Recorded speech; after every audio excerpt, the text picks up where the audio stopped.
What is going on, ladies and gentlemen, and welcome back to Friday, baby. Let's go. How we all doing, tribe? We made it to Friday. It's another glorious week here in the tribe. We're all having a good time, I suppose. We're seeing in the weekend with style, maybe. With style, with aplomb, with technical capabilities, with much ado about nothing. Let me try and sort this out. Try and sort all this shit out. So, how are we? How are we, everybody? Baden, how you doing? Eddie Can, how you doing? Wilson Hand, how you? Juhaz, first on Twitch Arena over there. How you doing, brother? Neo1, what's going on? Loki says hi. Say hi to the Pupperoo. Hope Loki's good. Your GAC matchmaking, GAC matchmaking, maybe, that makes more sense. Is so fucked. You're a 12 million G penis person. Your G penis is pretty big at 12 million, mate. And you got put up against a guy who beat Chess Empire. Chess Empire is one of the biggest accounts in the game. I don't know. Doesn't Chess like not play GAC though? I might be misremembering though. But I thought Chess didn't really do GAC. Not sure on that one. Somebody will have to confer that for me. I thought he was one of those guys that's like, yeah, one of the biggest accounts in the game, doesn't really care about GAC. Hello there, Sir of Scribbles, that'll be me. How are we? Perfect timing. 8 minutes in, just trying to run the clock out at work. Ah, that's good, Quinton. Pie for me. You're competing with Nooch Too Good for viewers, which means Nooch Too Good will have all the viewers. I know my place. I know my place. I won my GACs. Really difficult to get the skill rating in this economy. Tell me about it, Alex. If you do not like on YouTube, I shall force Meathead to make Acolyte content for Swiggo. Don't you promise things that you can't deliver. But yes, please like on YouTube. That would be greatly helpful. There he is. What's going on, Crit Yo? Howdy, Cove. How you doing, brother? Better than we deserve. How about yourself? I'm doing great, Eddie. I'm doing great, mate. Fantastic. It's Friday, bro. Get your 5th GLC and a few relic levels and go for Jabba.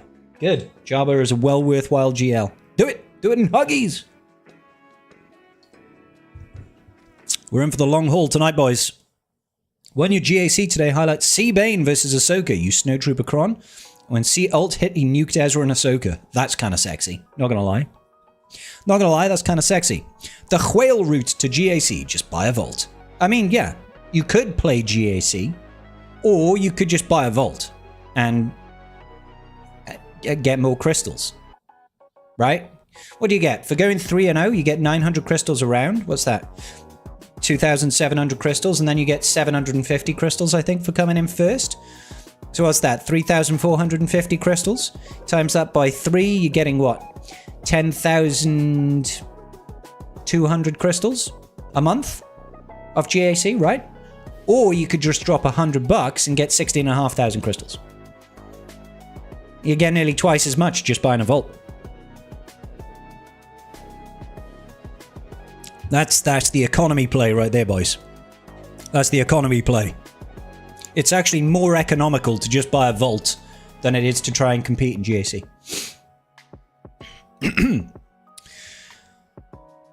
Is this the first stream where you aren't Kyber 1? No, I don't think so. I've dropped a couple of times out of Kyber 1. I had a weird one in my match. Jabba +2. CAD, Mob Enforcer, Rotter DC. Threw me off. Oh, sorry. Jabba +2 is Santian and Bouch, right? And I had Cad Bane and Mob Enforcer with the Rotter DC. Threw me off. Afro wasn't quite enough. Had to take Bo-Katan Mandalore to clean up. Careful if you ever find it. Thank you, sir. I'll probably just Rotter it, dude. I'll be honest. Just unlocked Slacker from watching your video from way back when. Thanks, man. Good stuff, Ryan. Proud of you, bud. Scribe, would you mind if I DM you my ally code as my messages to your videos don't seem to be showing up? Yes. Oh, are you talking about the giveaway? Yeah, absolutely, dude. That's fine. I'm a little bit more concerned about your messages not showing up on my videos, though. What's your username on YouTube? Is it the same as this one? I'll have to have a look through. Because I can see every message that's been held and all that sort of business, right?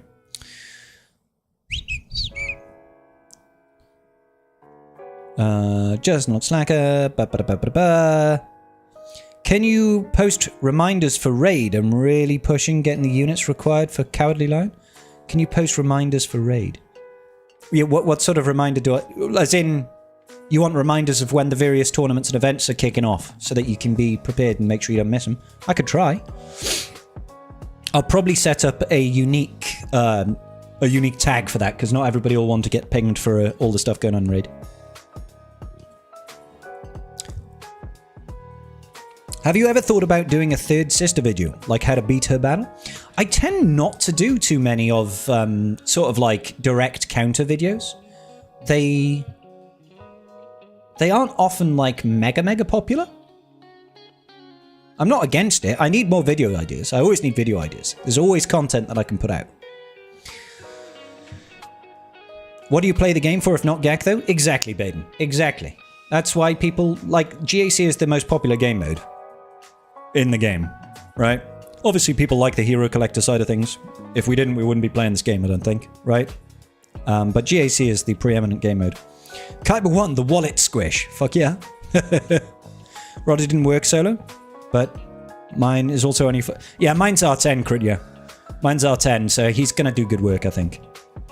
Shout out to your Slacker guy that helped me get him a few months back. Hell yeah, Kaya, that's the way.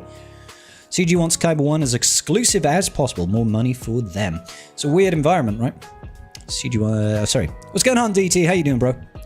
Did you see Arnold's website? I've not seen... I saw a video posted saying that he'd put up a website. I've not had a look at it. Maybe we'll check it out today. Here is my petition to make Scribe do an entire GAC run with his Honda impression.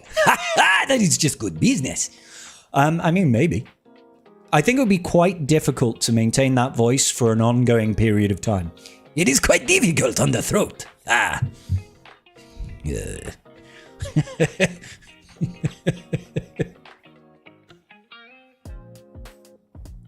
I do like him, though. It's a good fun voice. It's Jim Cummings, isn't it? It does Hondo? Sounds like Jim Cummings. Promoted to... New follower. Thank you, Superjo. Super DJO, maybe that was. I'm not sure. Super Joe. Promoted to Erodium 2 last week. Got annihilated. Dropped on every battle. Didn't clear a single wall. It was rough. Ouch, bro. That is painful when that sort of thing happens. I can level with you on that. It is very painful when it feels like every single thing you do just falls apart. It's like... Rah! Sometimes it does feel like the game is against you. Do you know what I'm saying? The way Kyber 1 has been lately, I enjoy TB the most. Fuck TB. I really despise TB. It just takes too long. Hondo voice while fighting him would have been fun. I mean, we did have an idea for a Friday night stream, which would have been take a shot every time Hondo drinks, because his first special, he takes a shot. I was like... We could go to town on this one, but then I realized I would probably die. And that's not a good thing.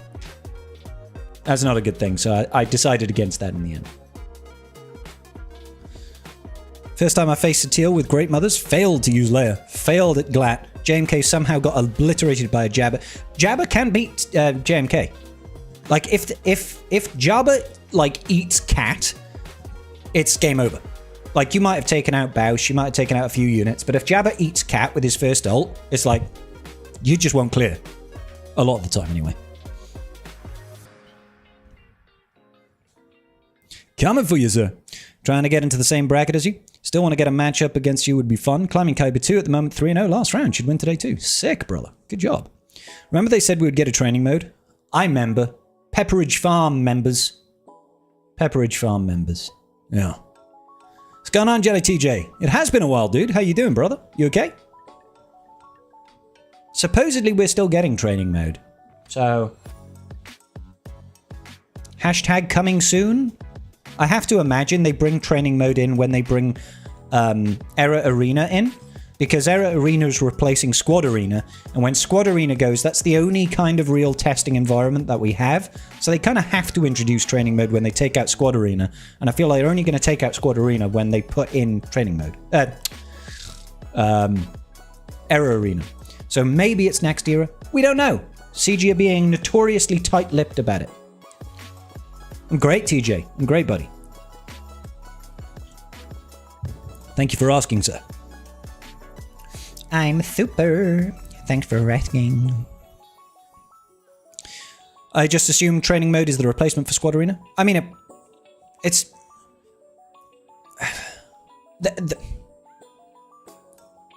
It is definitely one way of describing it, right? Because in a lot of ways, it is the replacement for Squad Arena. Except we don't get any rewards. And I know nobody really cares about the rewards of Squad Arena for the most part. It's just a bit of shard shop currency for most people, right? But testing, training doesn't have anything, right? It's just knowledge. Knowledge is power. Matthew, what's going on, brother? I'm good here, buddy. Hey, Wumpy Wump! What's that bottle behind me? That is the trusty bottle of Captain Morgan's Spiced Gold Rum. Spiced and smooth finish. Caribbean rum with spice and other natural flavors. That'll be our tipple for the evening. But tonight could be the night, guys. Tonight could be the night of no shots. We know this to be true. We say it every weekend, and because Friday night GACs are not really Friday night GACs anymore, it becomes more of a reality. It becomes more of a reality every day. You're related to Captain Morgan. How you doing, you old pirate? Boom, boom, boom. Prestige farming for us noobs is good from Arena. Yeah, but that's a very limited time, you know? It's a very small time frame that you have to do that. And presumably, when Squad Arena goes, there'll be a different source of farming prestige. It'll probably be like Mark 1 raid tokens or something. I don't know. Looking good. Yeah, buddy. Why is the rum always gone? Whole bottle gone by the end of the night? I don't think so, buddy. I'd be surprised if we do 5 shots. They really do need to rethink the no ommies and defensive DCs part of training mode. I agree, George. Drink up, me hearties, yo. Drink up, me hearties, yo ho. I do love a little bit of pirates, you know what I'm saying? It's going well, Andre. Thank you. How you doing, brother? He's your great-great-great-great-great-great-grandfather. That's sick, dude. The rum's always gone because we drank it. Ha! I'm afraid I was very, very drunk.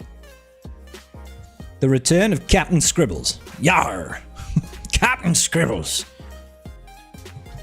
Just watch your GAC ranks breakdown. Ah, Delirious Drew. How you doing, brother? Thank you for watching the video. Did you enter the competition? Competition. You won Starkiller shards, right?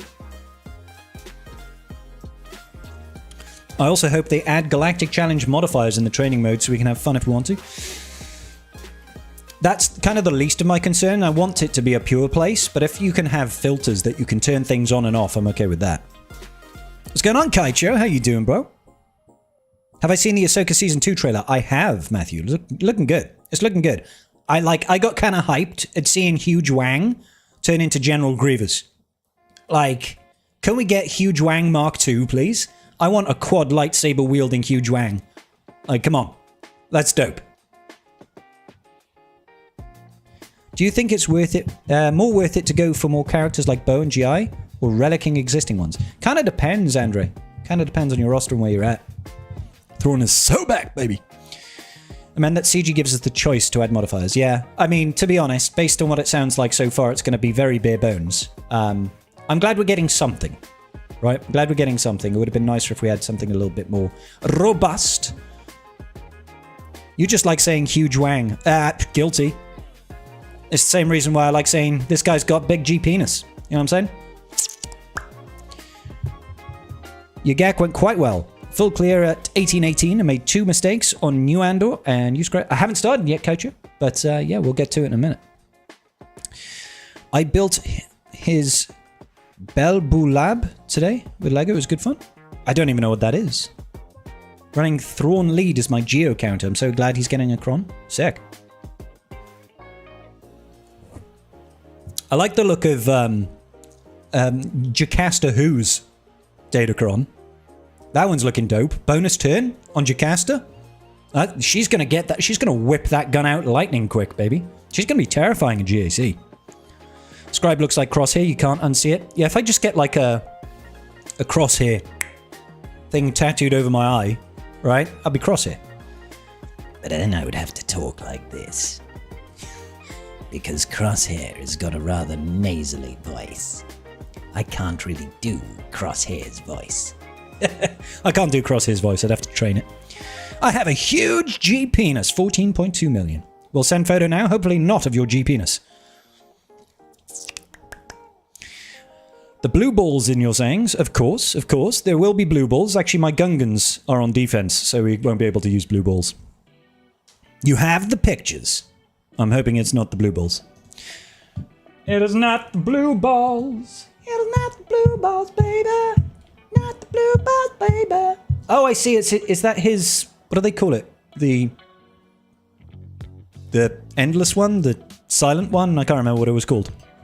It was in the gas, like, unlock event, right?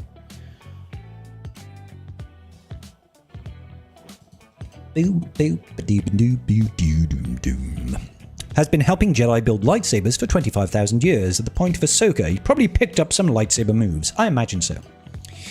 When the Johnny Sins cosplay scribe? Every day. Every day is the Johnny Sins cosplay day, I think.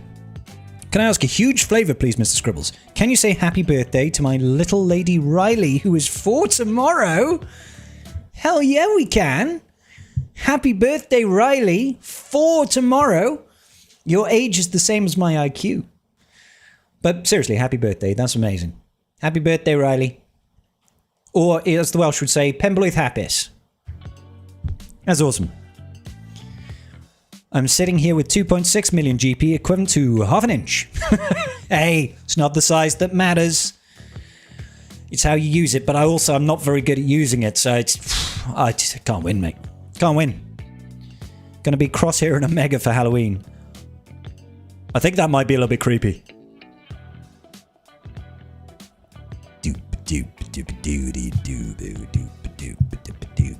Gotcha, Womp. When are we getting training mode? It seems like we're waiting at the moment. Same for Era Arena. Exactly. Don't know when. Just turned 44. Can I have a happy birthday too? RT, you can absolutely have a happy birthday. But I'm not going to say you're cute. You're 44 years old, mate. All right? Happy birthday, though, buddy. Penblwydd hapus. Aw, that's awesome, Andrew. I can't promise that my language will be kosher, but happy birthday. All right. We've got stuff to do, boys. We have got stuff to do. We've got names to take. Now, this particular... Before we begin, I guess.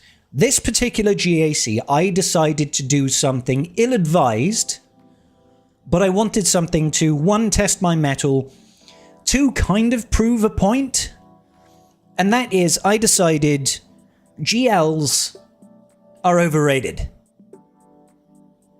So let's put all of them on defense. So I have no GLs for offense. Every single one of them is on defense in today's Grand Arena. So if we ask for a counter that requires a GL, the answer will be no, sir. We have not got said counter because it's on defense. Our opponent Mitch has scored 1,075 so far. Top wall, 1 tapped. So he got rid of Pirate King Hondo, got rid of Glat with the Rodocron. Layer over here. We also had Jabbar the Sloot down here. All 1 tapped. Back wall. I didn't change fleet defense. I could have put triple meta fleet defense fleet, but I'm a masochist. I'm not that much of a masochist. Do you know what I mean? And then down Sooth, we have more GLs, and the only non-GL team, until we get the brand new upcoming GL Mando and Grogu, right now is Gungans. I put Gungans on defense with an Attackacron. So it looks like the one team that has held has been my GL Ray team, which I did throw Commander Ahsoka Tano in, because I'm horrible, apparently. I'm a nasty, evil person. So I threw in Glat. Glat? I threw in Kat into this team with Cal and Zalbar. So she can actually Xian over to Zalbar, which is kind of cool, right? And then you got the Raycron over here, which does 75% more damage. Now you throw that in with Kat giving Ray 50% more offense, and you've got an R10 Ray, who's got like 13,000 offense. That ult is going to hurt if you don't kill anybody. That's going to kill some people. So that's managed to get 2 holds. The only team that's got a hold so far is Rey. She's one-tapped the Slacker Cron, which had the Darkside Vision Rey Cron, and then we had Lord Vader down here with the Colonel Ward Cron, which is still no joke.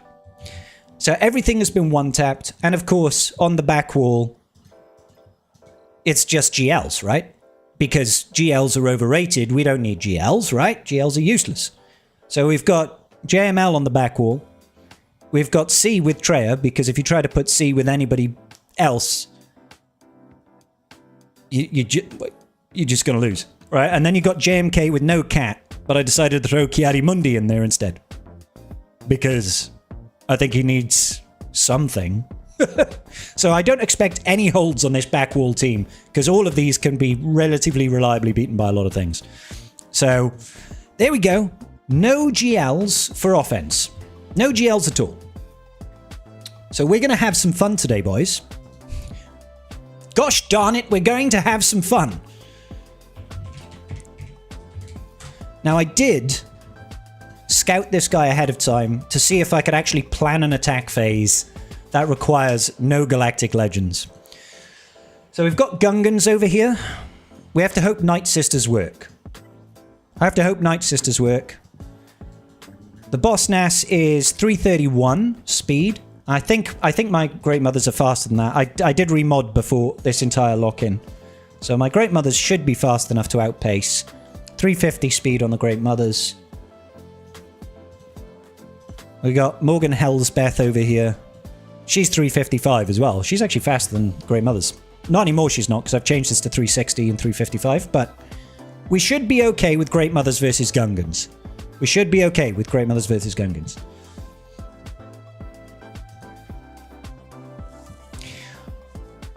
Oh my gosh. Fun in this economy? You're at 12.8 minute GP-ness right now, slowly creeping up to 4. Good job. No Ommis on Jar Jar Binks. No Ommis on Jar Jar Binks. That is a good catch. Yes, that's right, which is very questionable. What, us having fun? Scribe, I keep losing my gags. Also, Scribe, full GL defense. Fucking send it, boys. Lair with the Ward DC has been money for me. Yep, it's a good shout. It's a good shout. Then we got Glat. This will be a laugh. Grit Krong Glat with Retribution. Some protection, some health, some offense. What did I write down for this as a counter? Let me double check.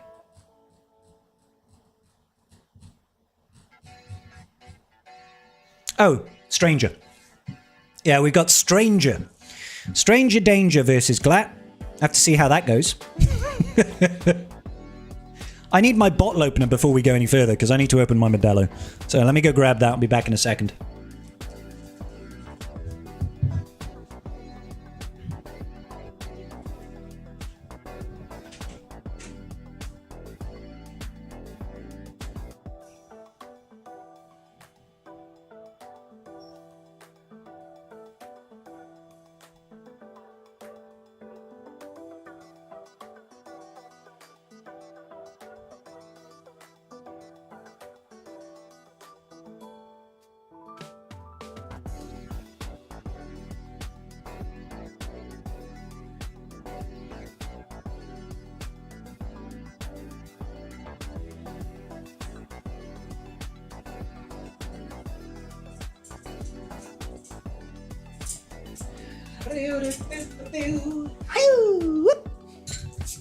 All right. Let's get back to business, shall we? What's going on, Art? How you doing, brother? Good to see you, man. Good to see you, ladies and gentlemen. Okay.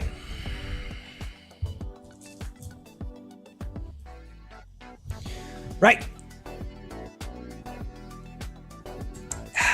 So, we've got Kasayan. I did have a team for this. Balin. So, we're going to Balin this. Then we have Mace Windont, which we can Malgus. So that shouldn't be too bad. He says it shouldn't be too bad. All it takes is one drop or one team to go south and we're kind of fucked, right? Pirate King Hondo, I think it's Django. Lord Vader, it's Bane. Rey, it's Queen Armadiddler in the Piddler. And then we've got Yaba, who you can't see because Yaba is behind my head. That's going to be Rotter. We're going to commit a bit of patricide in this stream. Thanks, Art. Yeah, it's pretty bad at the moment, bro. It's pretty bad.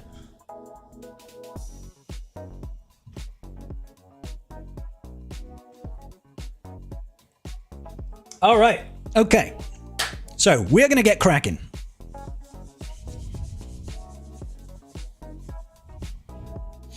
We are going to get crack-a-lackin'. And before we begin, I will remind Friday night streams, donations are open. Every $10 we will do a shot, which is going to make this particular battle pretty difficult to complete, I think. Pretty difficult to complete. So I think I'm going to start South Wall, obviously, because I want to see what's on the back. Don't know what's waiting for me. It could just end the stream there. I think we start off with a little bit of Pirate King Hondo. Hondo! It is glorious. Today is the victory of the legendary pirate. The Pirate King, in fact. Hondo Ohnaka. A pleasure to meet you. We do not enter into any battle unless there are grave and severe consequences for our enemies and wonderful and bountiful rewards for me and my pirates. But we're going to be using bounty hunters. The bounty hunters have got a bone to pick with this bad mamma jammer over here. This badass motherfucker. Let's whip out the old Django Cron. The old Dangdu. Okay. What's going on, Wolfbane? How you doing, bro? So my Django Cron is actually pretty dope. It's got 82.89% crit damage with extra offense and a piddly amount of protection. I'm hopeful that this counter at least should still work. This should still work, all right? Do I have mods this time? Webbed, I do. I've got good mods on my team this time. So let's kick it off, baby. Let's go. Let's get some hype in here. Let's do it. All right. Now, first things first. I want to get just a little bit of this action going on. Wonderful. That's a lot of corrupted translation. Next up, I'll just do a casual mass assist over here on Vayne. The Pain Train. And then let's get some burning going because we want to guarantee some crits in this bitch. Now, I'm going to focus down on Pirate King Hondo So Knackered. Yeah, screw you. That's fine. All in on Pirate King Hondo. Go! Glorious victory. Actually, he's got that silly thing on him, hasn't he? So maybe we should not focus on him. He's got grit, which is going to make him a little bit harder to kill. Let's get rid of Vayne. Good night, Vayne. Yeah, you can't revive him. Right, over here. Shit, son. Yoy! And then get rid of Smee. Nearly get rid of Smee. All in on Pirate King Hondo. Good night, bitch. Whoo! The bounty hunters reigned supreme. We lost one banner. Oh well. Hey, what's going on, Uncle Wep? Uncle Wep in the house. How you doing today, brody? Almost as good as my new Raycron. I always overlook Forlom. When I see him do something like that, oh my god. Forlom hits like an absolute truck, bro. Alright, has our opponent continued their battles? Negative, Ghost Rider. Alright. Wipe them out with the Huge Wang. I mean, Huge Wang was on defense. He got wiped out. I think next up, we are going to take Patricide. So, Rot of the Hut is going to take on Daddy-O. Big Daddy-O. Big Daddy Womp Stomps. I think I want to potentially save this. Actually, that's the better Cron to take for Ray with my Siamol Malico. So I could take this one, I guess. I'm looking for something with a good amount of defense for him, so 75% defense will have to do.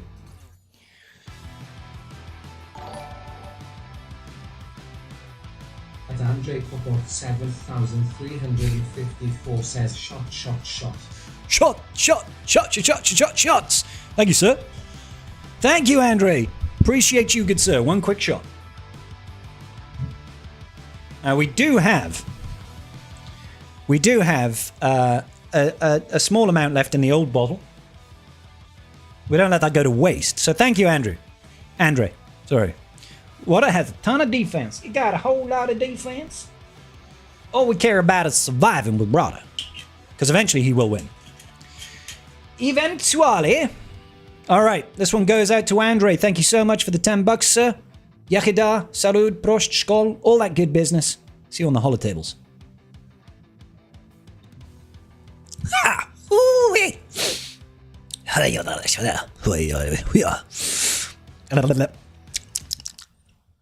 Okay, nailed it.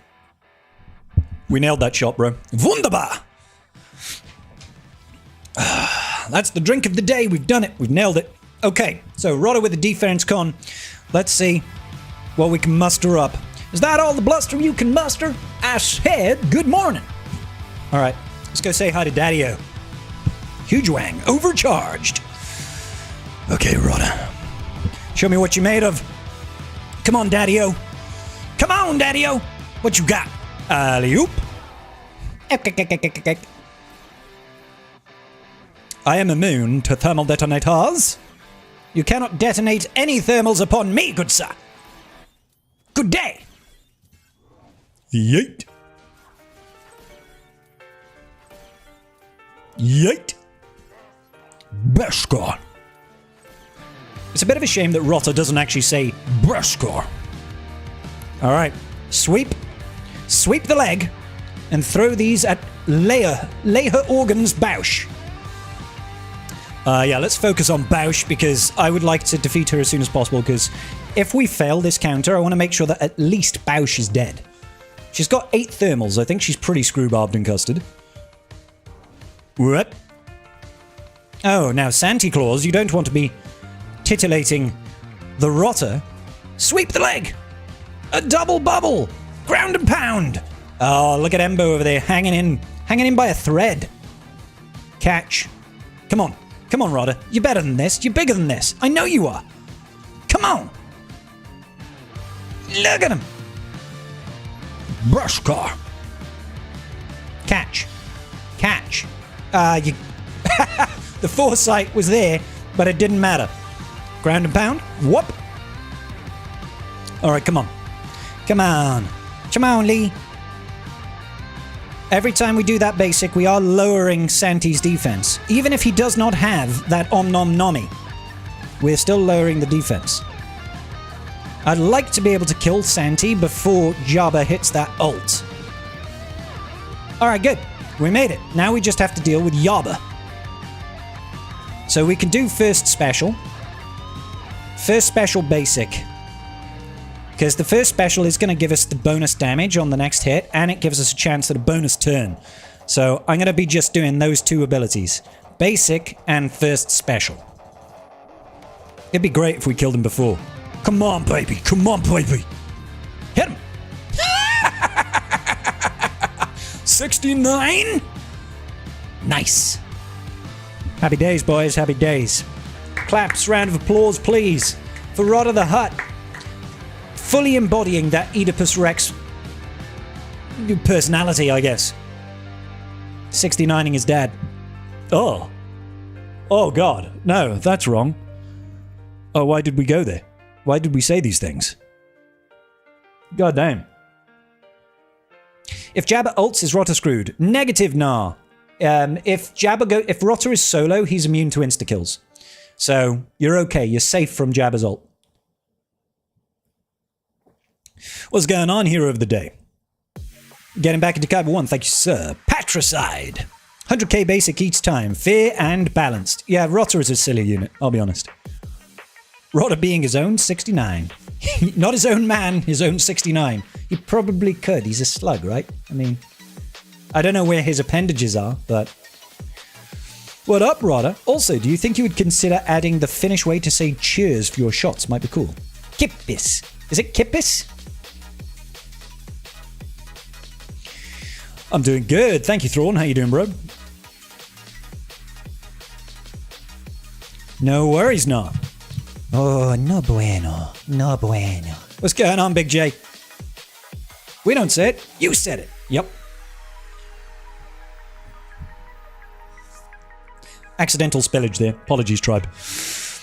Don't go that way. The slug can go. Yeah, I mean, what's your poison today? So today I'm drinking a bottle of Modelo. Modelo. Quite nice beer. It's close. So it's not Kippis. What is it, Kaya? How do I say it? I knew a guy from Finland. I used to play rugby with him. His name was Thomas. He's a good bloke. Okay, so the Rey team scares me, the Lord Vader team scares me, but we're scared of nothing. So we're gonna get Bane. Get Bane Train out. Along with his trusty pal, the Lobster. It's Bane and the Lobster, baby. I mean, that would be quite nice. That's a lot of crit damage and that's a lot of health. But I'm a little bit worried. I'm a little bit worried. I'm a little bit worried that maybe that's not the right thing for me to use. You know what I mean? Oh, it's Gag Daddy himself. What's going on, Overton? I believe that slugs are hermaphrodites. I had no idea.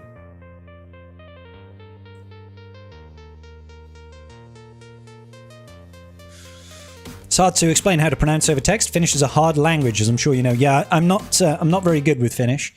But usually, Google how to pronounce Kippis.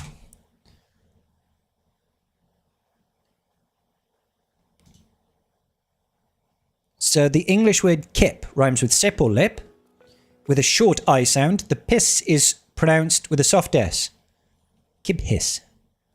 Kiphis. Place the stress strictly on the first syllable. Gip. Kiphis. Double P. Hold the P sound slightly longer because of the double letter. Kiphis. I'm probably butchering this, but hey. Good times. Good times. All right, I can finish. I'm finishing right now. All over your face, maybe. All right.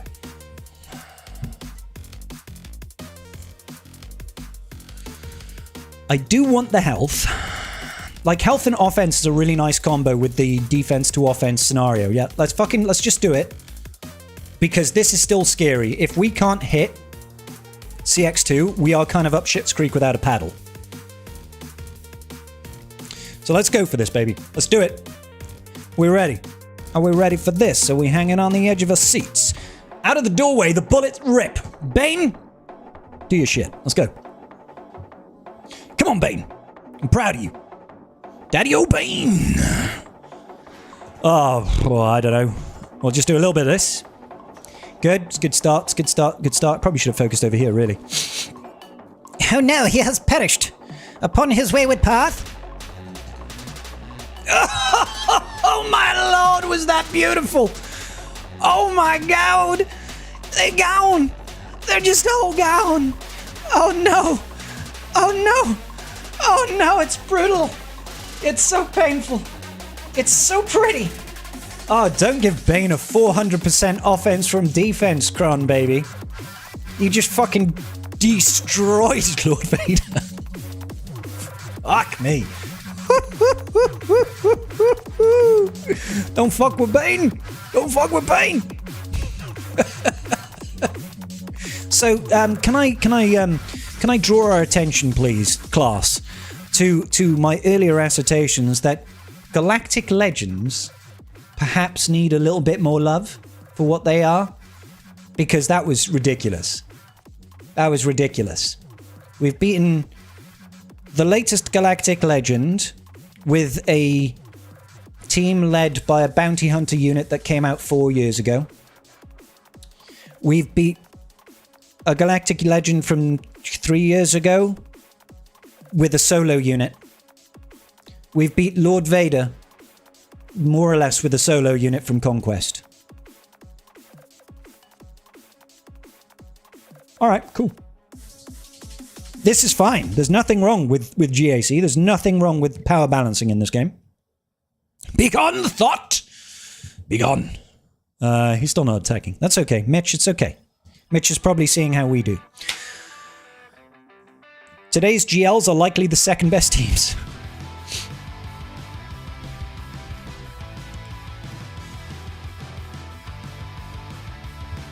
Oh my god.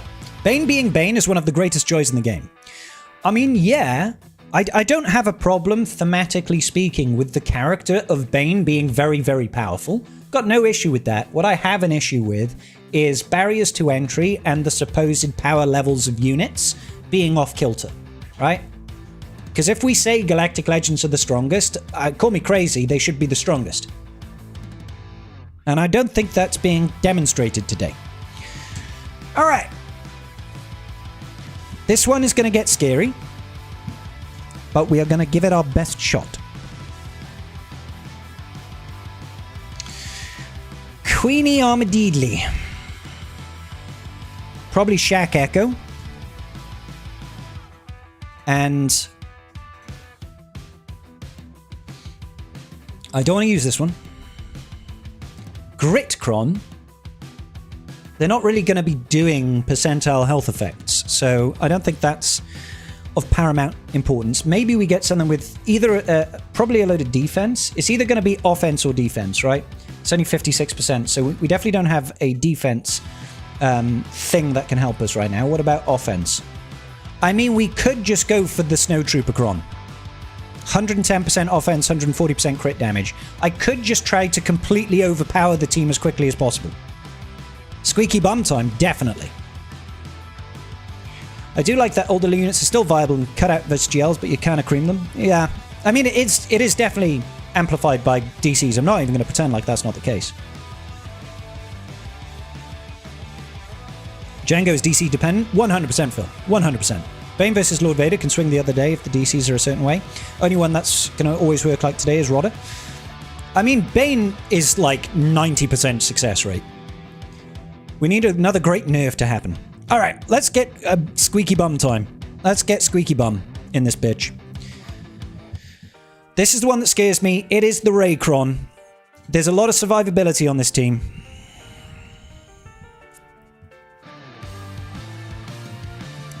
Okay, open up with the right special.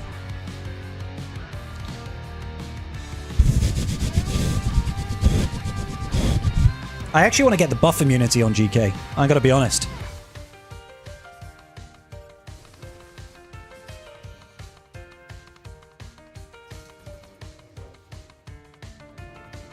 Okay, let's get rid of those buffs. Beautiful. We even got the days going. Pass the turns back round. Da-da-do-da-do. I fucking hate you, Barris. She's already in ult, so I'm really scared right now. They took a lot of turns, brother. That's a whole lot of turns. I mean, I might as well roll this for now. Just hold it. Hold it. This is going to be real painful.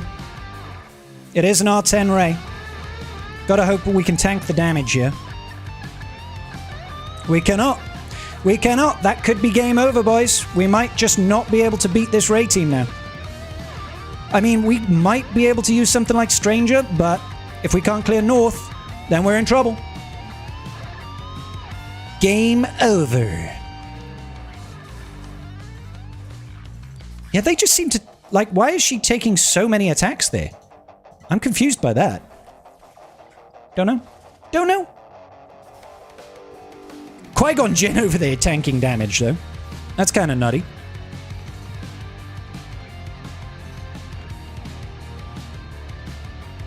Yeah, we're screwed now. All right, okay. Okay. We now need... No, looks like he's dropped. Dropped against the Gungans. No, he beat the Gungans. Apologies. He beat the Gungans. That Ray team is definitely not going to hold. It's definitely not going to hold. So we need to come up with a plan. A master plan. I don't know what that plan is.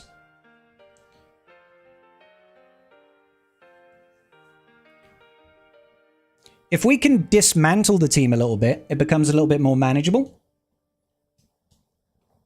So I need Stranger to take out the Glatt team. Like, that's kind of a non-negotiable. And we have to clear up North because he's cleared our North. So we need Stranger here. We need Great Mothers here. These two teams I'm less worried about.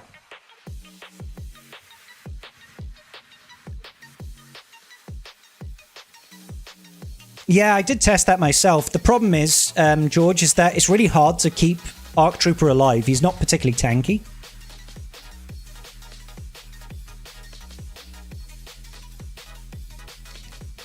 Here's a thought. Reva, because Barris is on the team, they've got quite a lot of cleansing. It could be Reva might be able to get some work done here. Yeah, I think if we use Reva...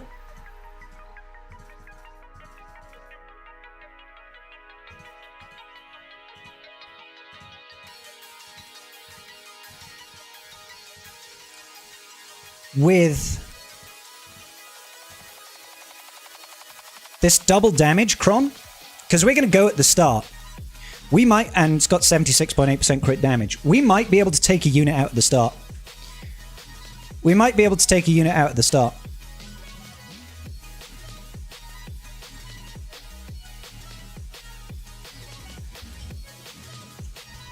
Reaver's pretty good against Cassian.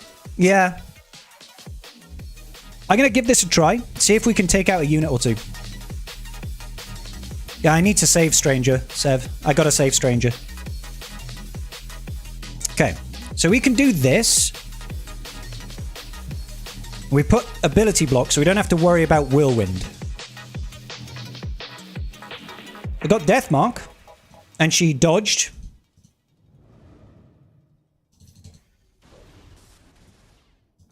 Why'd you keep attacking Barris? There we go.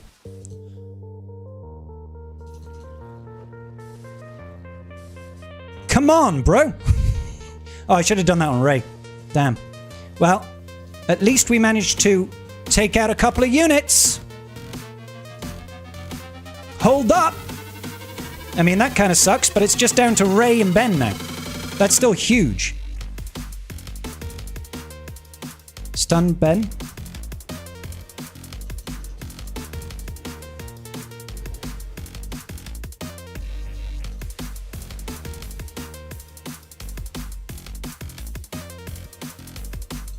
It's a shame we couldn't have got Ben down, but I will definitely take this. I will definitely take this. That was good shit.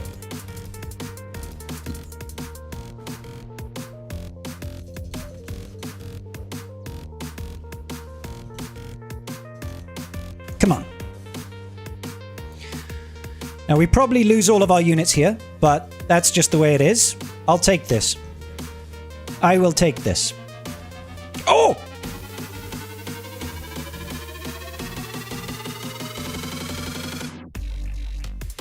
Come on. If I can kill Ben as well... Too much damage.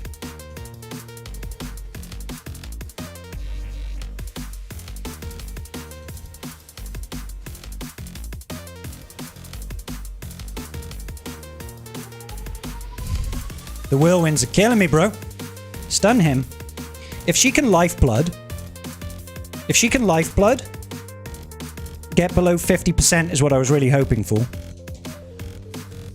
Because then we had a chance at taking Ben out. Oh, hold up! Oh, mate. That could have been great. That could have been great. All right. This is an absolute win, boys. This is an absolute win. That was huge. That was huge. I thought that that was going to be an opportunity there. So it looks like he's cleared through to the back wall. So we're on basically even footing now. Basically even footing. I just need something that will take down this Rey team. I mean, maybe it's going to be pirates.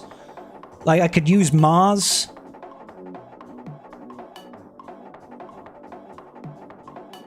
Ideally, something that will prevent revives.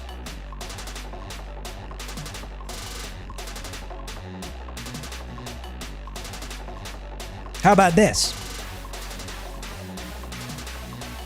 Oh, we don't have Django, but we could take in GBA.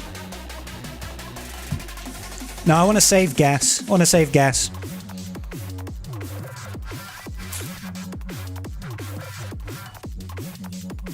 All right. So at least we could put weapons tech out. And maybe just overwhelm the Rey. Let's give it a try.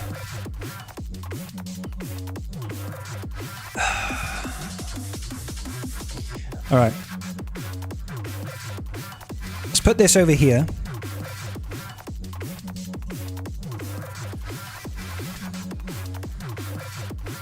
If Dooku could kill... Did he really just fucking dodge that attack? Did Ben really just dodge that attack? Like, are you for real?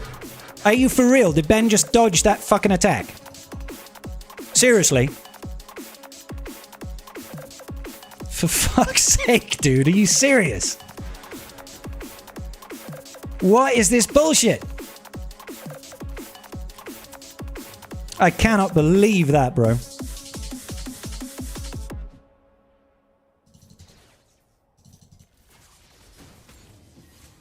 Kill him.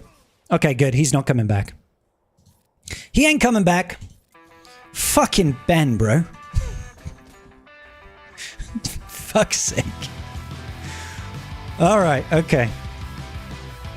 Do you want to crit?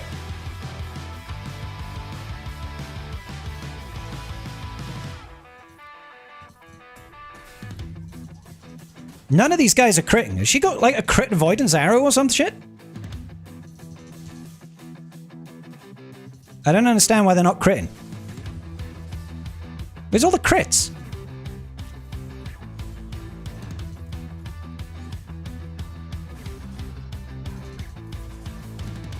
We're genuinely just not critting at all.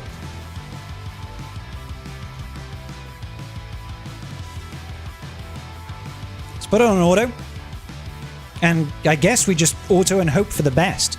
The fact that we're not critting is actually terrible because she's not losing inspiration.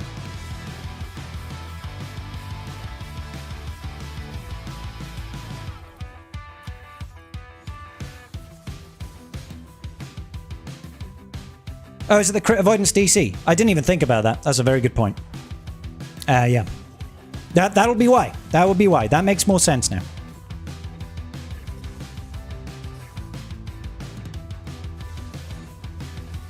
We may well just time out on the Rey here.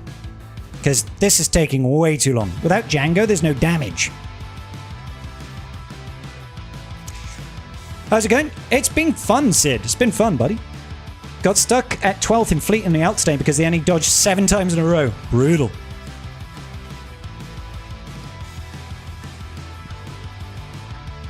Now, the problem with this is, of course, that we're gaining turn meter all the time, which is buffing up her offense because she's always inspired. So, we're actually just making her really strong. We're making her really strong because we can't crit her. Timeout is looking likely. I think she just kills us. I actually think she kills us. She's going to ramp up enough damage that she kills us. Because we're gaining turn meter when she has inspiration. Like, right now, she doesn't have thingamabob, right? But...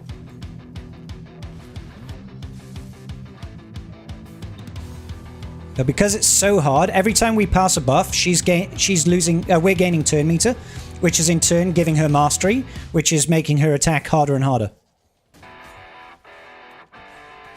See, she's doing 260,000 on a basic, and the amount of health steals she's got is insane.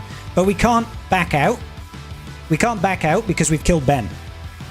So, yeah.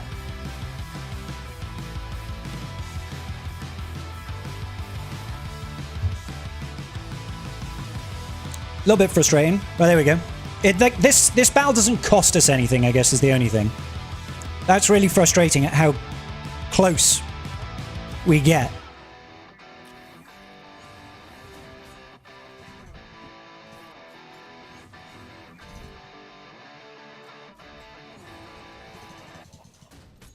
Like, she's gonna ult, basically.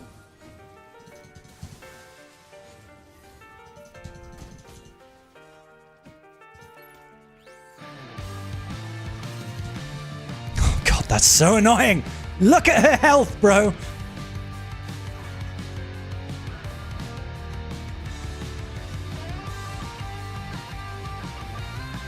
She can't recover health from ult.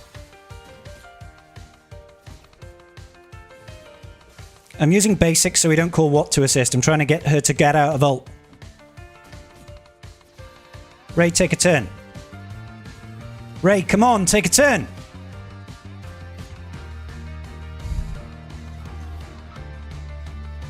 fuck's sake. She's this close. All right, let's deal with her.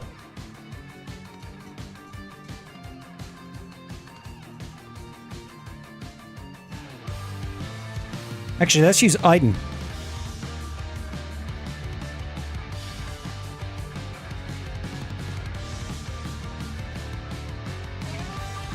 Nah, I'll just CLS it. I'll CLS it. I'm not going to use Rebels anywhere else, am I? Where's CLS? Where is he? There he is. Alright, cool. Because she should have, like, no health at this point. She should have no health.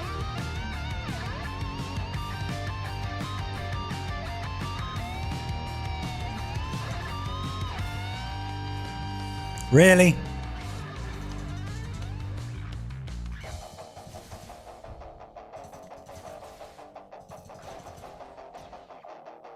Come on, man. Just kill the fucking Rey. There we go. That was way too hard. That was way harder than it should have been. Right, okay. And there we go. He's full cleared. And look, see, now this is the point that I wanted to try and make with my video. Is that I literally set every GL on defense with every focus datacron apart from one, and every single one of them, every single one got one tapped apart from Rey. There is something fundamentally wrong with the game if this can happen. These are the best teams in the game, and every single one of them got one tapped. What does that say about the game? It's stupid, guys. It's stupid. This should not be the meta. How you doing, Mex? You okay, buddy? Oh, we got Rotter on defense. Right, okay. We'll come back to that. Zareth fought an Erodium and has 2 in his bracket at 3711. There are so many now. It's crazy, dude.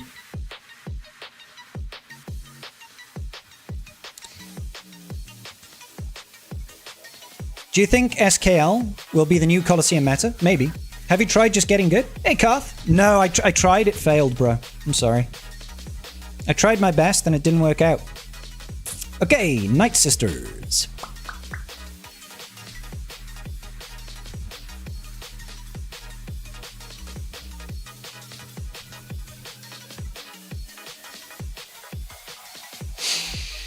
I don't actually know what Kron to take for this. I don't know what Kron to take for this. I mean, I could drop a unit. I could drop something and throw in Asajj to interrupt. Yeah, the mods are on, Ryan. Yeah. He brought a lot of nothings though. Did he? I mean, let's just double check. So no Gungans. Glatt is on defense. 2, 3, 4, 5. He set half of his Galactic Legends on defense, as well as Rot of the Hutt. Like, that's still kind of dumb, in my opinion, right? Watching your video about GAC matchmaking, the one aspect you miss is how many crystals those low accounts are making in Kyber 1 versus what they would be normally. I know, but I get that. Like, there's certain people, there's not. Somebody brought up the argument before that, there's less crystals being given out, and that's not true. The same number of crystals are still being given out. It's just who are they given out to, right? So, yeah, there's a bunch of Erodium players that are earning marginally more crystals than what they would normally. And is that fair? No, not really, but that's not the biggest issue, in my opinion. It's not the biggest issue. What's the speed on boss? 330 on his. Did Trench win? Trench did not win, no. Trench did not win. We timed out. We were like a couple of seconds away from winning, I think. So, I mean, we could go in with this and use the Asajj Kron. So at least if they do start doing silly buggers... Actually, they won't have all the bonus turn actions, so we shouldn't really need that.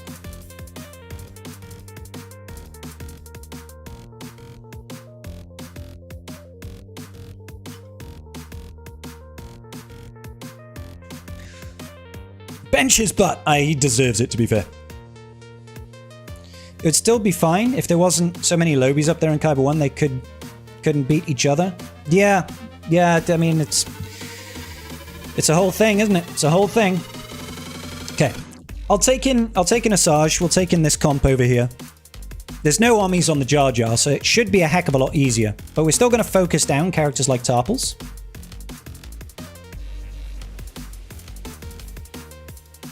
Alright. Tarpals first. Put this over here.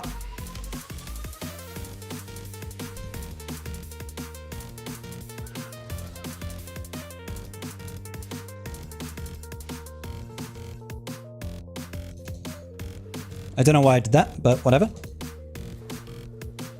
Oh, we had frustration, so we couldn't actually do the attack. This is scary right now, not gonna lie. We have to one-tap him. There we go. That's good. That was still scary. That was still scary as hell. Definitely Boomer next. This is gonna hurt. Okay, not too bad. Not too bad. Rolling your balls out. Got him. Let's go after Jar Jar next. Actually, there's no point going after Jar Jar. We can't hit him. Silly sausages. Silly little sausages. Let's just do what we gotta do. Just do what you gotta do.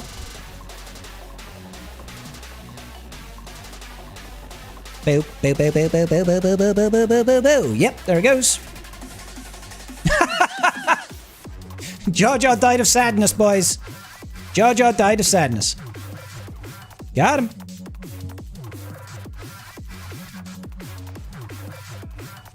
All right. 65.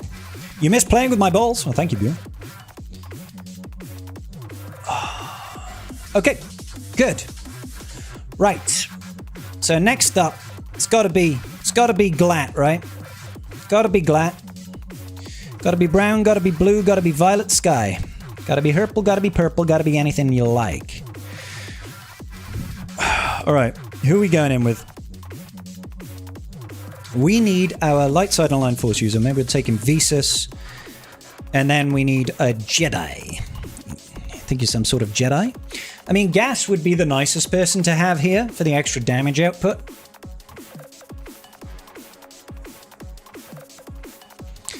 Won your GAC by a mere 9 points. Nice. Why did I put the thing on Spirit? Because Spirit hits the hardest. I know I could have put it on Asajj when she's taking the bonus turns, but I chose not to.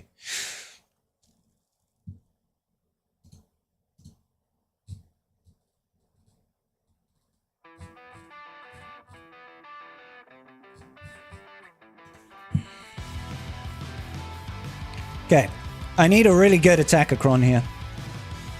Probably this one.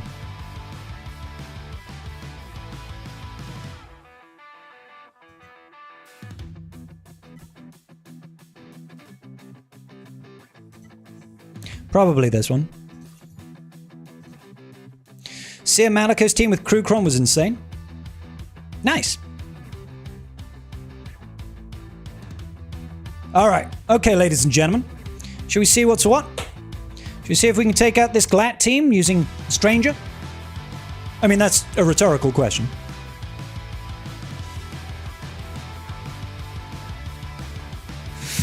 Okay. I've never tried this counter before, by the way. So I don't know what to expect here. Expect the unexpected.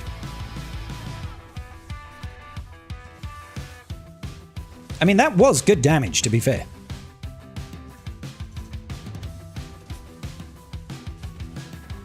Come on. Come on, baby. I want to get through to that roar. I want to fear everybody.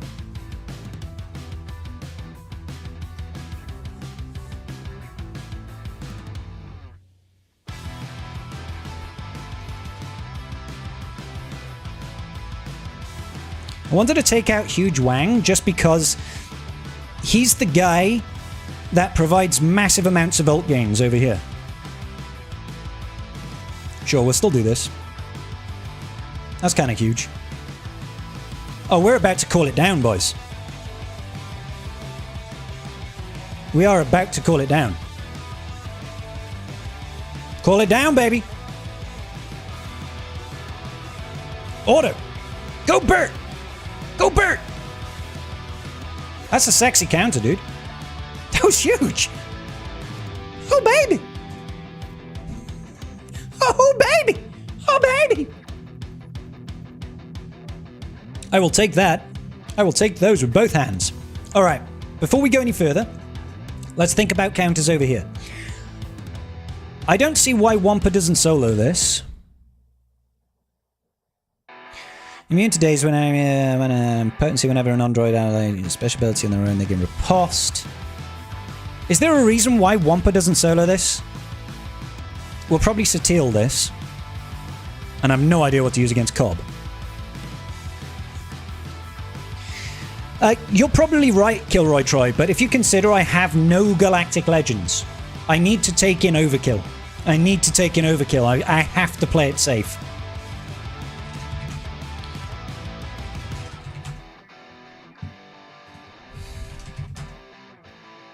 I have to play it safe. It's the only way. GG.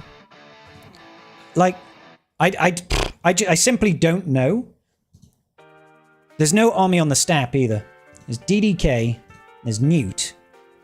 It's using a GG Cron. I imagine that Wampa still solos this.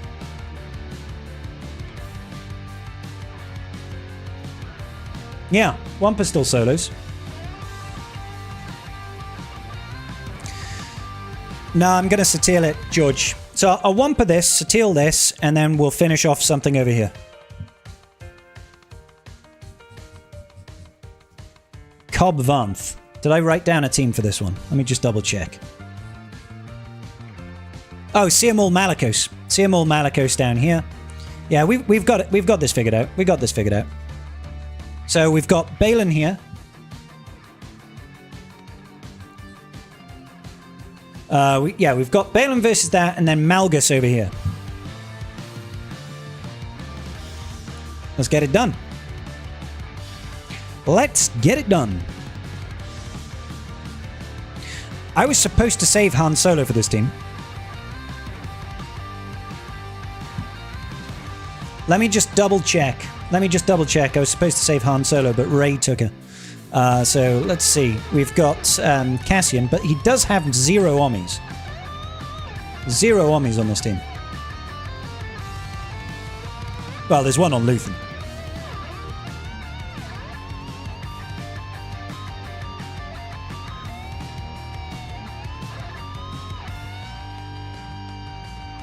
It's not too bad if you don't take in... But it does require Hondo is the other thing. So I don't actually like Balin over here. Can we Bo Marmie it or something?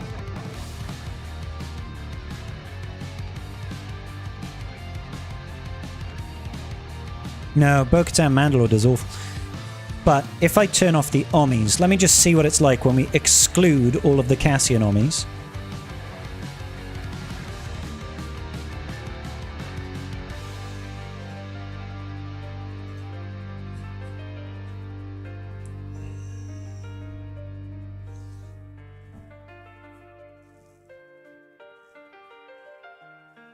Yeah, it does become a lot easier, actually. It does become a lot easier.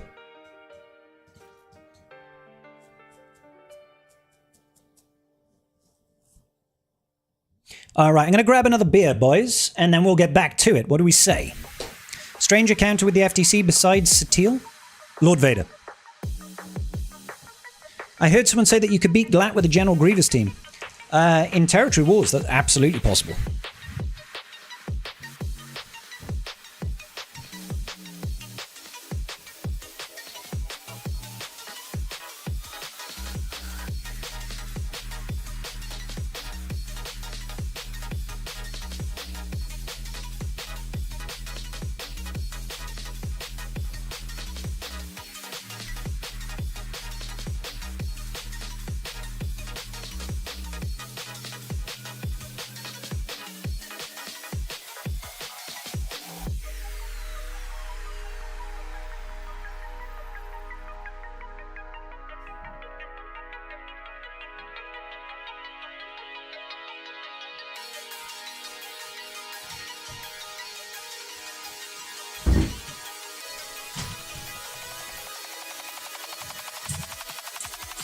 Hey, what's going on, Sastep Gaming? How you doing, buddy?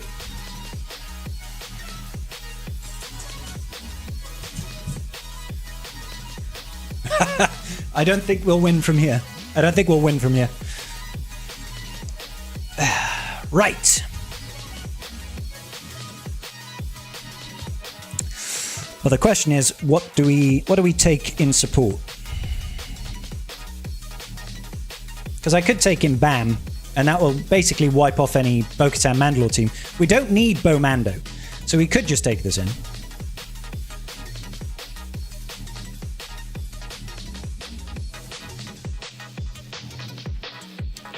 This could be quite easy, actually, because Dash could do that. And that's a good amount of crit damage, and gaining Retribution at the start could be fun. We don't need Bo at all, Baden. We don't need her at all. Tell me about it, Karth. It's brutal, isn't it? Who needs Afro armies anyway? All right, let's see how we get on, boys. See how we get on. Let's do this.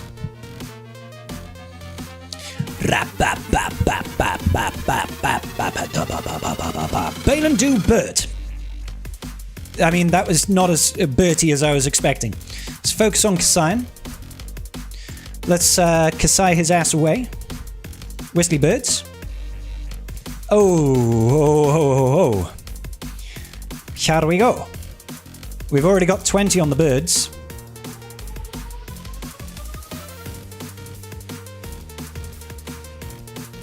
See if we can take out Cassian. Did we really just do 1 damage with every hit on Whistling Birds because of resilient defense? Is that really how that works? It's supposed to disappear after 1 hit. But it took all 20 shots. Redonkulous! It took all 20 hits. That's ridiculous. Oh, we didn't crit, did we? Duh. Right. Let's see if we can actually just take out Vel. We can't call assists versus Vel? Okay! I'm getting worried now. The death mark is not great, obviously.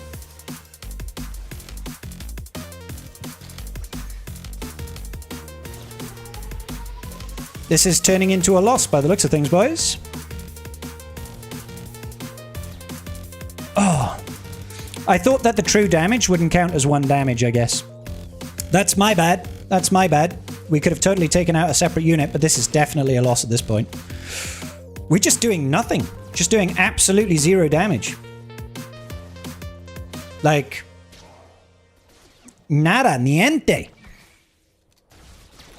I mean, in contrast, they're also dealing 0 damage. So, I mean, that's something, right? But we're already lost at this point. Might as well call in you. Can we just not call assists when we're undermined? What is it? I mean, I'm trying to click and hold, but it's not opening up the fucking thing. Can't gain bonus turn meter. I don't know. We've used Inquisitors, Cosley. Oh. What about Darth Vader Duel's End? Yeah, we've got him. We've got him. We can use him. Or we could mirror match. We could mirror match. That's, that was an 85% counter, by the way. I mean, not with that particular team, to be fair, but... What was his datachron? Just extra health and protection. Oh well, oh well. It is what it is, boys. It is what it is. No, need to save that. I don't want to waste an Attackacron. Don't want to waste an Attackacron. We could do Grit, I suppose. Ah, thank you, Eris. Now, theoretically, we should destroy him here, because we out-relic the fuck out of him, and we actually have Omnis. So theoretically, we should just destroy the shit out of him, right? Theoretically. Why did I put that on you? Han Solo is a crit machine. Must he really make the team? Even without him, it's still like an 80% counter. So, I mean, he can't be the reason it wins. Yeah. I mean, this makes a heck of a lot more sense. I think while the whole team is undermined, Claire has a unique that prevents assists. Ah. That could be it.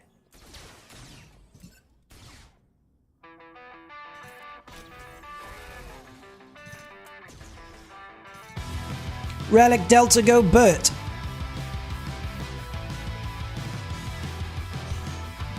Okay, Mace, we've got Sith Empire. Where is it? There he is. And then I'll just take in anything that's got a lot of health. Let's go. That'll do. Almost blew your gag. Tried to 3-man GG with Leia and got rolled. Ouch, bro.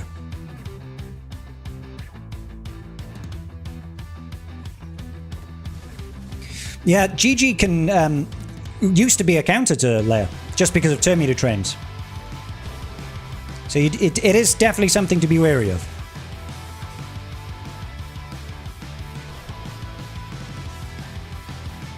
Let's focus on the granny. Jocasta Nu. She's going to be an absolute monster in the new DC.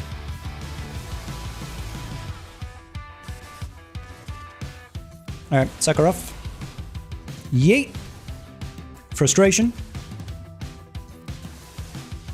Just kill her. Thank you. This is supposed to be a locked, unpreventable buff, which is why it's still managing to apply through shock, and it also applies through stuff like isolate.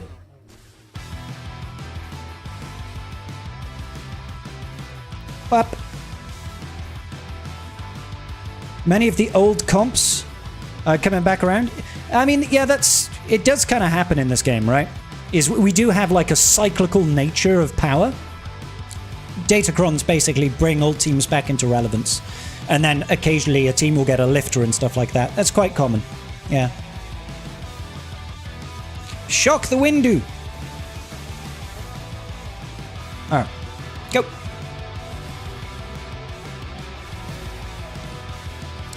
She's not going to be bugged. She's got a level 9 DC, which is going to do crazy damage. You're broke as fuck. Gotta buy a drink. I can do it again in spirit. Trip, thank you, bro. Appreciate you. I think the whole team is undermining Claire prevents. Han Solo is a crit machine. Yeah. All the good business in the world.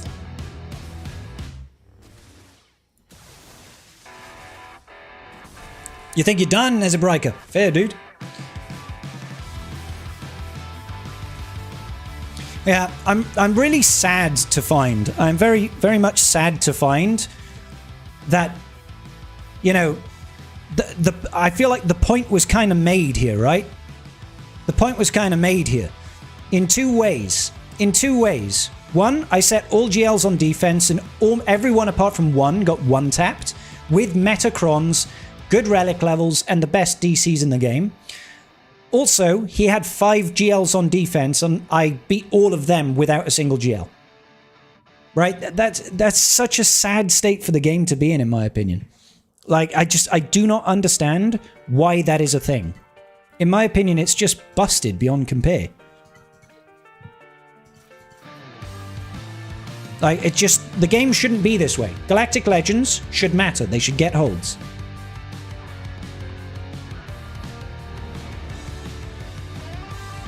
Yeah, I just misunderstood Hudson about how his damage reduction works. True damage just ignores defense. It doesn't stop attacks from just dealing 1 damage, unfortunately. There's Biggs. Let's isolate him.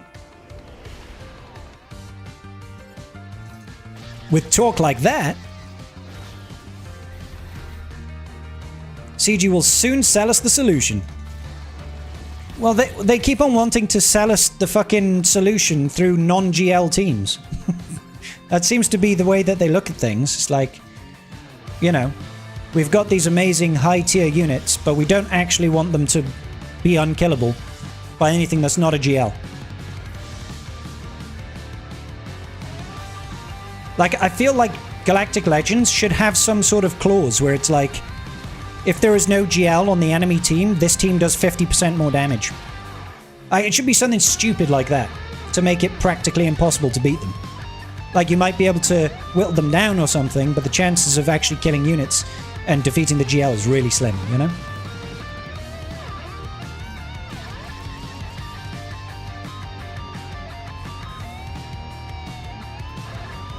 Genuine, I think they should just add that to the GL unique. If the enemy team does not contain a GL, all damage dealt by this team is increased by 50%. Galactic averages. Reminds me of the Night Sister versus Jabba days. Oh, mate. Yeah. Right, what are we dealing with here? That's actually an endurance team. That's wild.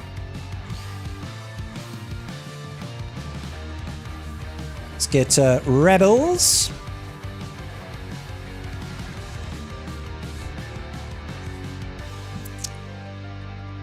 I mean, maybe it's better to just go Executor Triple Attacker for this. Let me consult the great powers that be of Swigger.gg.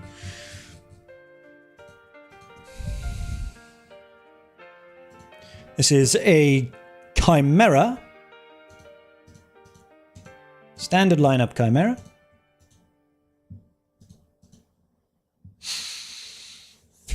Either works, actually. We could go triple attacker or not.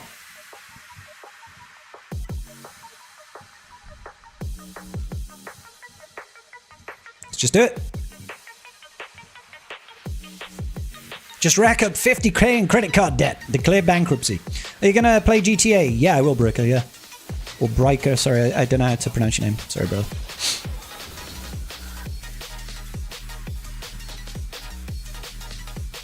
Okay. Oh, I'm going to sneeze. Oh, excuse me. Apologies. Nailed it!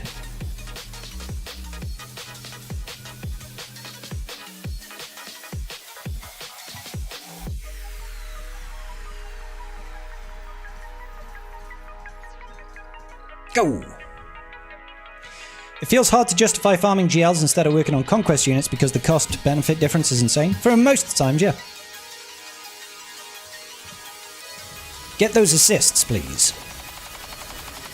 Oh, wait a minute.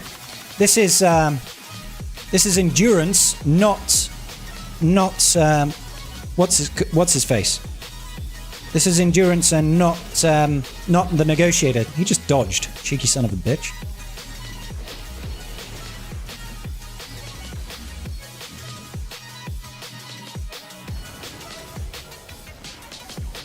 Pew pew pew pew.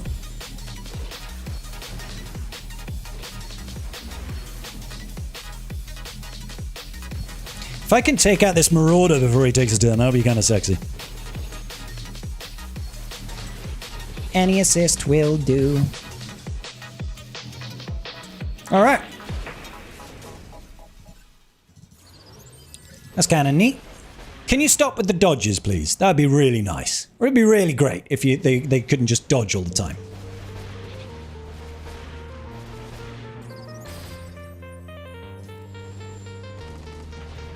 Got her. How about we get rid of that retribution?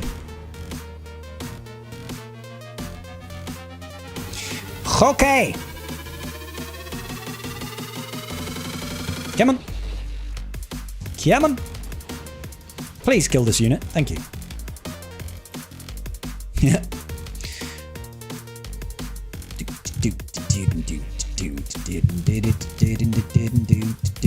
In that case, players with 10 GLs but 0 involvement will always win against 5 GL squads, but well-developed meta teams. Why is that a bad thing, Sester? And why would that be the case as well? Like, that argument doesn't stand, unfortunately. Conquest damage units deal 30% less damage on GLs? I don't think that's enough. I don't think that's enough. I'm having a great day, Purple Dragon. Thank you, bro. We'll have an amazing JML lifter soon. That's true. All right, let's see about Womps. Let's have a word with a man about a Wampa. I definitely don't want to give him an attacker cron. We are going to inflict debuffs, so let's do that. Go. Time for the Womps.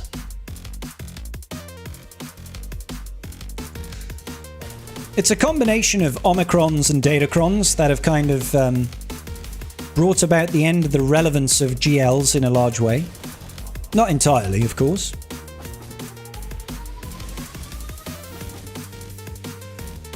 Raw! Pute, pute, Raw! You can't stun me, bro. Oh my lord! How embarrassing. How embarrassing. Raw!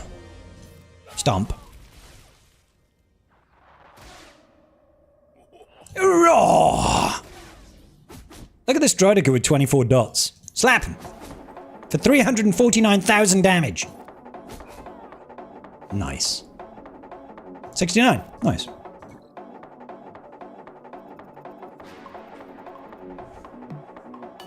My Omicron turns off enemy Ommis and... My Omicron turns off all enemy Ommis and Datacrons? Well, an Omicron for GLs that turns off enemy Omicrons and Datacrons. That'd be sucky.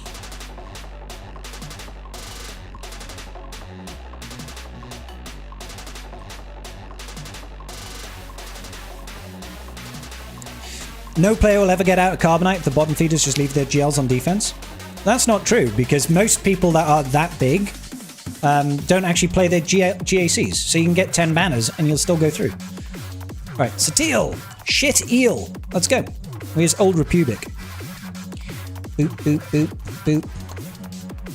Alright, give me that protection, baby. That's the one. And Gil. I probably should have familiarized myself with the Rotacron first, but I have a feeling... I'm pretty sure can't I just focus Rotter and win? Yeah. I figured as much, but I wasn't sure. I kind of want to alley-oop, but yeah, alley-oop is kind of sexy.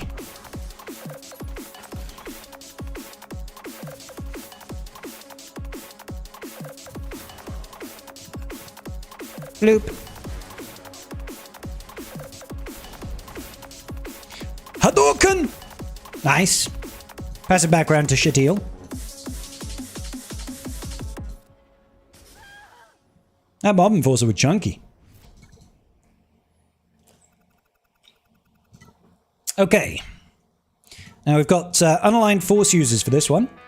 So we've got Seer, Maul, Malicos, Fulcrum, Ray Scabby, and we'll use this Scabby Raycron. I feel like this should work.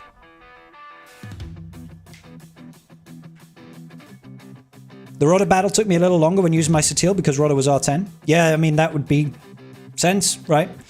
That would make sense.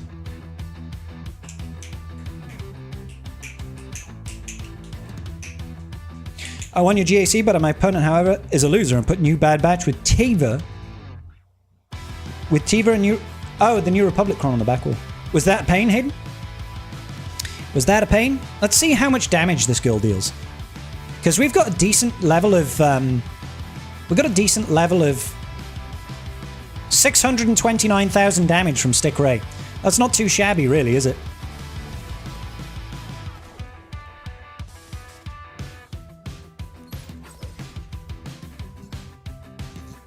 Catch some rocks.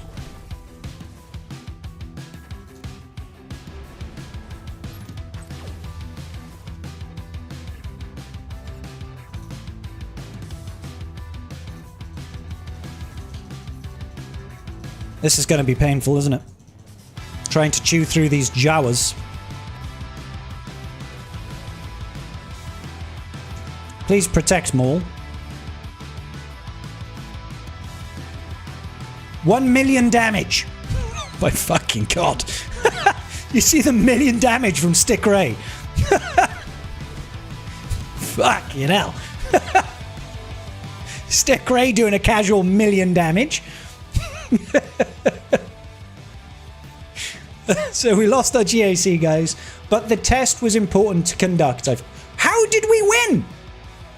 How the fuck did we just win by 3 banners? We dropped 1 more battle. This is even worse. This is even worse. We shouldn't drop more battles with no GLs on offense and still win by 3 banners. What the fuck?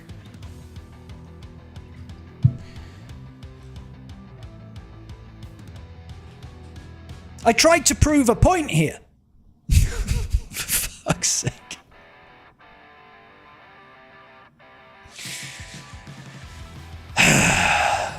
Ship efficiency. I mean, yeah. But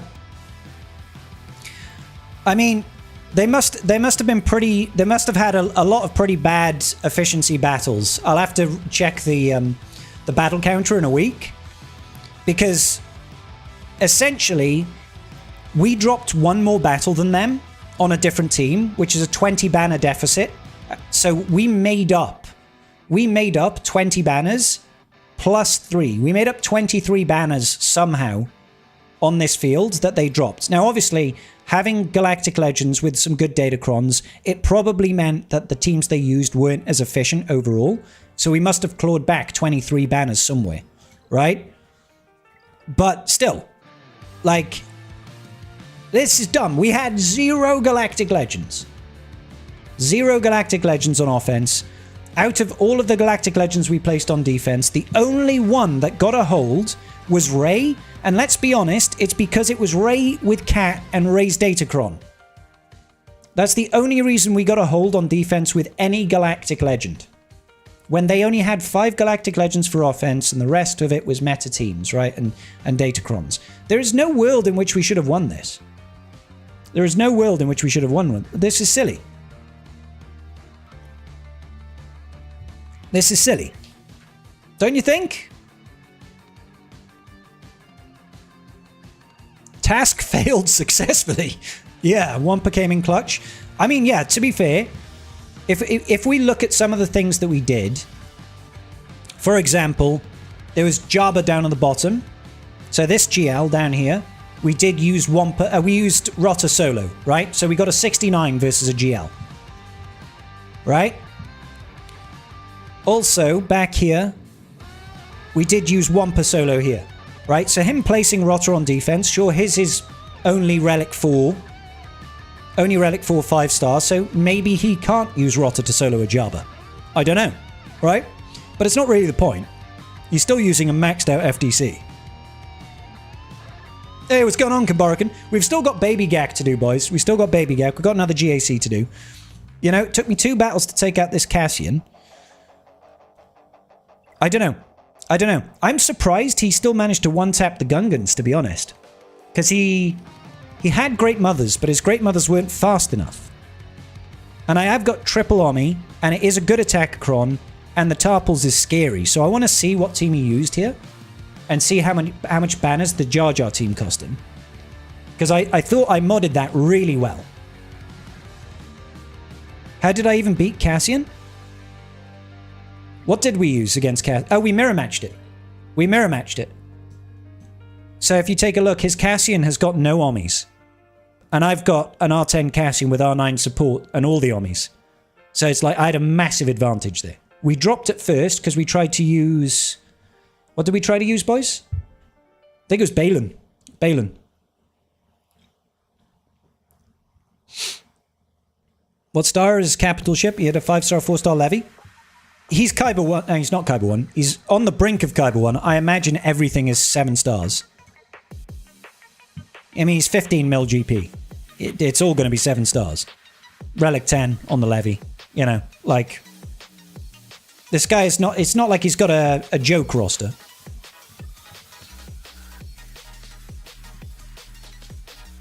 $63.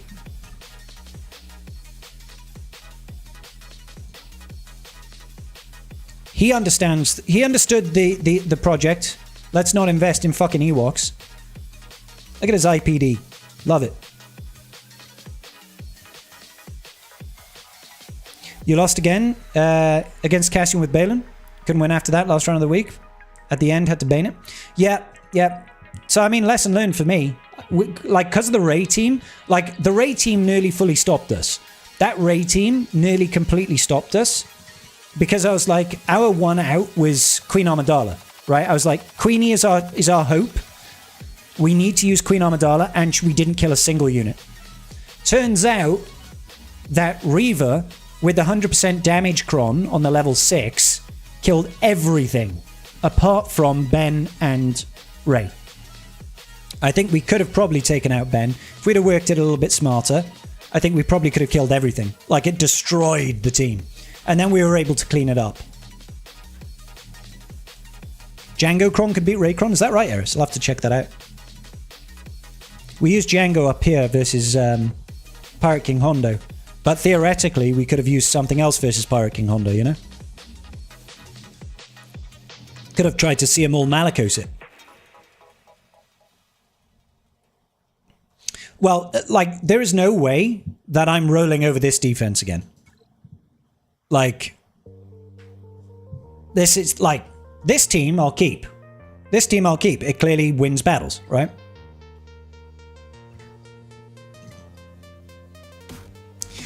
Okay, should we jump over to Baby Gak? Get Baby Gak going. Friendly reminder, ladies and gentlemen. It is a Friday night stream. Every $10 donated means shots in the bank. After every battle, we will do a shot, and I'll enjoy myself a bit more, I guess. Not that I'm not enjoying myself. I'm loving life at the minute. I'm still surprised we won that. Still very surprised we won that. But, you know, like, I'm going to make a video on that either tomorrow or on Sunday going over it, because I feel like that is a fundamental thing in the game that's kind of just wrong.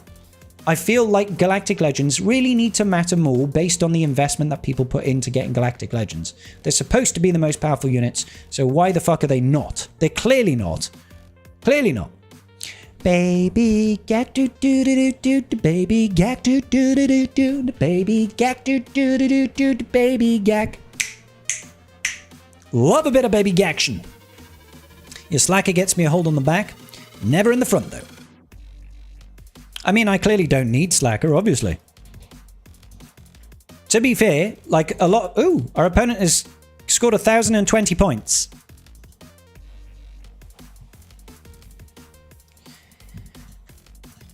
He has cleared all things. In this thing, all things devour. Plants, trees, birds, flowers. Slays kings, ruins towns, and brings high mountains down. See, Exec is the only thing holding the wall. So what? Hang on. Before we go any further, what is the size of this man's G penis? His name is Chef Love. Suck on my chocolate salty balls. Stick them in your mouth and suck them with vitamins and minerals. They're good for you. Just suck on my balls. All right, this guy's got 10.3 million G penis. Nearly twice the size of our G penis, but that's the way the cookie crumbles. He has got 5 galactic leg ends. And we have 6 million G penis. And no galactic leg ends. All right, okay. No Galactic Legends for us. We've got Geonosians, Gas, Rabies and the Babies. We have got Revan, JML. So Great Mother's the JML, seems like the cert. Maybe Gas the Revan. Fuck am I gonna do against Ray? We could try and Balin the Ray. We could try Balin versus Ray. There's no Ben. So Balin Ray. Balin. No fucking clue what to do against Gas. Probably Empire up here. Your balls be spicy. You know our balls are spicy. That's why we come to play. Alright. Let's start it off, boys. We don't fuck around. We're just gonna find out today. Just shooting yourself in the foot. What? Why am I shooting myself in the foot? Oh, you're talking to someone else. Sorry. Okay. So, I don't feel like I need to use the Rotacron here. I don't feel like that is the case. Attackacron is going to do nothing for us. A little bit of health, maybe. A little bit woo, a little bit wah. Extra offense and crit damage could be quite nice. Let's go for the health. Let's go for the health and hope for the best. I'm going to target Jedi Knight Revan first, because I feel like he is the... one. If we take out Revan, save the cheerleader, save the world. Here comes the Efflux. No Efflux. That's an interesting start. See if it pays off for him. Yeah, let's just go all in. The blind is epic. That blind is epically good. I'm okay with you marking Merrin. You can mark my Marin as much as you like. Mark my Marin as much as you like. Don't you know you are a bike? I don't like you marking Marin so much right now. Let's lower the max. Let's kill. Going after Jedi Knight Luke. Jedi Knight Luke. Just a basic. Gotta lower that max health, baby. Don't be mean. Get rid of all of that crap. Oh, come on, baby. We nearly got him. Oh. Call her in. Oh, good night, bitch. Next up is Nasty Basti. All right. Take a bow, honey. Oh, that bow's so good. Yep, let's do this. Get the extra damage. Nom him. The blight is real. Shoot her. Shoot her. He's about to ult, but it's just Jummel and the Jolie. Jummel and the Jolie, baby. I feel like we can just kill Luke. Do you remember that time I was talking about Galactic Legends? Do you remember the time? Pepperidge Farm members. Pepperidge Farm members. Great Mothers on Gas is fun. It's hilarious. You're like, Gas, take a seat. Stands up, take a seat. Stands up, take a seat. Stands up. Everybody touch your hands.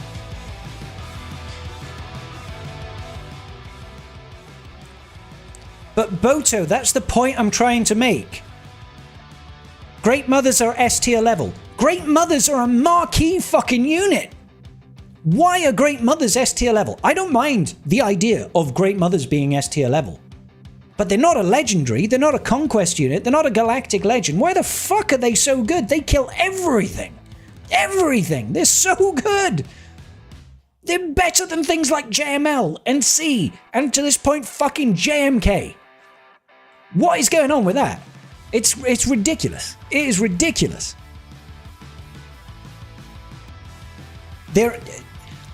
You're not getting the point, George. Why should an elite marquee be better than a conquest unit, a legendary unit, a galactic legend, an epic confrontation? With no legendary units. It's like, what do they support? Marquee unit, marquee unit, marquee unit, marquee unit. All marquee units. All of them marquee units. It's like, I don't care if they're an elite marquee. You can fucking use a light speed token on those bitches. Do you know what I mean? It's that easy to get. It's silly. It's silly. We should not have teams that powerful that are that easy to get. In my opinion. All right. We could gas this. I feel like gas is the way here. Right?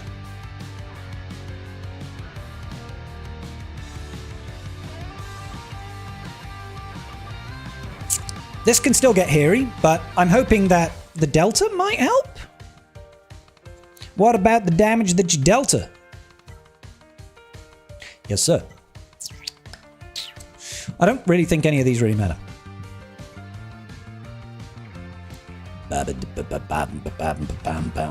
Let's just skip to the next song. Next song! I'm going to save the form up, even if we're going to lose a little bit of that action. Come on. This. I really want to take out Nasty Basti.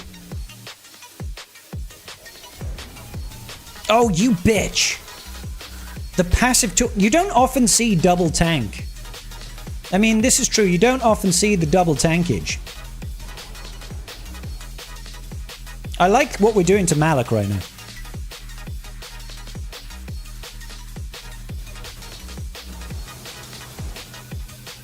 I think we're okay. Yay! Yeah, we're fine here, boys. We are fine here, boys. Oh, fuck you, man. Stupid fucking guy. Good night, buddy. One tap's a one tap, baby.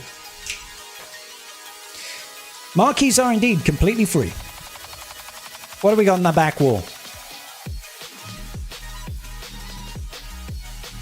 Y'all seeing this? Has this motherfucker put Ewoks on defense? I was going to say, that's not Bomami.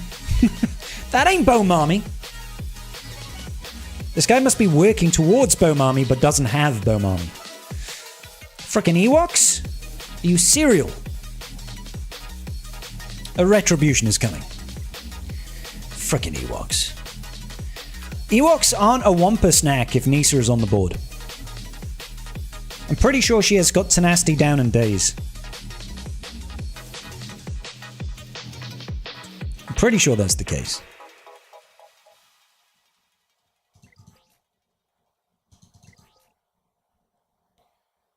%, 15, whatever any odds to damage with time and true damage.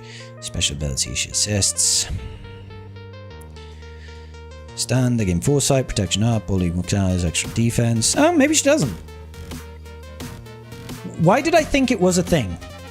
Well, I thought it was a thing that if Nisa is on the board, you can't Wampa it. It's been a long time, because who the fuck puts Ewoks on defense? Yeah, Wampa is still... If Nisa is on the board, Wampa has still only got a fucking 70% chance of winning. That's fucking wild, dude. Okay, I'm not too worried about that back wall.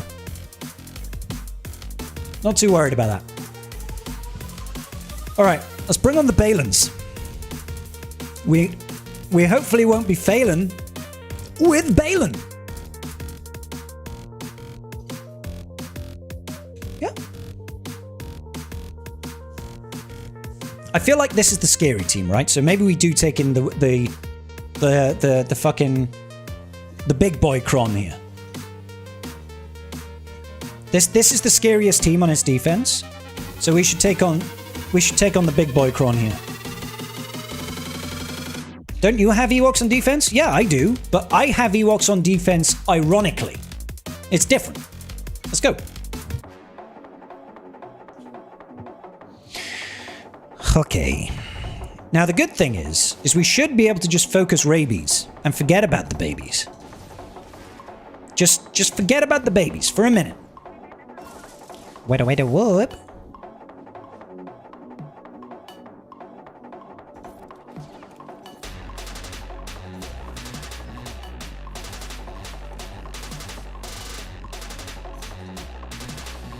There's the DI.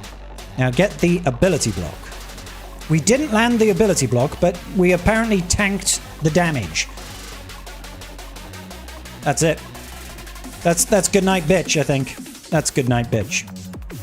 Good night, bitch! You're next. It's just an itty-witty BB-8. An itty-witty BB-8. Hide! From BB-8!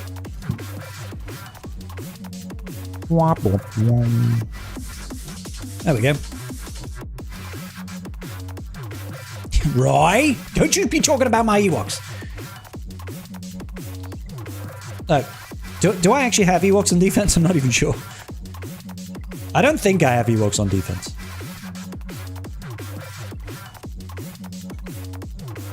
No, I don't have Ewoks on defense. You're crazy. All right. Geohosians. Buying Fwep. Hang on, we've got fucking... We've got Tarkin and clones and everything. We've got Tarkin clones, bro. How about we do a little bit of this, a little bit of this, a little bit of that, a little bit... 201, and I'm not afraid. I'm not afraid. So don't forget it.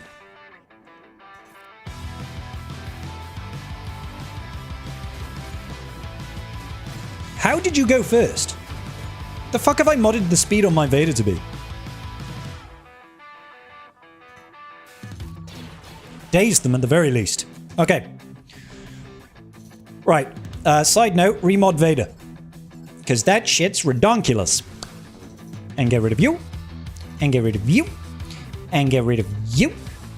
By the way, could I get rid of you? Yes, sir. I'm very ballsy. I have big balls. Alright, gas.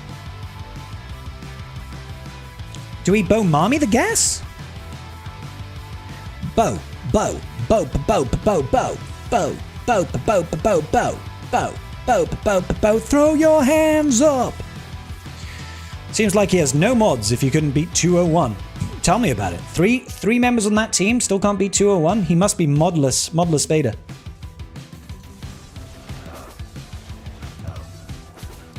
Or gas, but take a seat, will you? Yeah, very good. Alright then, so if we can kill 5s. Go on, kill him. No, don't. Oh, well, that's alright then. Don't call fucking BAM to assist now, boys. Get rid of him. Yeah, very good. Oh, I think we got this one in the bag, boys. Bar Hobo Street. Get him. How many GLs on this count? 0 GLs. Haven't we proven already that GLs don't matter? Galactic Legends are pointless. Don't worry about them. It's just a waste of your time and resources, boys. Clearly.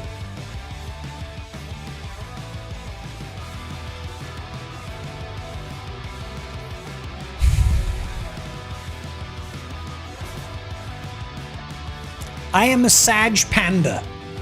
I am a sad panda right now. Alright guys, we've proved it unequivocally. Galactic Legends are dope. Reject GLs. Embrace Ewoks on defense? No! Absolutely do not embrace Galactic Legends in any way, shape or form. Okay, so this is where we are going to come undone. Is I don't think I've got enough to tear a new a-hole in this buy. But we're going to try our best. We are going to try our very best. Do your breast, do your breast. The rest is made with Gorilla Chest. And let's see what happens. Speed Gak? I mean, it's going to have to be. How much time have we got? 32 minutes? Got 32 minutes to go. 32 minutes to go.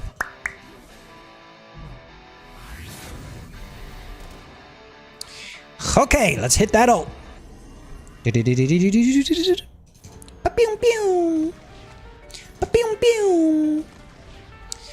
Let's go ahead and do a little bit of this action. I love a little bit of traction on the action.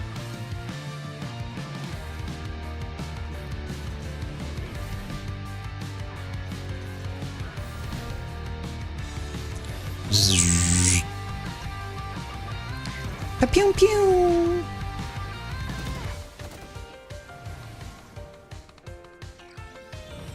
Okay, I see what you're working with. I see what you're working with. Ouchies.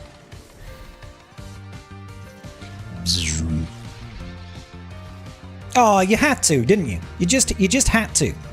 Call him in.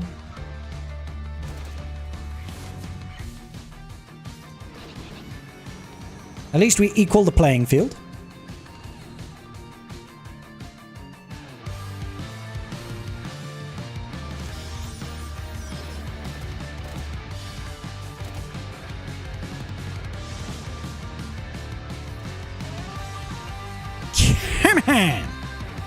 Hi, Scrotum Scribe. How's it yakking? Why are you calling me a scrotum? That's not very nice. That's mean. Why would you do... Oh, I should have wiggled. Should have wiggled, boys! Sometimes you gotta get wiggly with it. Actually, we're okay to basic here.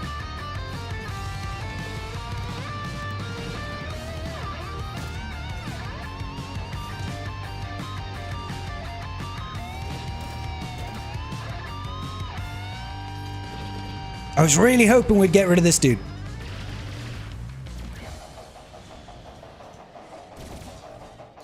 I've come undone. If I ever hurt you, your revenge would be so sweet because I'm scum and I'm your son. I come undone. Oh, fuck you with your plow job. That's so rude, man. Of course you didn't call the MILF to assist. Come on, kill the fucking dude. Kill him. Thank you.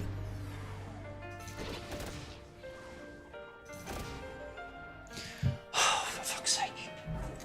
This is going to drive me spear now.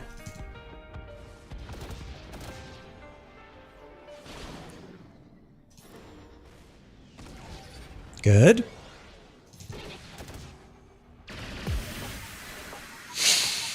They really want to make sure that they're always hitting that Raven's Claw, aren't they? They really want to go for that.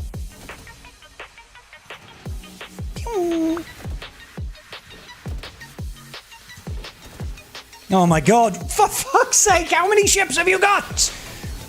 How many ships have you got, good boy?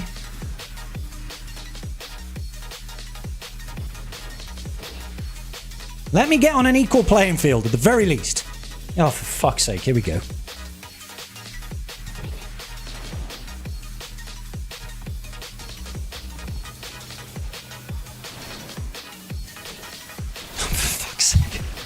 Is he really gonna just sit here and be like on the precipice of death? I need to wiggle here. That should kill him. Good. Ah! Oh, we did. Okay. Okay.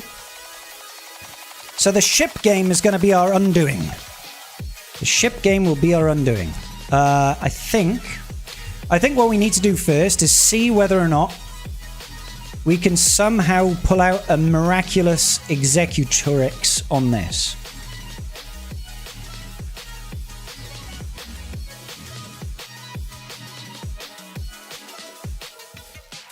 It'll be a bit of a hopeful run. See whether or not C works. Yes, let's set C.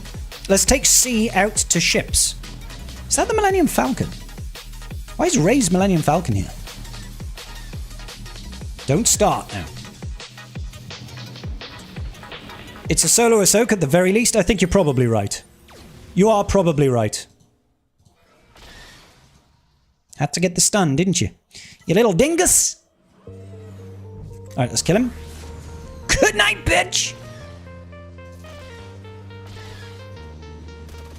Ah! Don't like this. Why do you have both falcons?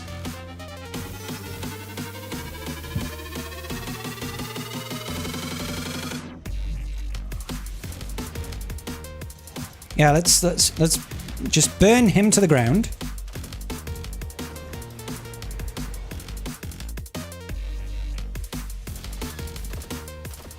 Oh, come on, dude! Seriously!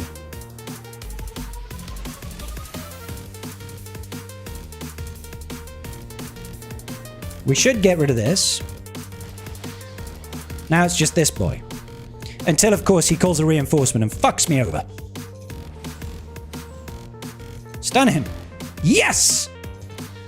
Yes! We got one! Alright. Good. There's still hope, boys. There's still hope. Right, okay. Let's grab a beer and we'll see if we can finish up. Too many ships.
Alright, okay. Scribellions are built on shots. Maybe hope, but definitely shots. Well, to be fair, Wump, we have done one shot, so tonight has been the night of one shot. We're okay with that, though. We're okay. Obviously, we would prefer if there were more shots, but hey. That's the way the cookie crumbles. We have an entire bottle here waiting to be opened. Waiting to be cracked! Okay, so, tribe. Let us see if we can deal with this last ship here. We've got the Chimera, we've got the Geos, and we've got Biggs, and we don't have a whole lot, I gotta be honest. We really don't have a lot to work with here. These are all like level 1 ships, unfortunately. Fuck me. Alright, let's hope for the best, boys. Hope for the best. Hopefully, 3-on-1... Even if we just survive long enough, we should be able... If we get to ult... The mass days turn 1 is really unfortunate. Hopefully we can stun her now with some fuck. Or we just win.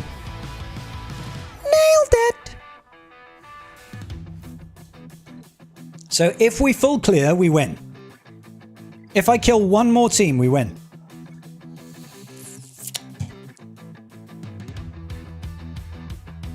Alright, okay, here's the dealio. Galactic Republic.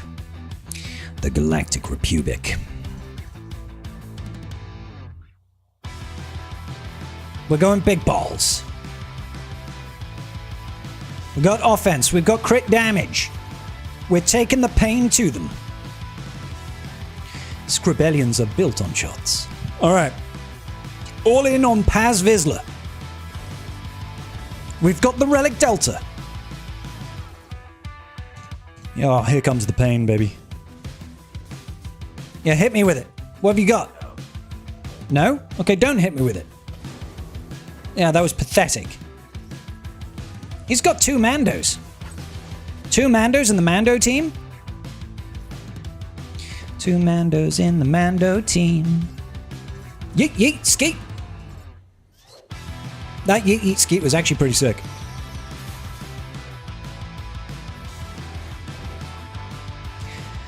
What is this, amateur hour? Oh yeah, you are watching a Scribe GAC, it's got to be amateur hour. Easy money, that's the dub. Ewoks. Alright, the power of the Empire is going to show you what should have happened on Endor. This is how Endor should have gone, alright? This is how Endor should have done. Alright?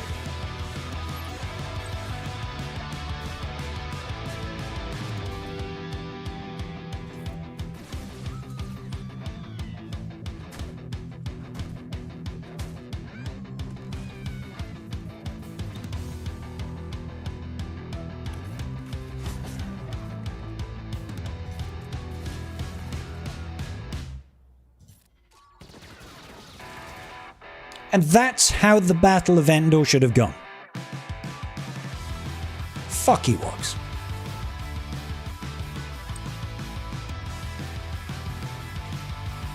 We won!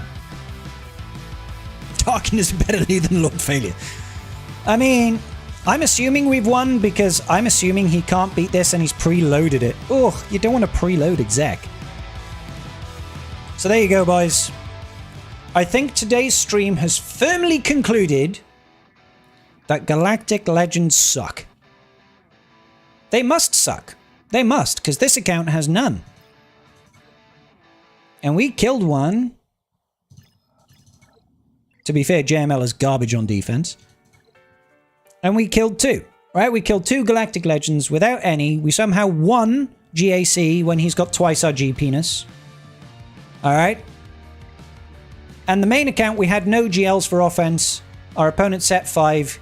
He basically full one-tap full cleared us apart from the Ray team and we still somehow won. Make it make sense, boys. Make it make sense. Make it make sense. Because right now, the Sensicles are not being made. They're not being made at all. What am I looking for? I'm looking for something. I'm looking for the music change. Because GAC is finished, we're going into the more chill form of music. Fuck Ewoks, see? So you want to fuck Ewoks? What are you saying? You like fish sticks? What are you, a gay fish? Decided tonight's project is making banner for Scrubulans are built on shots. Then tiny print, maybe hope to. Yes.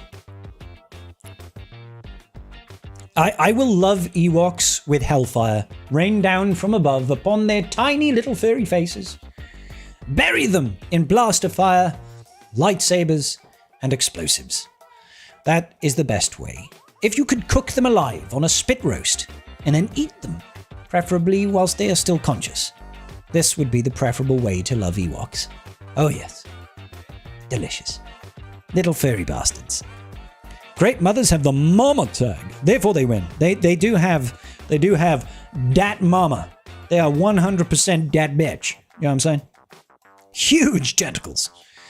It ain't about the galactic legend, it's about the galactic journey.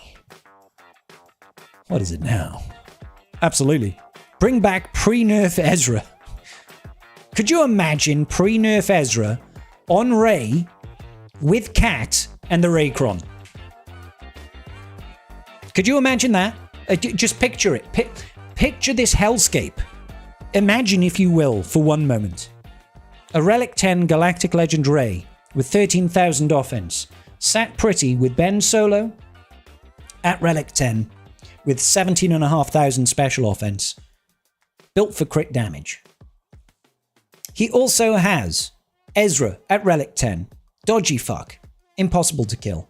Commander Ahsoka Tano passing 50% additional health and offense to the team, and then unit of your choice, who the fuck cares? Cal?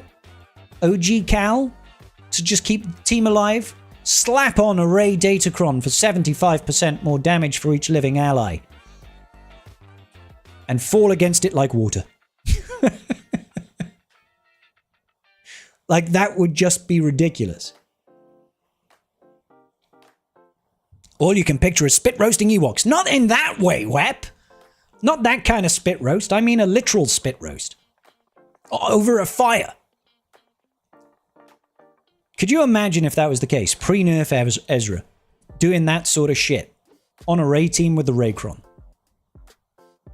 Are you intentionally not farming any GLs to this account? What's the goal here? No, it's not like I'm actually farming my first Galactic Legend on this account right now. I'm farming PK Hondo. Because I want to. It's as simple as that. There's no other thought in it, apart from I want Pirate King Hondo. He'll help mods. As good as any GL, really. Basically, right? I know Leia is the obvious choice, but I'll just get PK Hondo. Maybe I'll get Jabba afterwards. So the reason I haven't farmed it up until now is that account decided to focus on a couple of things. First, it wanted to focus on exclusively making sure I can get top of Fleet Arena. So I can do that on that account. I can climb to first in Fleet Arena on that account every single day, get 400 crystals. That's the most important thing. It's better than any GL. Literally. Better than any GL, get first in Fleet Arena, right? Because 400 crystals every single day, there isn't anything that gives you that sort of reward, really, right? So that's priority number one, and we did that. That was the focus at the start. After that, I decided, you know what? After this, GAC is not the important metric. Let's focus instead on the raid. So I do really well in the raid on this account. I get like 6.3 million score, right? Which is pretty fucking good for an account with 6 million GP. So I can get some good rewards, and I can help push the guild to higher boxes to get us more get 1, get 2, not get 1, get 2. Raid currency mark 1, 2, and 3, right? And that helps progress roster better than GAC, in my opinion. Being able to get access to more and more things like high-level relic mats is better than having a GL and occasionally winning one more GAC. Or having Jabba and maybe getting more mods and stuff like that, in my opinion, right? So that's been my focus, is I went top of fleet, focused on a bunch of raid teams, Then I decided, after I'd done my raid teams, you know what? I want to make sure that I'm prepped for TB stuff. So I sorted out Jedi Knight Cal Kestis. So I've got Cal Seer, got a Nomi on Cal, on Whirlwind Slam, so that I can easily do the Zepho mission. So now I qualify for the Zepho mission. What else did I do? Got Inquisitors. I'm Reaver ready. Marok, he's at Relic 7. He's got his Omicron for TB. So he's easily able to do the Reaver mission. So I'm Reaver ready. What else did I do? I got Bo-Katan Mandalore. So I'm ready for the Mandalore mission. That whole team is at Relic 7.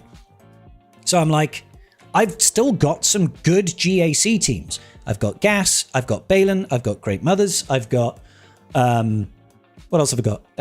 Padawan Obi-Wan Master Qui-Gon Jinn, Duel of the Fates, additional sources of Gerda keypads. And so basically, the roster is built around economy, not GAC. It's built around the areas of the game that give you rewards, return on investment. So I'm a really good TB candidate, I'm a really good raid candidate, and I can get rewards from PvE stuff. And I can get top of fleet arena every day. That in itself is way better than thinking, oh, I'm going to take 6 months and I'm going to focus farm Slacker as a free-to-play account, right? In my opinion, that's a better way to go. If I wanted to make GAC the focus of this account, I would have built it differently. I still would have gone fleet first, because going fleet first means that you can secure crystal income to build your roster faster, and that's more important, right? But I probably wouldn't have done things like focused on raid teams and TB teams. I would have done stuff like, let's get the really easy, good, low-hanging fruit. Get Great Mothers instantly, because they beat everything, and they're really good. That'll also get me Balin straight away, right? And then I could push into things like, let's get the low-hanging GLs. I could push in to get Slacker really quickly, or something like that, right? So I could beat everything, because it's all about offense, right? In the early stages of GAC, it's not about, can I set a defense that gets holds? It's about, can I go offensively and be more efficient? Because if you can full clear, and they can full clear, as long as you full clear more efficiency, you win. So it's more important actually to have a better offense than a defense. Hey, what's going on, Delman? How you doing, buddy? They would have half nerfed him or something. They should have honestly opened up some of those clauses to make him that OP in other squads. I'm happy with the nerf to Ezra. I'll be honest. I'm really happy with the nerf to Ezra. I think he should have been like that from day one. I heard raid. When is the new raid? Don't know. I wish I knew more about the new raid. I know as much as you guys. Like, Meathead said they're working on a new raid. It's coming at some point. If I were to guess, 6 months down the line. End of the year, start of next year. For much small G penis is pretty impressive. It's not about size. It's how you use it. I had my TB jab back in the... Yes, me too, HUD. Pretty much how you're running a main. Kyber 2 with 5 GLs and a bit of butt clenching, but prioritize guild stuff. There you go, Boomer. CG has him locked down. He can't speak on that info. Meathead will disown him. I actually don't have any information. Like, let's be real. If I did have information, I couldn't tell you, so I guess you'll never know. But I actually don't have any information on the raid. No idea what the raid is. Don't know what CG's working on. I hear some stuff. I see some stuff. I can't talk about some stuff. That's literally it. Right? But raid is not one of them.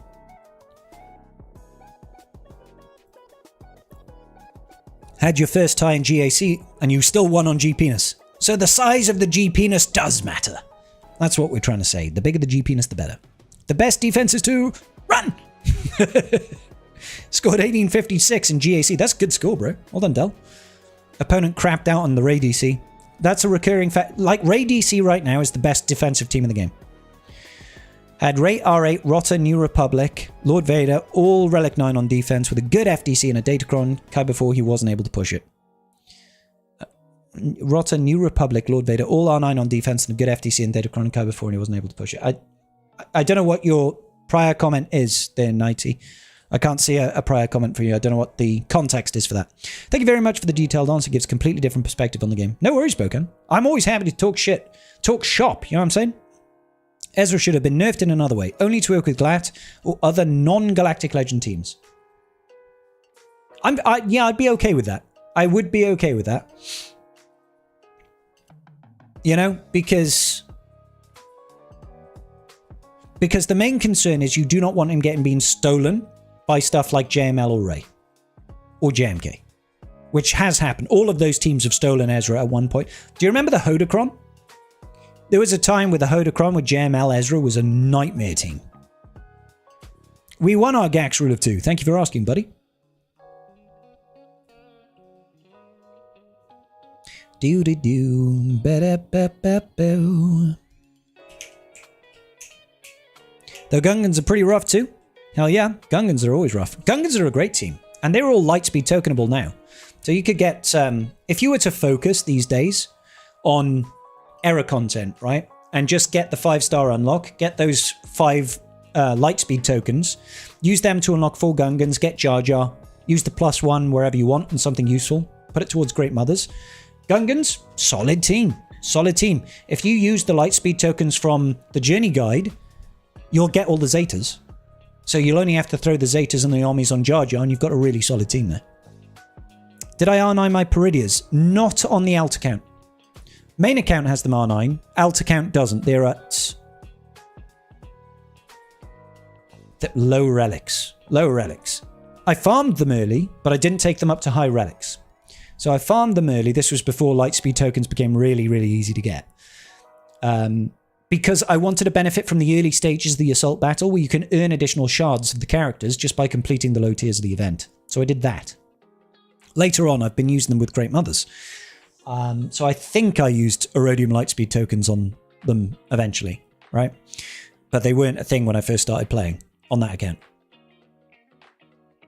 It has, Dell. It really has. I don't know what temperature it is now. Am I still live on YouTube, by the way? Am I still live on YouTube? I think we're still live. Yeah, still live. Sorry, it's just my OBS is playing up saying I'm not live on YouTube. Let me check. It's cooled down at the moment on in Wales, which is really nice. I've still got a fan blowing me at the moment.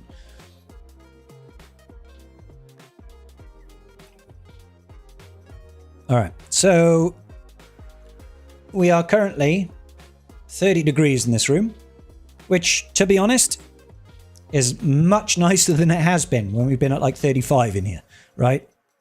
Watching on YouTube. Good. Thank you, Buell. So yeah, Peridia Pals. Now, Peridia Pals are still a really good investment, don't get me wrong, but I feel like they're R9.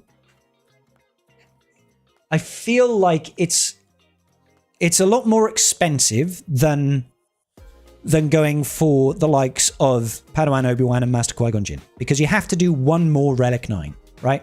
Captain Enoch, and he's not a great unit. DTP and Night Trooper are really good units, actually. They're actually really valuable, because you can use them under DTMG, or you can use them under Night Sisters, right? They're actually pretty good. Good in pretty much everything, right? So they're not too bad, but Enoch, he's okay as a supplementary unit, not as a lead at this point. So his investment, especially early game, feels like a big cost for very little payoff. And then when you get the Peridia Patrol Assault Battle, the top tier can give you Omicrons instead of Girder keypads or droid brains. And whilst that might seem nice, get extra 5 Omicrons once a month potentially, what you really, really want in the early game is more of those girders to unlock the difficult to get things, right? We're talking about your stuff like your capital ships, where you need Relic 9 units for Darth Revan and Malak and Adrad and stuff like that. And then thinking about Galactic Legends down the road, where you need like Cat and Fulcrum and Snips, and you need to have Pirate King Hondo and Gas and GK and stuff like that, you know? Like, these are units that you don't necessarily want to Relic 9, but you have to get better units like the Galactic Legends to build out your roster and get all the economy events and get the fleets to build out your fleet game and all that sort of thing, right? So the Girder keypads and the droid brains are more important than Omicrons, realistically speaking. We've already established that GAC is great, it's fun, but it's not the preeminent source of resources. You're better off doing fleet if you want crystals. If you want to develop your roster in other ways, you're better off doing stuff like TB and raids. Actually, raids first. Raids predominantly, let's be honest. But TB stuff gets you into good raids that perform better in... gets you into good guilds that perform better in raids, and it's kind of cyclical, right? So That's why I feel like GLs are just kind of deprioritized.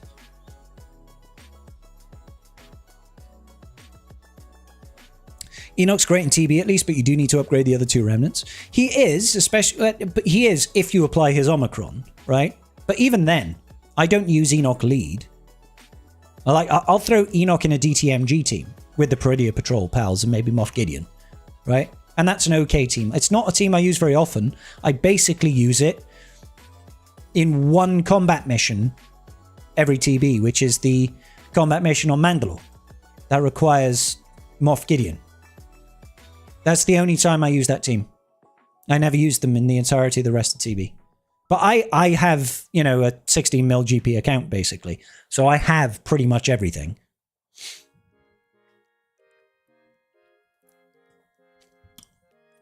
Enoch leading TB is fantastic without it.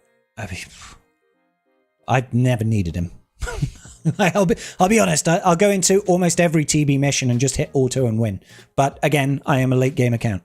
So I don't need to have Enoch when you can use things like Stranger and Pirate King Hondo and Lord Vader and Slacker and frickin', you know, Balin and Ray and JMK and Glat and Cassian Undercover with his Omicron and I've got like genuinely, usually in most TBs, I still have like 3 Galactic Legends left over that I've just not used.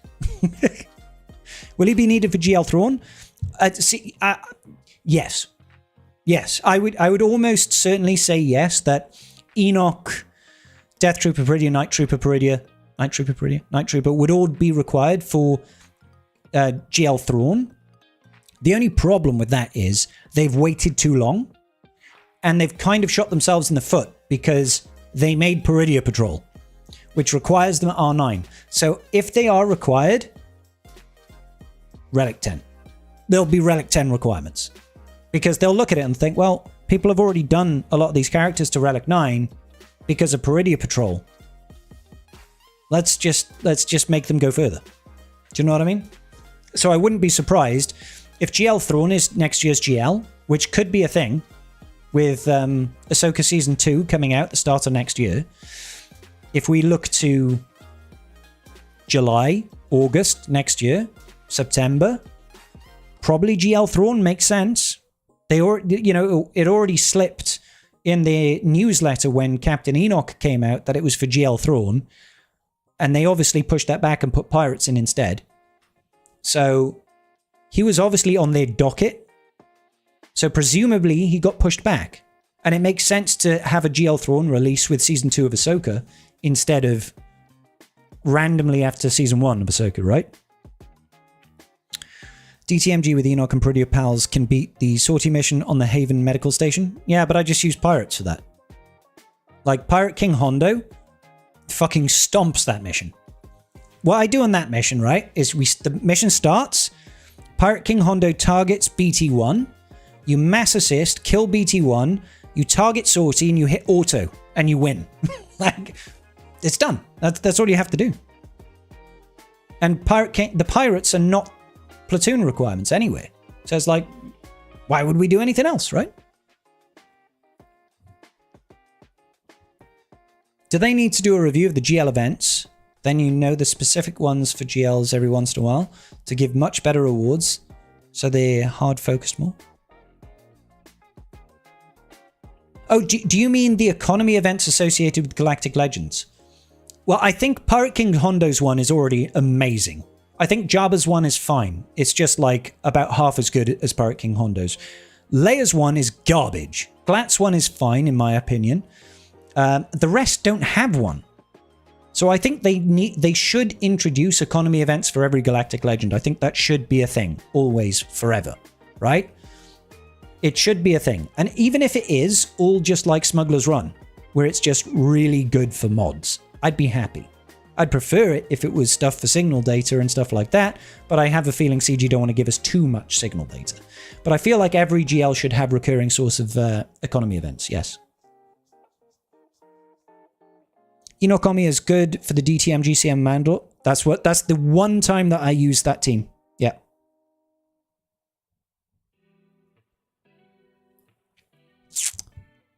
Yeah, there was a GL Thrawn leak.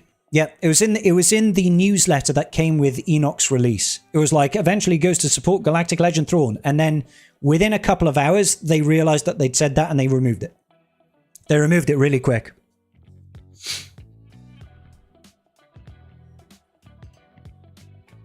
They used the term Thrawn's faction of remnants. Faction isn't specific to Swigger, it just means different group of remnants than Gideon's. Enoch Army is good for the... Yeah, I've already spoken of that, and I've been saying that since that post. Yep. I hope GL Thrawn is coming. It probably is. The Old Heir to the Empire audiobook had so much potential for Thrawn, so underrated. I don't think that series is underrated. I don't think it is. It's just not known. That's the only problem. Like, Star Wars nerds know about, you know, Heir to the Empire and all the Thrawn books, both trilogies, right? Hey, Nooch coming in with a raid. Thank you, brother. Hope you're good, Nooch. Star Wars Daddy-O over there. Thank you, buddy. So I think I don't think anybody can claim that the Thrawn series is underrated, because anybody who has read or listened to the Thrawn books think it's great. The problem is most Star Wars fans do not know Star Wars outside of the films. They don't watch the Clone Wars like me. They don't watch the animated series. They certainly don't read the extended edition books. You know, they don't look at the EU. They don't look at Legends content. They don't watch Rebels. Most people don't even watch things like Ahsoka and Maul, and they don't watch things like Kenobi, and they watch none of it because they only care about movie releases because it's a big thing, right? So it's not that it's underrated. It's just people don't want to look into, or probably are, or more likely, they are completely unaware of any extended stuff that exists for Star Wars. That's what it is, right? What's the best executor team comp for Fleet Arena and or GAC defense, triple attacker? In my opinion, Vamper, it depends. If you're at 7-star and you've got a star or relic advantage on your ships and a mod advantage, very important. And I'm not talking about stats on mods, I'm talking about quality of mods, 6-dot mods, basically, right? You are better off going with triple attacker on defense, okay? But you do have to be very conscious of the fact that if the opponent has got Profundity and has Rogue One, probably don't set that on defense. Do a bit of scouting to see what he uses to attack it, right? But if all they've got is, say you've got 7-star Executor and they've got 5-star Executor, you set triple attacker. Simple as that, right? That's not to say it'll guarantee a hold. It'll just make it harder. Make it harder for them. Because I climbed with a 5-star Executor versus 7-star Executors, and with the right team comp and the right strategy, it's a very reliable counter, right? So you can beat it. You can, but you're better off going triple attacker. But again, it depends if you've got that advantage in stars and relics, right? Otherwise, you go Thrawn, Punishing One, Razor Crest. You need to finish Rebels? Oh, mate. I'd rather watch The Ninth Jedi. Sent you something custom built? Is that in my Discord, buddy? Rebellions are built on shots. Thank you, sir. That's actually my whiskey time thing. Should we add it over here? Hold up. Doop doop doop doop doop doop.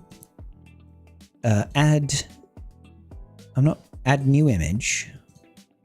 Browse. So this is from Womps. Scribellions are built on shots. Maybe hope, but always shots. I'll have this up here. Thank you, Womp. Appreciate you, sir.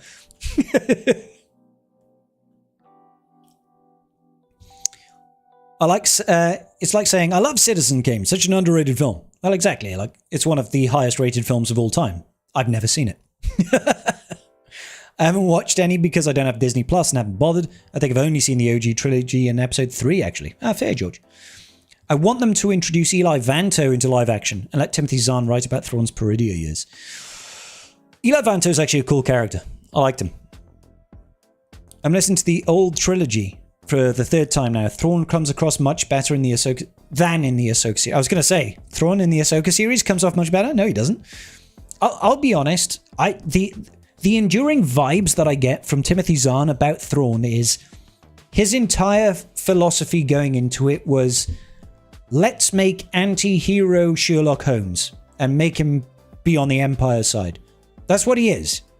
He is a socially awkward, incredibly intelligent, deductive person who just so happens to be a little bit amoral and evil.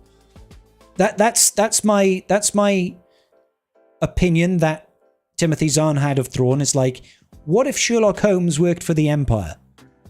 And I think that's his entire angle.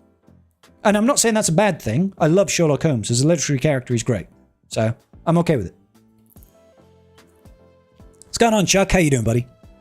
In Rebels, he was still okay, but you can tell that many people only know him from Ahsoka. Yep. Did you get holds on Rotter or New Republic teams? I didn't set Rotter or New Republic on defense. So, no. But thank you for asking. I've seen none of the original movies and maybe two with Rey, but couldn't tell which. All of my knowledge is from being in the community at the point. That's cool, Claude. Is Pirate King Hondo worth going for before Jabba with the pirates becoming like? In my opinion, Pirate King Hondo is a better choice than Jabba. In terms of PvP, Pirate King Hondo performs better. Jabba right now is just getting mollywopped by so many things, right? Don't get me wrong, Pirate King Hondo also gets beat by things like Seer, right? You can actually stop that counter, but Jabba gets beat by a lot more things than Pirate King Hondo gets beat by. Also, Pirate King Hondo's event that recurs as frequently as Jabba's is over twice as beneficial as Jabba's event. So his event is much better than Jabba's. And in every PvE game mode, Pirate King Hondo is dope, right? He's absolutely dope. The only counter argument is, of course, that Jabba has got required combat missions in all of TB. And he can full auto it. So can Pirate King Hondo, but that's regardless, right? So in terms of TB, I guess you could call them equal in performance. PvP, Hondo has the edge. In terms of economy, Hondo has a massive advantage. So in that instance, and also right now, and probably for the next 5 to 6 months, Pirate King Hondo brings the additional benefit of raid performance, which will give you additional rewards. So right now, I have to say Pirate King Hondo is the better choice than Jabba.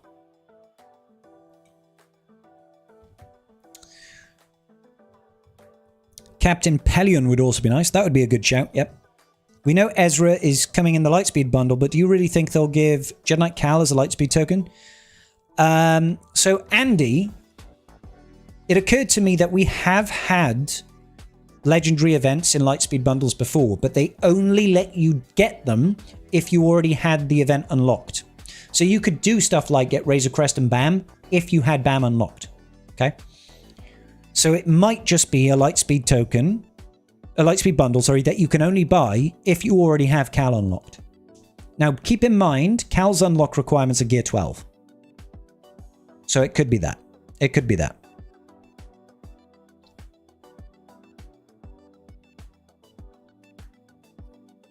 Season 3 and 4 are extremely good. I couldn't get through Season 2. That was my problem with Rebels. Like, I was just like, I'm watching a kids show here. Like, I found it really hard. You appreciate Ahsoka's take on Thrawn, but I really was a big fan of Shin Hati and Baylan. Yeah, they were fucking great. Cash fixes everything in this game. It does. You're right about Thrawn. He's epic in the books. Doesn't even come off as evil.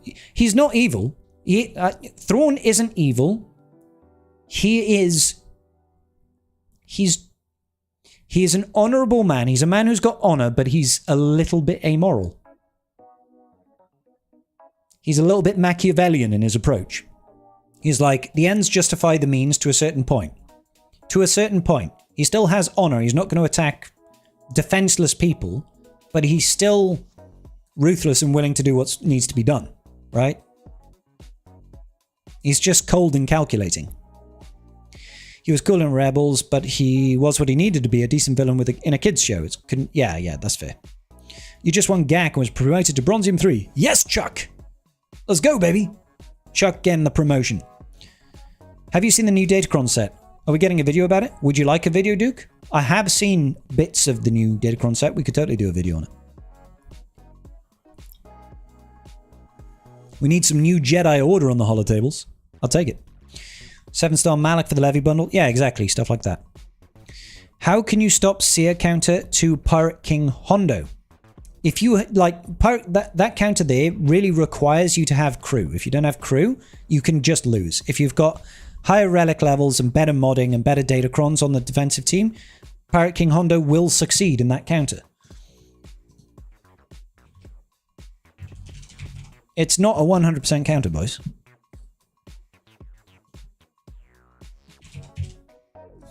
Now, at the very top end, you're obviously going to have troubles, right? You're obviously going to have troubles. But let me just get stuff up over here.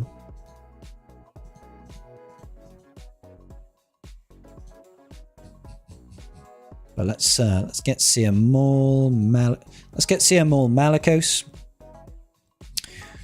So, if we go over here, that's the wrong one. Excuse me. If we're over here, right, and we've got Pirate King Hondo team, I've not put in the 5th because the 5th could either be OG Hondo or it could be Smee or it could be Quiggold or whatever, right? And they're using a Seer Maul Malicos team. Let's put this to Kyber 1 because that's where it's going to be a more likely matchup, right? I've given them all of the Malicos Omicrons and I've given them Seer's Omi. We're obviously not going with Starkiller because that changes things. Let's get rid of the Hondo Omi as well. So look, the win rate is 87% at the very top, right? This is Kyber 1. If we take off Kyber 1 Division 1, it drops a little bit to 82%. However, it really does still come down to crew. If you exclude crew being in the team, right? All of a sudden it drops like 6 or 7%, right? This one's 59%. Why is that so low? What's the difference here? Okay, because it's got Cal, right? So if you don't have, yeah, if you've got no crew, no Cal, it drops to 71% and all this sort of stuff. This one's got Asajj, so it's probably got the Asajj cron going on, right? So it's like, yes, it's a good counter. It's still not 100% even with crew. It's like 80 odd %, right? So there's still a 20% chance. If you all of a sudden take R7 team over here with less Omis, and this is R9s, R10s with all Omis, and it's got something like, I don't know, let's throw on a Datacron over here. That's Colonel Ward, for example. It drops to a 60% win ratio all of a sudden. Do you know, like, if you change certain variables, it stops being a surefire thing and starts to look pretty bad.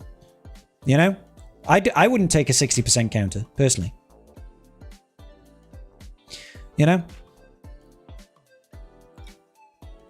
Now, ultimately, I feel like this is almost irrelevant anyway because I would just use Django. I know Django Cron is going to disappear soon enough, right? Django Cron isn't around for much longer now. But Django Cron is pretty damn reliable there. Currently working on Balin. What's a good team for him? Obviously Shin and Marok. Yeah, so the core is Marok and Shin. You can't really replace Marok and Shin. Right now, a lot of people will use Fulcrum and Stickray with Stickray's Cron. We used Stickray Cron earlier, and we hit for 1,000,000 damage with Stickray. That was kind of funny. So that's kind of a good team comp at the minute. But if you don't take in those, oftentimes you'll take in someone like Hondo, maybe Han Solo. Han Solo is actually really good because shoots first. You can stun an enemy team member. That's really useful. You can use Dash and Kira. That's kind of like the lowball, poor man's Balin team. There's quite a few comps. Since you ain't filled with shots, you can do new DC story. Nah, Steels, no chance, mate. Grit on a Datacron for GL Ahsoka. Grit will stop things like Night Sisters. I believe. I believe Grit stops Night Sisters. But it's not going to stop something like Slacker. What did we use against GL Ahsoka Tano earlier? That was no GL. Oh no, we didn't do that. Yeah, we did. What did we use against her? Can you guys remember what I used to take down GL Ahsoka? Actually, hang on, I'll have it here.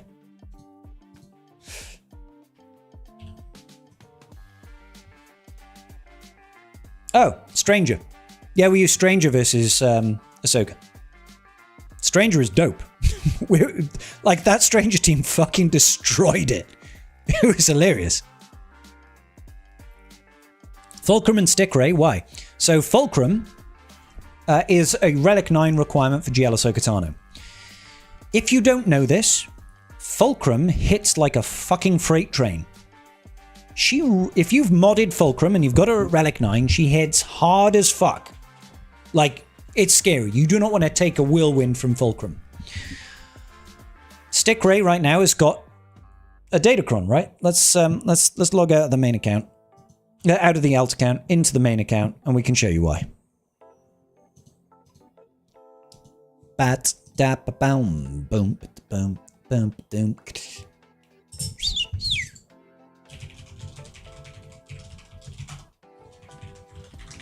You can also use Stick Ray in a Stranger team. It's probably not the best, but it still works, especially if you've got a lot of relics on that team. Okay. Scribellians are built on shots. Can I do a little series for this live where you compare accounts GP relative wide and wonder, and whoever is the most efficient gets a shot out of a friend request acceptance? Get a shot at a shout out or a friend request acceptance. You can do something like that. Okay. So now my squads has been a little bit fucky recently, but we'll try and make one. There we go. Okay. So let's do this, right? We'll build the team. Stranger. Not Stranger. Fuck. Seer. Alright. So, Seer. Then we're getting... Not Starkiller. We're getting Maul. We're getting Malicos. Fulcrum, right? And then we're using Stick Ray. Okay? So, we all know Seer, Maul, Malicos, just objectively a great team, right? You've got Frenzy over here, you've got fuckloads of damage, you've got no revives, you've got ramping crit damage, it's just a great team, right? There's no arguing this trio already encapsulating is a good team. Adding Ahsoka Tano Fulcrum over here, she uses Meditate, she gains Foresight Retribution, and at each non-unique buff, excluding Taunt, present on all allies for 2 turns, gains 15% turn meter for each buff on her. So, you know, if she gains 4 or 5 buffs, all of a sudden you're looking at 75 to 80% turn meter, something like that. I'm fucking top of the head balling that. She basically takes a bonus turn. And then you've got Whirlwind. Consume all non-unique buffs and deal physical damage to the target enemy. Scores an additional hit for each type of buff consumed. Target can't evade the attack, and it's got 50% less armor against this attack. This hit here, if you've got a lot of buffs, kills things. It does hundreds of thousands of points of damage. If you've got her at Relic 9, which you need her for GL Ahsoka Tano, and you've modded her at least for a little bit of offense. So I've got an offense set and a health set on her. She's got offense and crit damage, right? Nothing special. 260 speed. She doesn't really need speed. 10,400 offense. She's a big damage dealer. Multiply that by a Datacron that gets added in, all of a sudden lots of damage, right? And then you got Stick Ray over here. And Stick Ray is garbage. She is. She's just terrible. However, she's got a great Datacron right now. I've modded her for 300 speed. I've put her in a crit damage set with a crit damage triangle. So we're benefiting from all of the crit damage in the world, right? 240% crit damage. And she's got 8,796 crit offense, right? But if you pair that team with Stick Ray's Datacron, all of a sudden things start to look very, very scary. Because you've got Stick Ray's Datacron over here, where she deals 25% more damage per relic amplifier level on all allies. So Seer was Relic 7, Maul is 8. Hang on, let's do it this way. Seer is Relic 7, Maul is 8, Malicos is 8, Fulcrum is 9, and Ray is 8. 40% times 25. She's doing 1,000% more damage on a hit, and Ray does damage. She is an attacker character. She used to be the hardest hitting character in the game. Oh, Scavenger. She used to be the hardest hitting character in the game. With attack like Flurry of Blows, physical damage to an enemy twice, 55% chance to deal third damage. If she's got a positive status effect that she gets from her first special, she deals damage 1 additional time. Hits after the first deal reduce damage, right? If she's dealing 1,000% more damage on this hit, we saw earlier, she dealt 1 million damage. 1 million damage with this hit. Bro, watch out for Stick Ray. Watch out for Stick Ray, dude. So, like, where is it? Here it is, right? If you've also got 20% turn meter for every light side ally, Stick Ray is going to be the weakest because she's very squishy, right? In that team, you've got 2 light side. You've got Fulcrum and you've got Ray, which means Stick Ray is going to start the battle with 40% turn meter. Okay, she had 303 speed. Divide that by 100% minus 40%, which is 60.6. She's got 505 speed in that team for turn 1. She's dealing 1,000% more damage on that team. Stick Ray's going to hurt. That's why we use Stick Ray in CML Malicos. I know that was a bit of a roundabout answer there, but that's why. That's why. I missed both the Mara Jade Skywalker and the Dark Side Yoda marquees and score often 500 to 600 in Colosseum. Is this something I can do free to play to do better in Colosseum? It's going to be really hard for you to climb in Colosseum if you've missed those marquees. What I'd recommend is Starkiller, who's starting on Tuesday, is just invest as much as you possibly can in him. Make sure you've got the calendar for loaned units. Check your calendars. So if you go into the game, go into your inbox, go to daily login rewards, find more calendars. You're looking for this loaned unit error level increase calendar. Claim all of these error levels, right? I don't know if you've already done that, but make sure you do that first, okay? Claim all of these. After that, on Tuesday, we've got a brand new marquee dropping in Starkiller. Throw absolutely everything you can at him and get him to the highest error level you possibly can. And as you're working through the different stages of the bosses, watch out for video guides from people to see what the best comps are. Try and get as much rewards as you can. It sucks to miss out on 2 marquees. It really hurts coming in partway through an error, but there's not a lot you can do about it. I can't remember what I did 5 minutes ago. I know the feeling. Have I done GAC yet? Yes, GAC is over now, Smile. Sorry, brother. Are you going to do a free-to-play series to see how fast you can lock Pirate King Hondo once the pirates are open to Lightspeed tokens? I mean, I hadn't planned on it. Because the problem is, the funny thing about it is one of the big bottlenecks there is Ray's Millennium Falcon. That ship is required at 7 stars for Pirate King Hondo. From a free-to-play perspective, the only way to do it is just refresh the node. Even if you refresh that node once a day, that's still going to be like 3 to 4 months.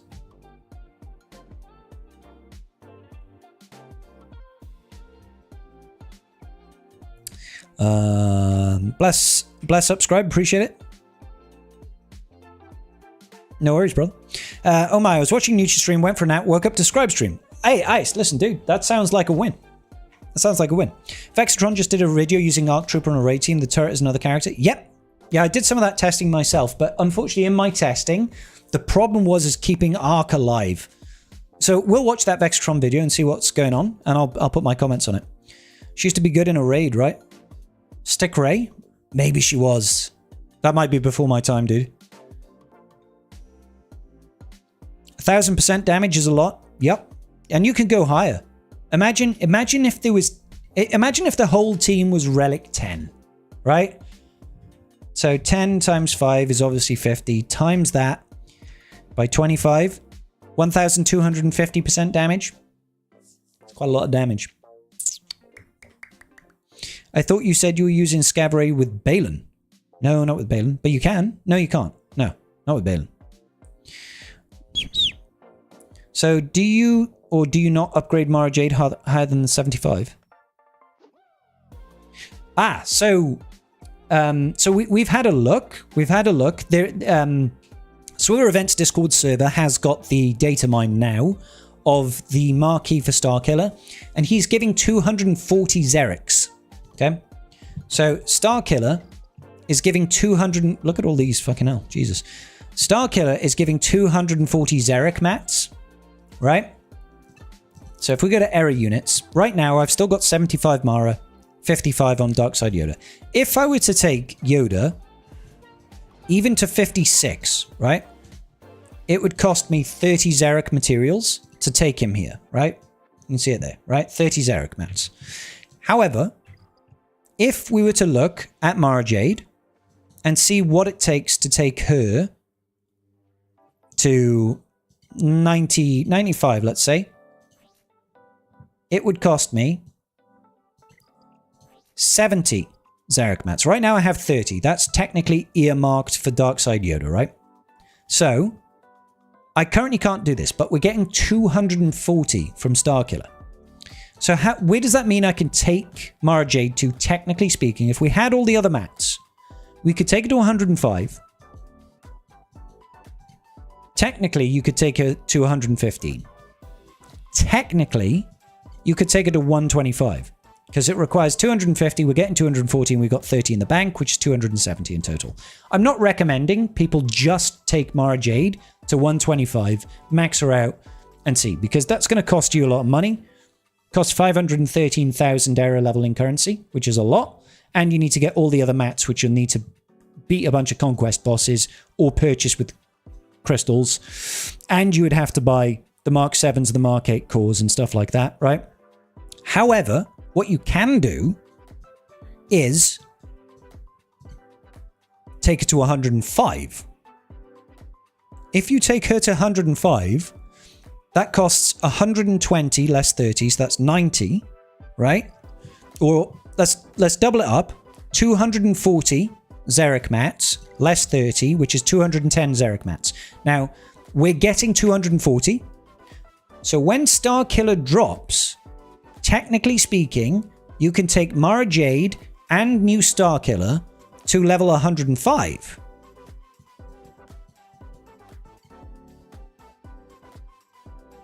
Right? You could take both of them to 105 and you could take technically Yoda to 95, right? But you won't have the error leveling currency to do that with the other mats. So my plan is Starkiller drops. I'm going to go take Mara Jade as far as I can and Starkiller up to 105 and leave Yoda at 55 for now. Take these guys as high as possible and they'll easily break through into tier 8, tier 9, I think. At 105, you've got over 10 levels worth of error level gap, right? What you don't want to do, in my opinion, is take all three of them to 95. I don't think this is the play, is take Yoda, Starkiller, and Mara Jade to 95.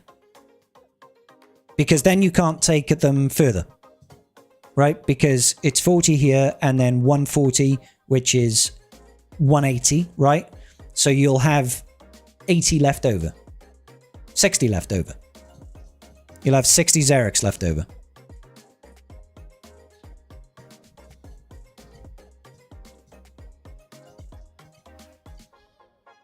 Yeah. So I personally, I think 105 on Starkiller and Mara Jade is the way to go.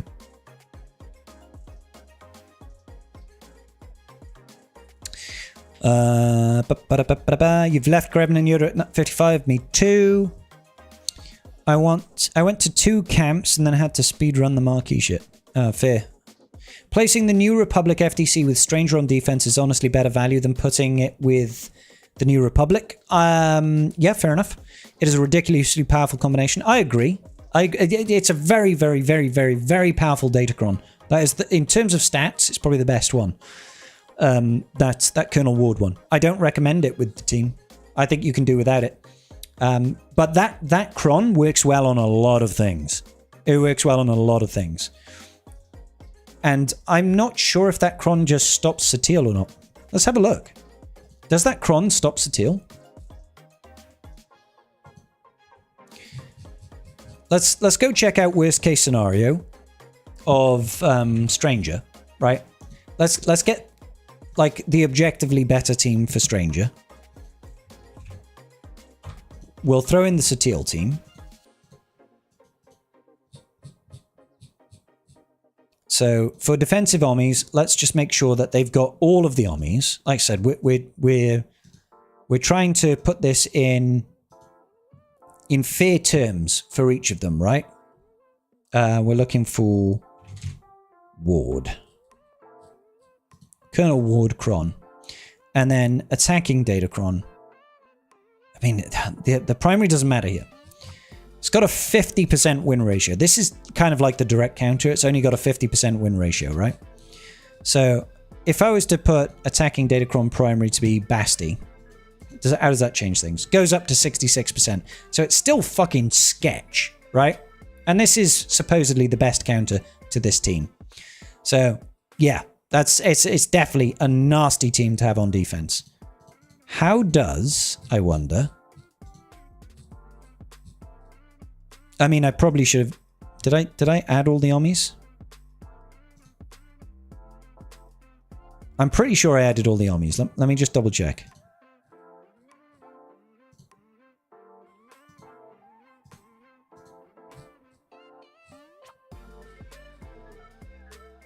For some reason, Sortie has a better win rate, but whatever. Okay, yeah. So I think we did add all the Ommis. Okay, so let's just see, how does Lord Vader perform here? How has nobody used Lord Vader against it? Oh, it's just because the Basticron's there. That's probably why. That's probably why. Because I'm curious to know Lord Vader's counter success rate.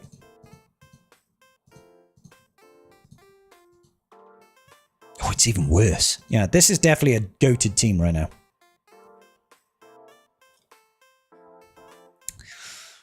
Yo, Scribe, can you give me some luck? My opponent in GAC had 12 million GP power and I only have 4. Ah, Motters, good luck, bro. What will be the resistance team to use with Stick Ray? You could probably throw on a Zori team. 20% Termitacron, maybe have her weakest and hope that she slaps some face. But I don't think she's not ideally placed in an actual resistance team. Placing the new... Oh, I've already read that one.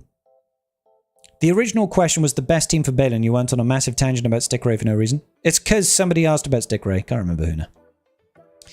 But trust in my ADHD, Buell.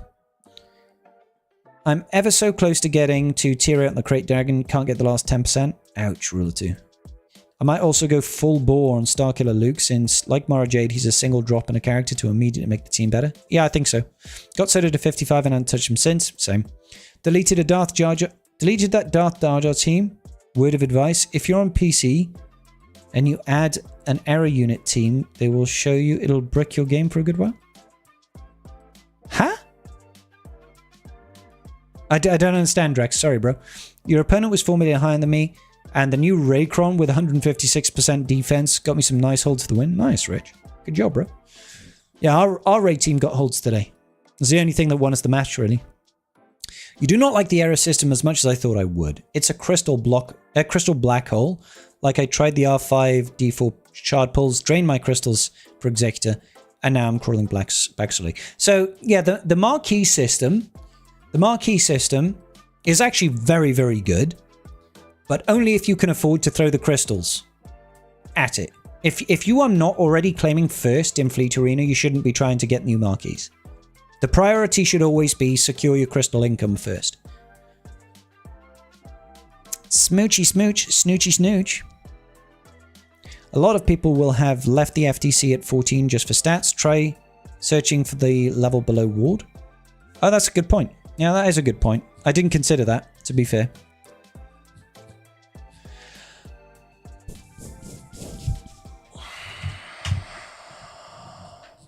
I'm not sure if I can actually search at individual... you can go to level 12. I don't think you can search for level 14. So you can go 15 or 12. You can't go 14 by the looks of things. Yeah, I can't search for... Oh, all? Maybe I can? No. You can't search for individual levels, unfortunately.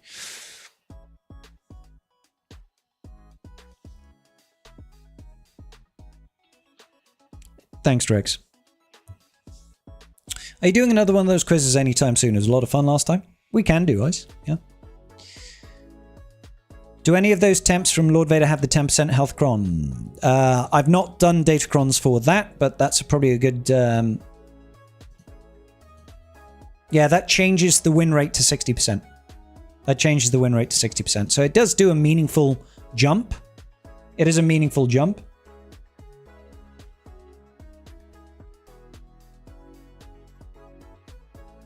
Gosh damn it, what is all this?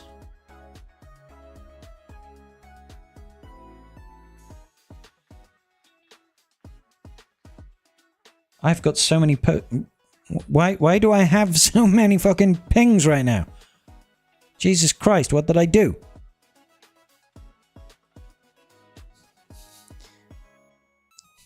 You have subscribed to Crime and Investigation on Prime Video. I think Mrs. Scribbles has been doing some viewing.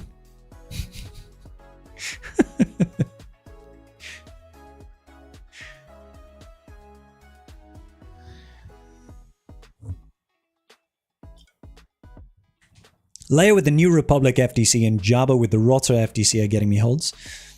Jabba with the Rotter FTC is a good shout. Wait, that I think I put my Rotter FTC on Leia, maybe? We'll have to wait. We'll have to wait until next week to see what our opponent used. He did very, very well, to be fair, considering we had the Rotter FTC on Glat. Rotter FTC on Glat is what we did. Leia just had a 20% Terminator Cron with like 160% defense or some shit. I thought it might be fun. Oh yeah, also the Resistance Cron kind of helps R2. Bumps him up a little bit. And this again was just defense, I think. It was only the Rey team that got any holds. She got 3 holds, but this is a Rey Cat Zalbar team. And Cat and a Rey team is kind of gnarly, to be fair. This still makes me mad, guys. This still makes me mad.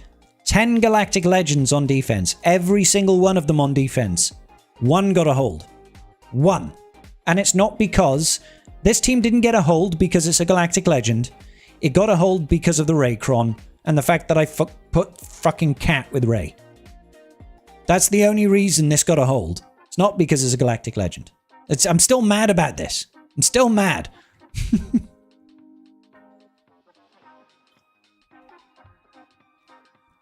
Whole system errors got you so tight with crystals is rough. Yeah. I've hit the max skill rating for Bronzium 1 and get promoted after round 3 into the next bracket, no?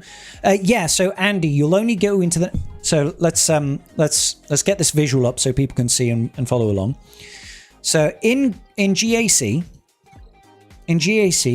you have leagues, which is Kyber, Erodium, Chromium, Bronzium, and Carbonite, and you've got divisions, which is 1 to 5, right?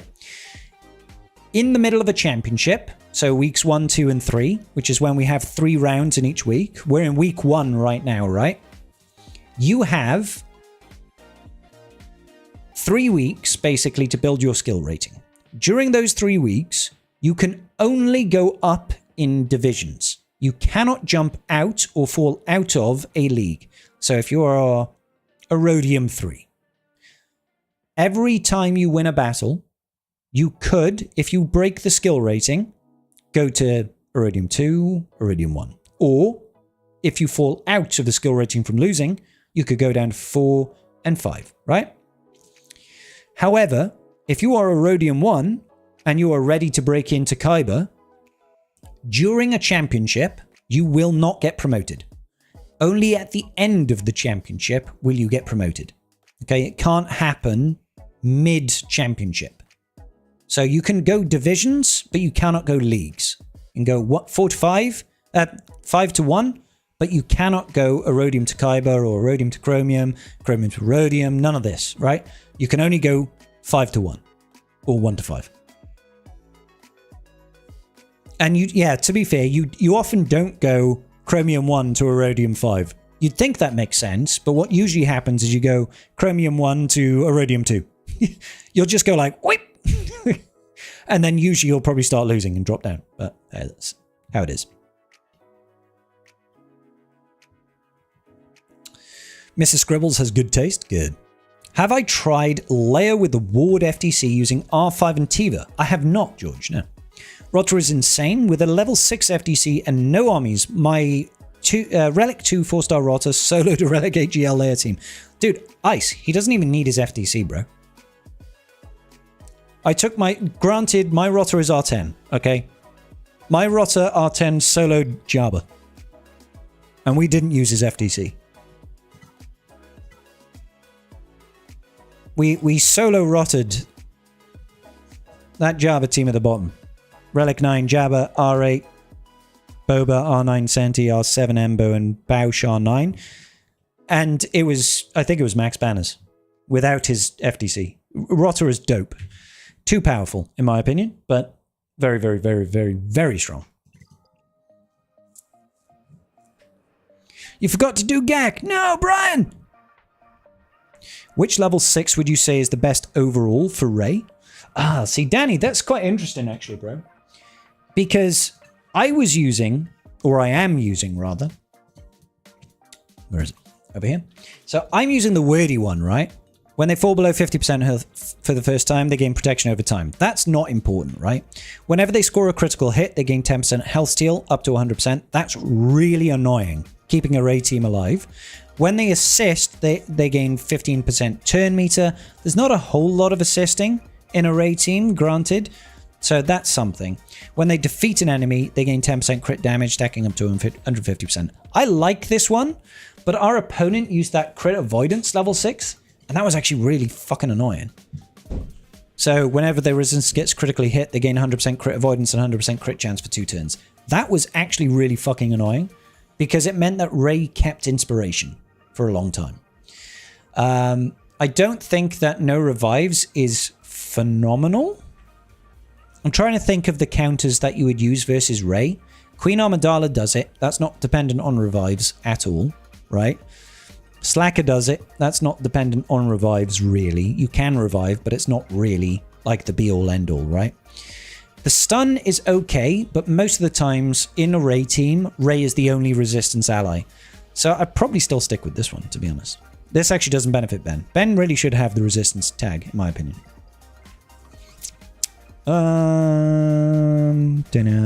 So you've seen the Sortie Cron with full droid and Queel team.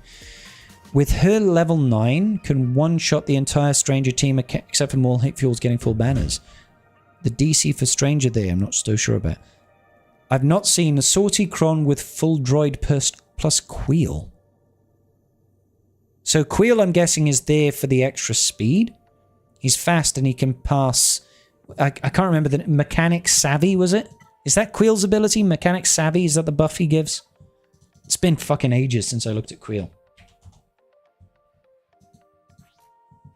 It's this one over here. I have spoken. Yeah, Mechanic Savvy. All allies recover health equal to 20% of his max health and protection equal to this. Double for Droid and Scoundrel allies. They gain 25% turn meter. Scoundrel and Lightside Droid allies gain Mechanic Savvy for 2 turns, which can't be copied. Droids gain 40% offense.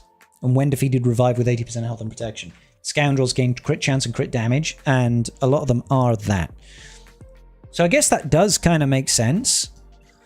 But how do you make Queel fast enough to go first?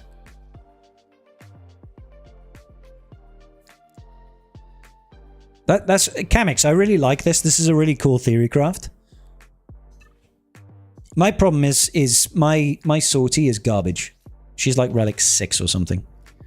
So this is 25, and my Queel is only relic 5. And for Sortie's level 9 to really work, you need shitloads of relic levels, right? You need to have boatloads of relic levels to really pump that damage.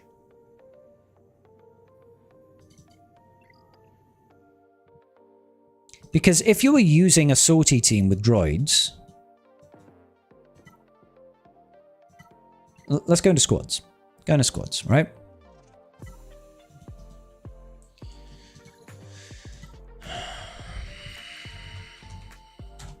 So, let's go. Sortie. It's going to be BB-8. We're saying Queel. Maybe you're throwing an IG, and maybe you're throwing T3? Something like that? Is that kind of the idea? I'm just guesstimating here. T3 and C3PO.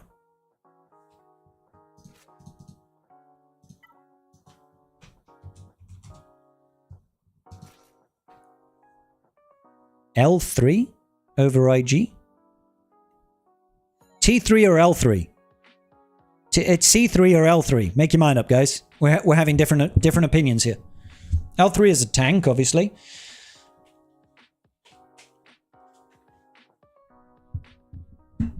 So what is it, boys? The thing is like BB-8, with this self-preservation thing, he gives 8% turn meter for each active droid ally.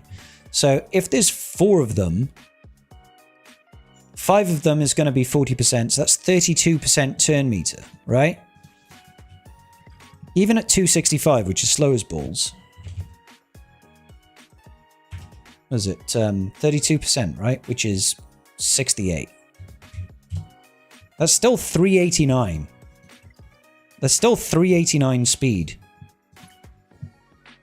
Because you need a really fucking fast Quail here. I'm just doing this for instance. If I was to get my very fastest mods on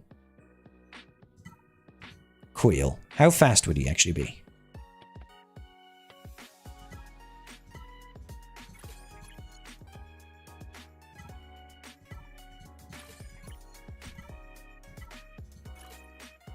$368. That's like very fastest. You'd have to have pretty slow modded droids to have, because you want Quail to go first, or at least to go before Sortie. So you could have a slow Sortie, but then it kind of defeats the purpose, right?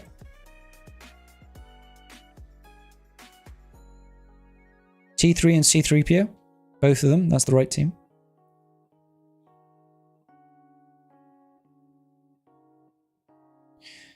You one-shot a full R8, R9 Slacker team of Squadronia with 1 Sortie AoE.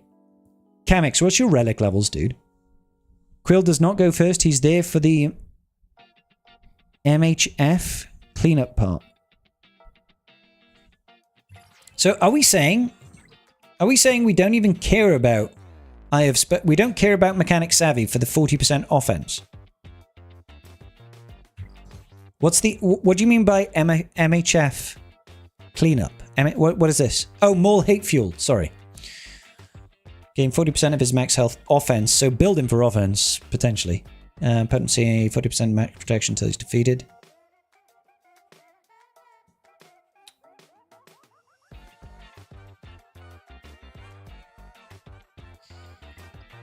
Yeah.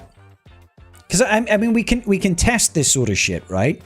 We can test it, but my issue is my relic levels are not great, right?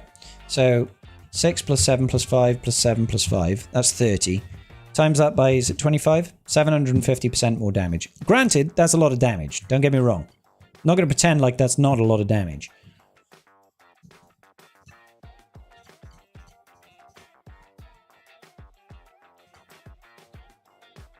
Hang on, where is that Sorticron? Is it here for old times?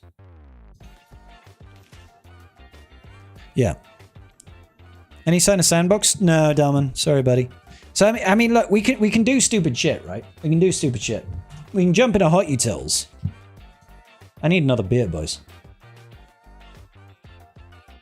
I can't believe it's a Friday night and we've done one shot, dude. That's embarrassing. It's embarrassing for me.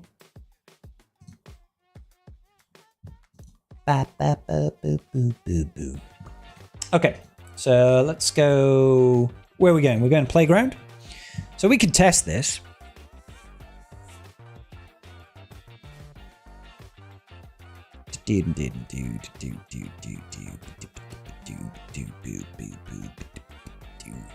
Okay, so we're going to do like a perfect scenario here. A perfect scenario. So we'll get Sortie.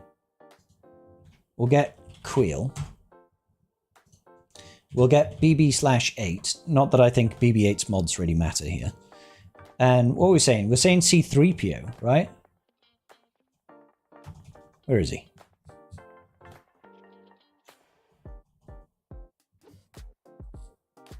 I'm not... Oh, there he is. C3PO. I think it was T3, right? T3M4. Is that everybody? Yeah. Okay. So, I'm guessing we want to have good speed, good physical damage. We probably want to have crit damage and offense. Over here, Quail, we probably want speed and offense as well. And I'm going to put offense primary there. I don't think the stats of the other characters matter. I think it's literally Sortie, Quail maybe for a bit of speed and offense to pass additional offense to these guys. Let's just see how it mods them. Yeah, of course there's the delta and everything, but I'm trying to test it in isolation of this. So her physical damage to 7,000. 7,000. Let's change the weighting. Because realistically, what do we want to do? Do we want to beat a GL? If we want to beat a GL, we want to be over 600 speed, right? So 343 divided by 0.68. She's not going to beat a GL in that instance. Sortie will not always go first because of BB-8. Because if we're going against a GL's got more speed, right? GLs can have up to 600 speed, right? BB-8 gives 8% turn meter per droid ally. In this instance, there are 4 droid allies, which means we're getting 32% speed, right? That's why I did that calculation just there, right? So 343 divided by 0.68, because it's 100% less 32, it's 504 speed. That's not guaranteed to go first. That's not guaranteed to go first. Outrun Quill, yeah, I know, but you want to try and outrun Galactic Legends. This isn't going to outrun a Galactic Legend. If you were like 370 divided by 68, even then, 370 divided by 0.6, yeah. So if you had a full droid team, you would go first. If it was a full droid, you'd basically go first against anything but Pirate King Hondo. Sortie test. Let's just try it out. Let's just see what happens when we do this. Hey, good night, Womp. Big love, dude.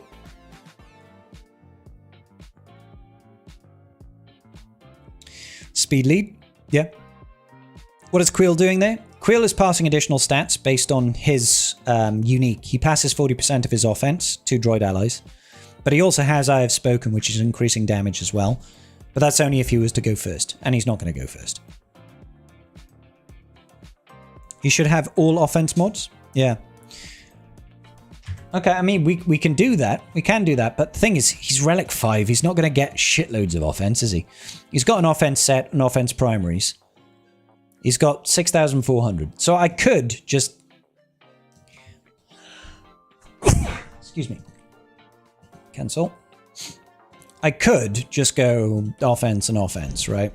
If we really don't care about any of his speed... 262 speed, and now he's at... Did that actually go down? So, I swear that actually went down. Didn't he have higher offense before? Wasn't he 7.3 before? The fuck? Why is he now at 6.4?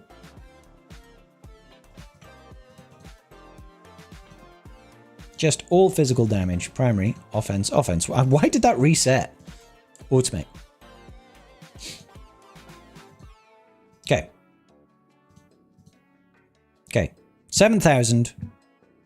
Let's have it at 7,000. Let's just see. So 7,000 times 0.4. He's passing 2,800 offense to Sortie, right? Which is a good jump. It is basically a 40% jump in Sortie's output, right? Let's try it. T3M4 should go first, so he can push damage from his unique.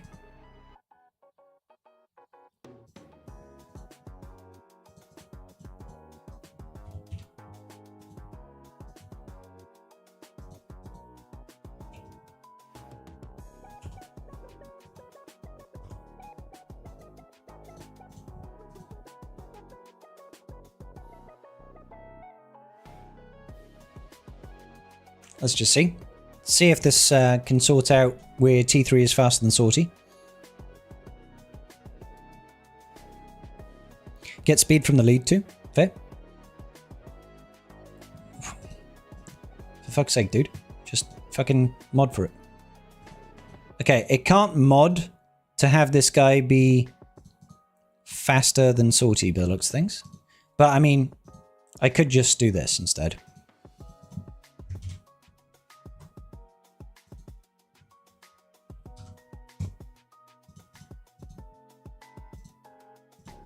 Go. So now T3 is going first, and then Sortie is going to go.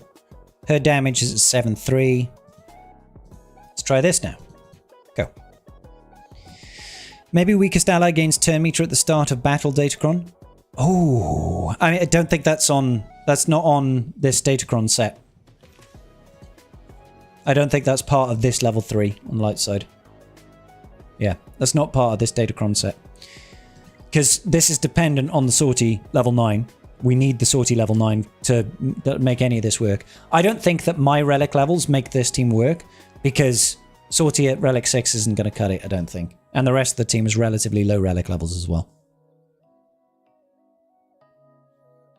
Now, Whooper, the damage comes from sortie. She's dealing 750% more damage on her AoE. But I think that my relic levels on these characters in particular are too low. Is why I don't think this will work for my particular account. But we'll test it. We'll test it anyway, because I'm kind of curious.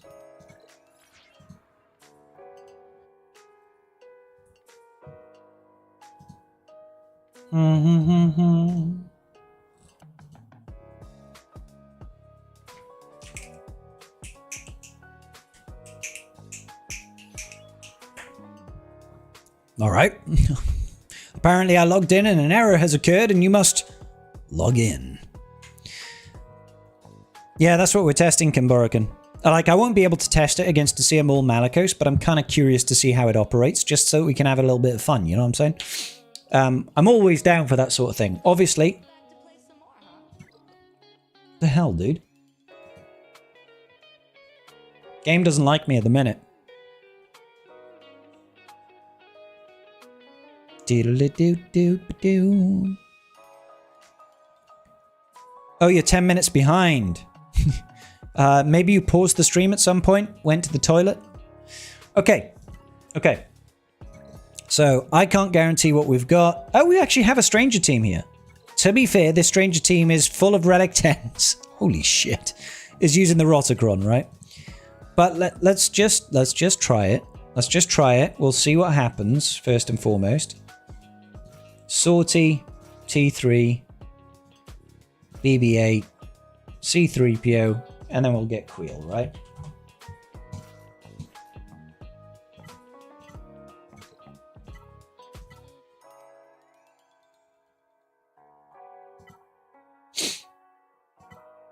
So, I mean, this one has crit damage and offense, which is probably better.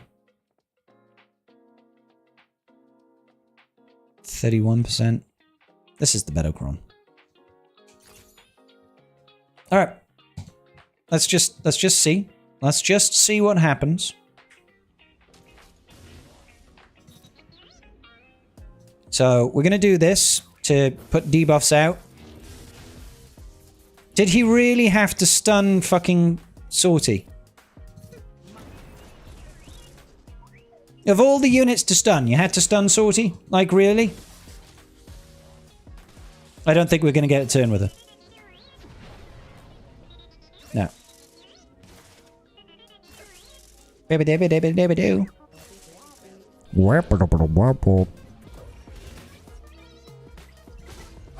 Okay. Let's try that again.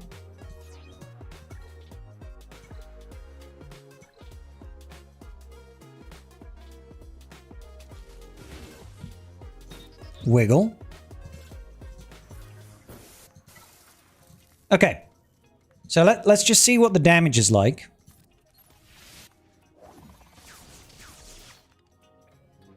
For me personally, no, but bear in mind we've got a delta of 6. We've got a delta of 6. If somebody can go back and clip and see the damage that we dealt, that would be really useful. Because, look, this team is full R10s, dude. R10 Stranger, R10 Starkiller, R10 Mulhate Fueled. I think it's R9 Cal. And R10 Barris when we've got Relic 6 on Sortie. So we're doing significantly less damage. I mean, to be fair, Kamix, we're about as offense modded as we possibly could be. For this character right now. I mean, we need to have the speed so we can outrun the team, right? Because this, it's not like this team... If we had 260 speed, we're not going to outpace, right? Let's if it was 260 divided by 0.68, right? 382. That's probably not going to outpace this team because Starkiller alone is passing, what, 70 speed? And these guys can easily be over 320, 330. So you need to have enough speed over here, right? And they're using the Rotor FTC? Yeah, but we have to assume that Rotor FTC is also going to be on defense. Right? I'm pretty sure the biggest issue here is the Delta. Because this is still offense modded. Right? For her relic level, she is offense modded. Now, if she was relic 7 or 8 or 9, to be honest, even if she was 7, it wouldn't make a huge difference. 8 or 9, maybe. But not only that, this is still Arena. If you were to turn on Starkiller's Omicrons, and if you were to turn on Stranger's Omicrons, and all the extra health, I don't know how this works. For me personally, but I think it is a combination of Relic Delta and I don't have the relic levels on the team. Those are two separate issues, right? Because obviously more relics pushes up the damage from the Datacron itself, but also Relic Delta is decreasing my damage output. So it's double-sided. And I'm not going to just throw a bunch of relic levels on sortie and random shitty droids for the sake of a Datacron that's expiring in 12 days. Altino's Lab. Yeah, sure, we'll check it out. Let's do it.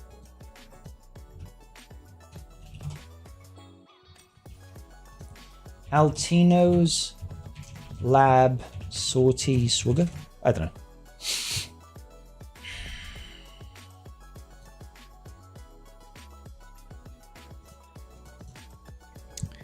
Rebels counter Jabba. Got to come up with some counters. Is it this one? Is it this team?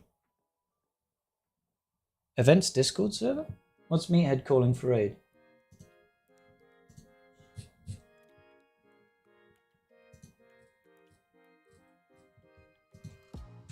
What's Meathead saying?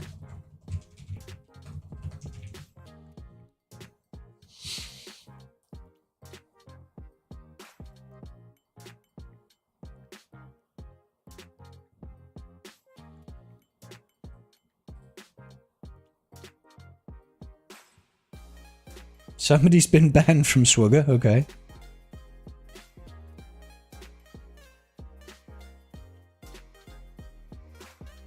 Somebody give them... I don't know what you're talking about.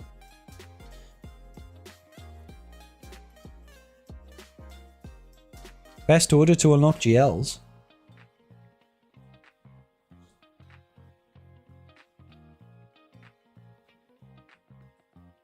I can't see that.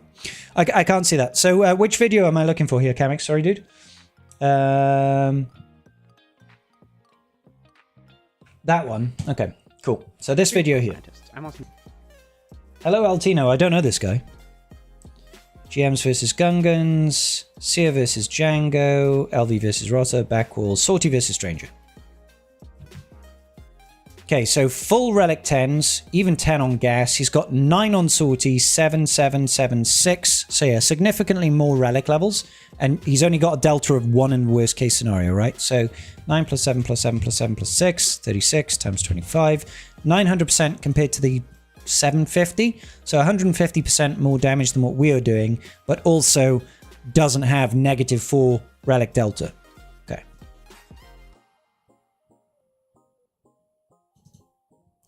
He's also... Okay, so he's also using this as a Datacron. He's not actually using Sortie Cron. I mean, this was kind of important to clarify, Kamix. That's kind of important to clarify as well. Like, he's not even using Sortie Cron. I just assumed he was using Sortie Cron. Okay. That's still kind of crazy. Oh, that's the defensive Cron. Okay, he is using Sortie Cron, sorry. Okay, yeah. I mean, that still changes things because they now have 140% less defense and less health. But yeah, okay. So Wiggles. I just kind of want to see the damage.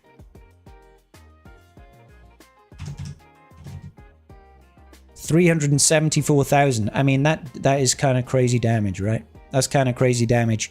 But you need an R9 sortie. I'm not willing to do that. But yeah, that's cool. That's definitely cool. It's just a bit of a unique circumstance, I guess.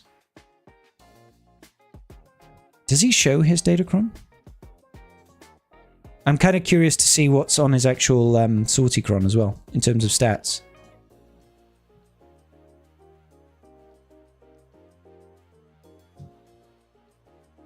Okay, so he's got some crit chance and some damage, extra bulk. Yeah. So nothing crazy, just a decent amount of crit damage. Not like much better than what we were using. It's just the relic levels, really, I guess. So, what is Altino Zankari?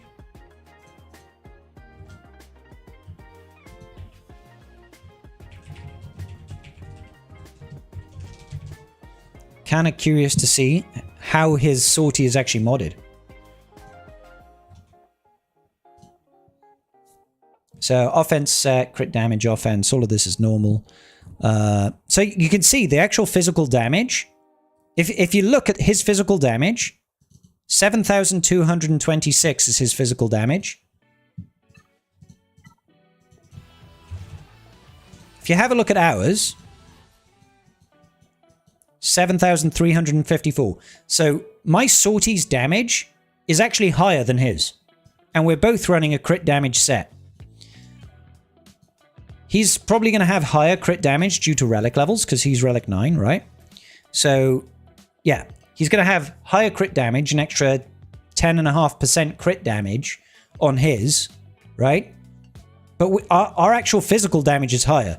So the big difference here, relic delta, no defense on the defensive Datacron.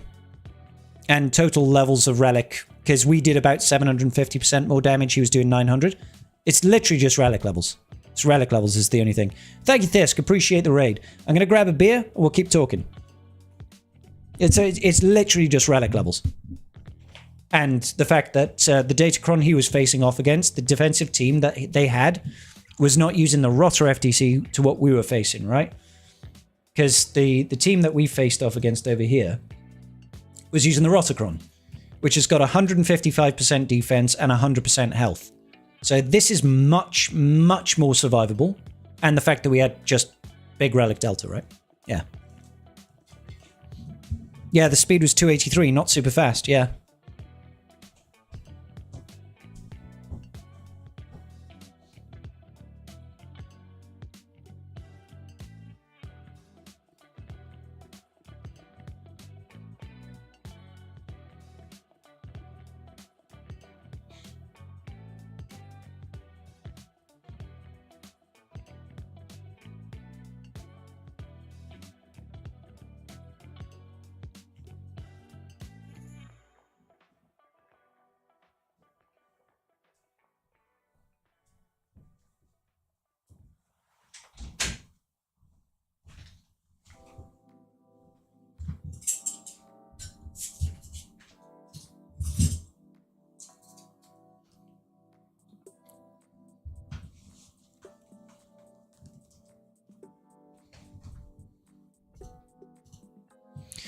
So, what is it from the leadership that's changing here? 283.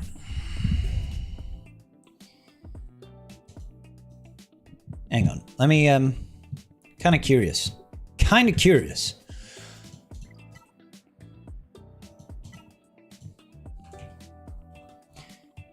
What does the leadership give? So the leadership gives 35% defense, 35 speed. 283 divide by 0.62 68 416. Yeah.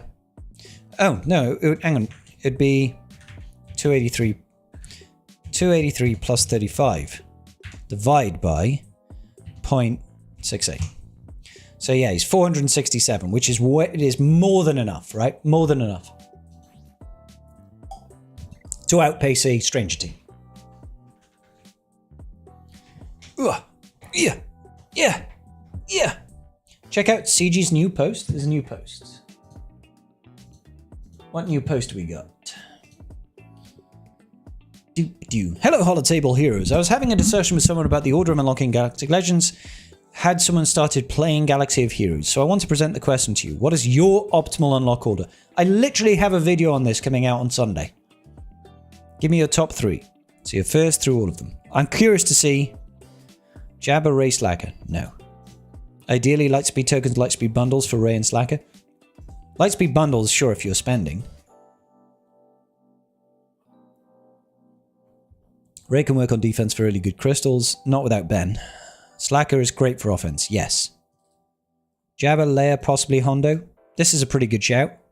I'd be tempted to put Leia before Jabba, but it's a good shout. 100% get Jabba first for Smuggler's Run 2. Afterwards, Leia and JML are kind of fitting because of the requirement overlay. This is a decent shout. Jabba, Leia, Levy, Exec. These are not Galactic Legends, so that's invalid. Jabba, then Leia, then JML. The Skywalker Triangle. Jabba, then Leia, then JML. Oh, that's the same person. Slacker for accessibilities, bundles. I mean, this requires spending, but yeah. Leia for Powerhouse, Jabba for return on investment. Otherwise, very reasonable. For free to play, you might skip Slacker and go for Luke. Especially right now. Right now with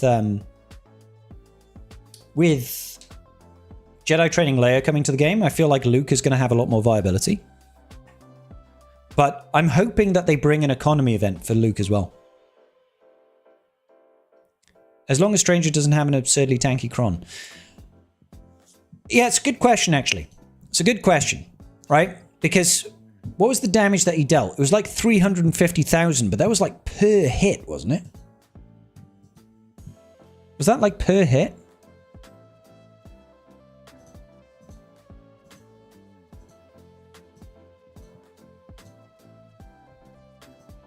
Thing is, at Relic 9, he could definitely have Sortie, have much higher offense, but I literally chose the best mods in my account just to see, right?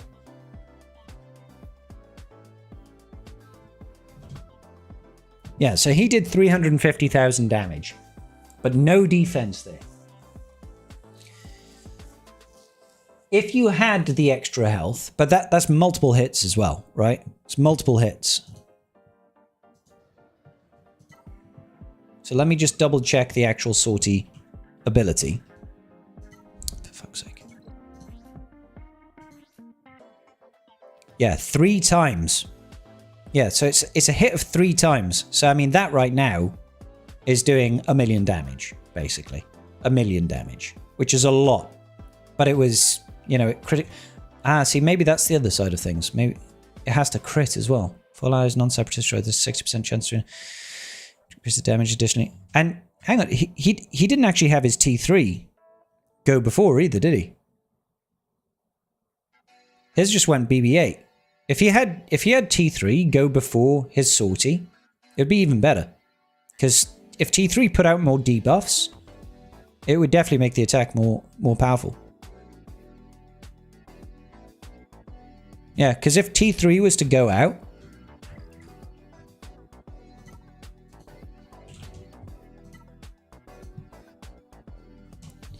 if T3 was to do Carbonite Projector, dispel all buffs on enemy and deal special damage to them, inflict critical chance down and offense down, that's two debuffs. You pair that with Master Gearhead, he gains 100% defense penetration. At the start of his turn, 75% chance... no, it's not that one. It's Combat Logic. 8% crit chance. That's nice. Each time T3M4 uses an ability. So he's giving them 8% crit chance. Droids have 8% critical damage for each debuff on the enemy team. So if he were to put out those 2 debuffs on the entire team, let's say he landed all of them, right? That's going to be, what, 10 debuffs? Which is 80% additional crit damage to the whole team. It's huge.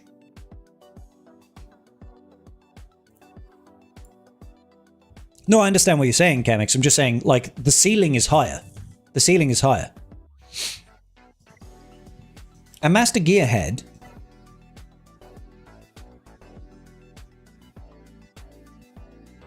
doesn't he... Oh yeah, there we go.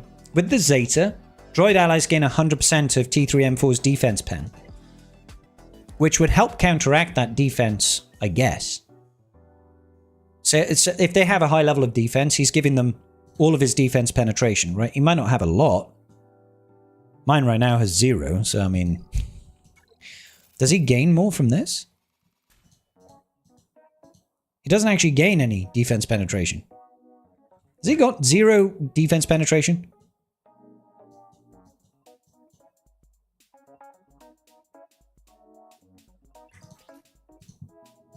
So when they say he gains 100%, is he...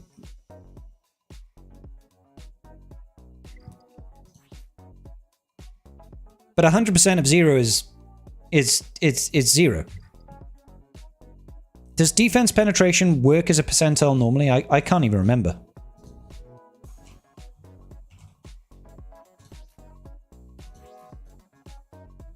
It'd be great to find a character that has some. Jedi Knight Luke?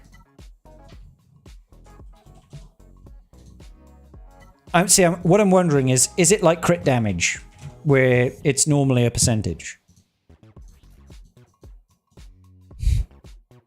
It looks like it's normally a percentage, like crit damage. So he'd have 100%. You'll ignore... It doesn't mean they ignore all the defense, 100% defense pen.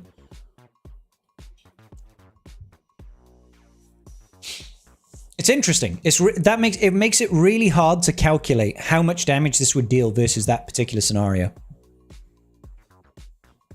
That's the thing. And what is actually C-3PO bringing to the table here?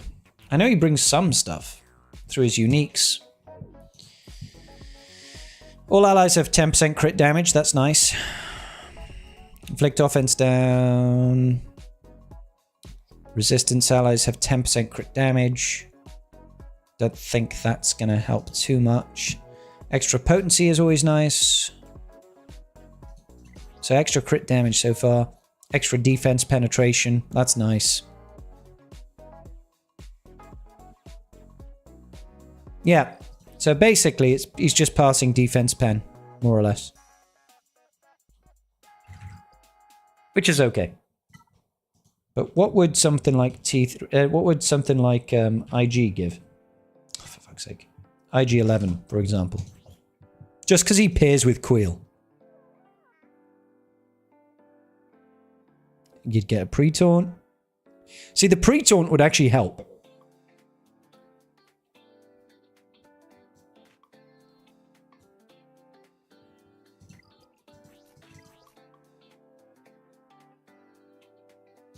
I don't know. Yeah. And he assists to clean up Maul by calling Sortie to assist. I kind of get that. I do kind of get that. But I feel like once you've done this, I don't feel like Maul is that big of a deal at this point. Like, all you need is one more turn, right?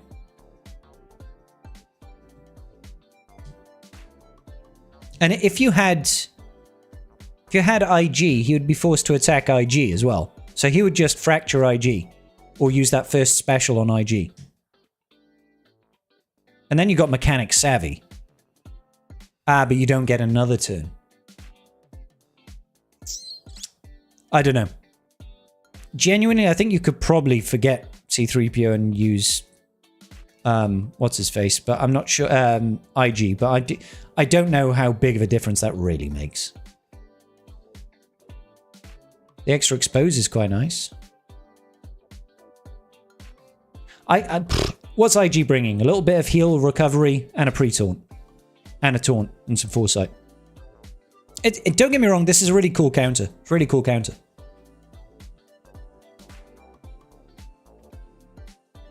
You think L3 would fit better? Well, L3 does nothing but taunt now. It's literally all L3 will do is taunt. She's not resistance, is she? No, she's not resistance, but that doesn't matter. C-3PO doesn't have to pass it to resistance only. Like, this first Fretful Mediator, all allies have 10% crit damage. So you're just getting the crit damage, right? All allies have got 10% potency. Everybody's getting 10% potency. All allies have 10% defense penetration. It's not just Galactic Republic, not just Rebels, not just Ewoks. Some things are just everyone. Does he use a new Cron? No, that's the Sortie Cron that you used. I haven't personally attempted it in GAC yet. Only one-shot some teams in Squad Arena after seeing the video. I also remodded exactly the team to basically copy Altino's modding, though my sortie is Relic 8. Yeah, I'm sure this works if you have Relic levels. And I'm sure it gets better and better the more Relic levels you have. But unfortunately, for me, I'm not going to just... Like, I'm sure if... Literally, I'm sure if I took her to R9, she would probably just fucking destroy it, right? I'm confident that would be the case, right? But also, I think crit chance is also kind of important. So what is... do I still have... What's his crit chance? So the crit damage is there, obviously. Yeah, he's got 97% crit chance. So it's very important to crit. So I think that's the only thing that I would change over here is stat targets. We would just add, or rather, physical critical chance. Let's just say put that to 100. Automate it. Can we get to 100 is one of the... See, there you go. You could be 326 speed, which is obviously more than you even need, right? Let's say... Let's actually change this. Let's go physical damage, speed 60, stat targets, speed a minimum of 290, right? So 290 speed with 100% crit chance. She doesn't look like she's really changed anything over here. But her physical... How is the physical damage dropped? Oh, probably because we're looking for crit chance, right? Yeah, so... but the thing is if I were to go up from Relic 6 to Relic 9, which is what his is, you basically get about 300 to 500 in damage to go up, right? So if I were to look at the damage, we're gaining about 600 damage there. Just under 550, let's say. 520, right? But that's pre-modding. So modding would add on top of that. So this 6-7 would immediately be 7.2 plus modding influence, probably be 7.5, 7,500, and then we wouldn't have Relic Delta fucking us in the ass. And we'd have 100% crit chance and still be really fast, right? Obviously, we wouldn't use mods this good on this team, but... And that crit damage would be much higher as well. All good, Neo Riker. All good, bro. Who should I use on the Clone Trooper Lightspeed token from the episode pass? Depends on your Clone Troopers, ready? Depends on your Clone Troopers. You could use it on Kicks if you haven't farmed your pirates yet. But yeah, I could see this working, but again, now is not the time to do that level of investment. It's really cool, don't get me wrong. It is a really cool setup for something like this. But I'm just not going to do that right now. Like, genuinely, we just showed that same influence with the Stick Ray Cron, right? So you can do the same thing with Stick Ray right now. But the benefit for Stick Ray is that you can get this 20% turn meter. So you could make Stick Ray the weakest character in a team, high relic team, give her 100% turn meter and a 5v5 influence, and she'll one-tap a unit. The only problem with Stick Ray is she doesn't have an AoE. If Stick Ray had an AoE, we would be talking a different game right now. We'd be talking a different game right now. But she doesn't.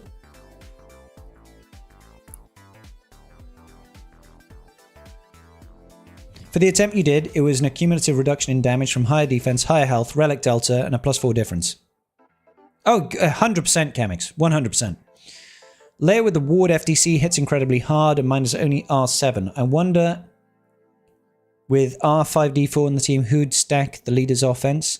How much it'll hit? I don't know. My biggest concern with Layer on defense right now is Rotter will just solo it. That's my biggest concern, is Rotter just soloing the team. Stick Ray is required at R8 for Hondo? Yep. Apart from your speed primary mods, which don't have a speed secondary, do you keep any mods without speed secondary? No. There are very specific scenarios where I don't. So for example, OG Cal, right? OG Cal does not care about speed. So I will quite happily have a defense set on Cal with health secondaries and flat defense, right? Quite happily have defense set with health and loads of defense instead of speed. Defense set with health, with defense, no speed, right? I'll quite happily have this sort of setup on this particular mod. Let's even calibrate this, see if we can get more defense percent. There you go. I'll take that. These are the... So it's... Basically, the answer is no, except for when I do, which is very, very rare. Very, very rare. But Cal is a character that cares not a jot for speed, right? But having him be incredibly defensive with loads of health is great for Cal, right? So mine is 120,000 health, let's say, and 75.5% armor. It's hard to kill a Cal like this. People really underestimate how much value you get from loads of defense. Loads of defense, health, primary. If this was a defense set, health, with defense secondary, would be balling. Same over here. If we had a defense set with defense, look at that, that's great. 15.85% defense. Like, those are the, like, very unique situations, right?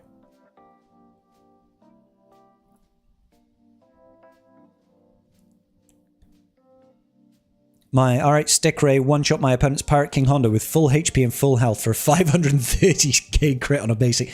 Cam, I would actually like to try that. I would really like to try that. Because we can...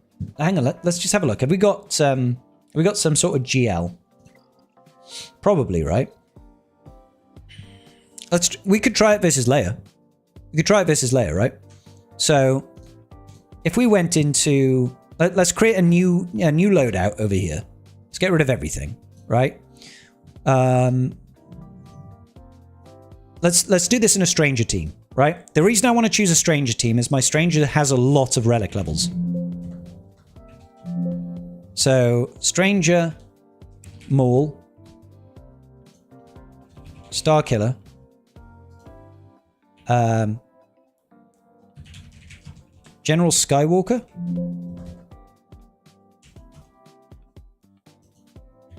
and then Scavenger Ray, right?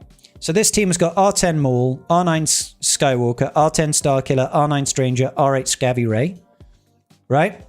She needs to just be the weakest character.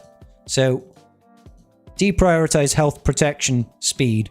Just give her fuckloads of crit damage. Put her in a crit damage set with, you know, crit chance, primaries, crit damage, offense. Save and continue. Automate this. I'm just kind of curious to see, right?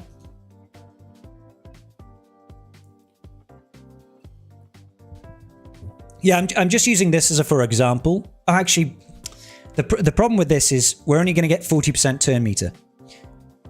We need more than that. So it's probably better to do this in a Seer team. It probably is better to do this in a Seer team. Hold up. Seer. And let's just look at unaligned force users. Because we want a full team of unaligned force users that are light side, basically. Yeah, let's take Rey. Cal. Commander Ahsoka Tano. Again, Ben Solo. I know this is dumb. I just want to do this as... George, because we are, buddy. We've had one donation today for shots. So this is the way that we got to roll now. Don't you want Cal to have some speed so he's taking turns? No, he gains turn meter. He gains turn meter.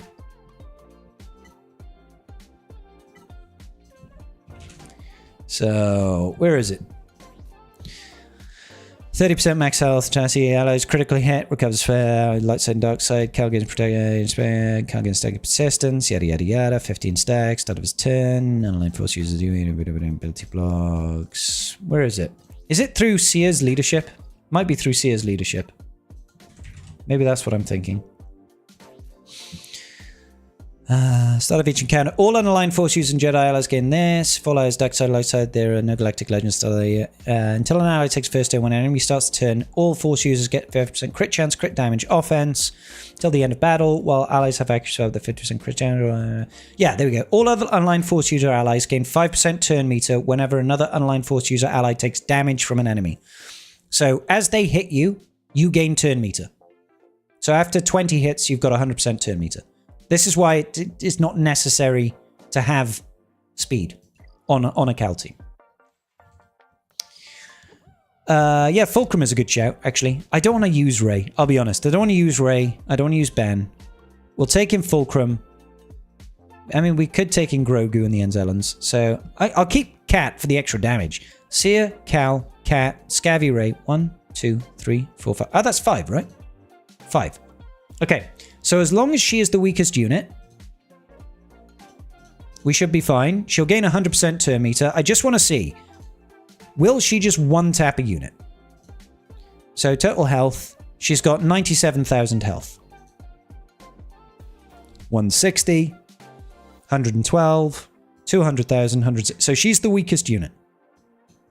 And this is a Scavvy test. Shit.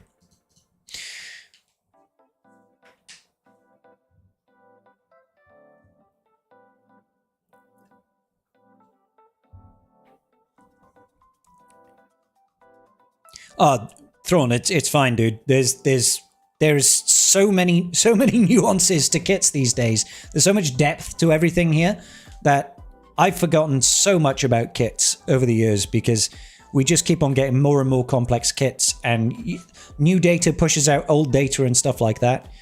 So I quite enjoy doing stupid stuff like this just to see what's possible. Obviously, you wouldn't normally run a Seer Junda team with no Malicos, for example, right? But it's kind of interesting to just take a look and see what these Crons can do. Because we've got a good number of relic levels in this team and Cat, right? So we've got 9, 9, 9, 9, 9, 7, 8, 42 times 25. We're doing 1,050% damage here. And she's going to get 100% turn meter at the start. So she's going to go first. She's going to go first, provided she's not facing off against something that prevents turn meter gains, right? So she'll go first against anything apart from like a JMK or a Lord Vader. And it would just be really funny if you go in and you just one-shot a unit, right? It'd just be kind of funny. You just start the game and you'd be like, bop, you've lost your GL.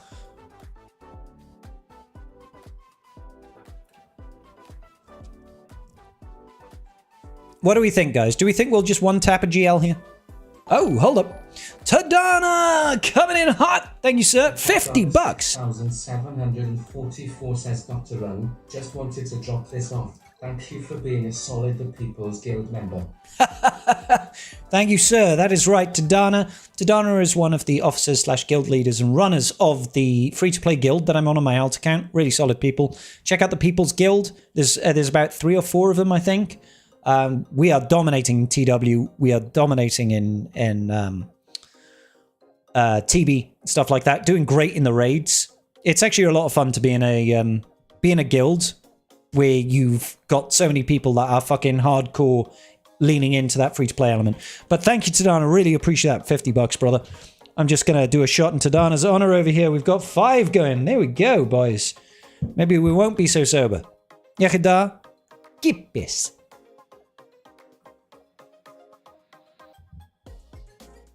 Oh, my lord. Woo-hee.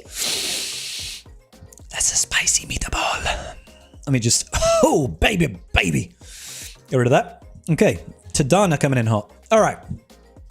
Let's try this out.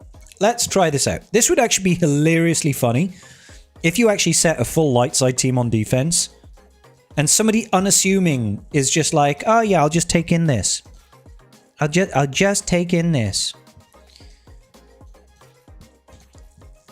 And then we'll just take in our trusty Stick Raycron.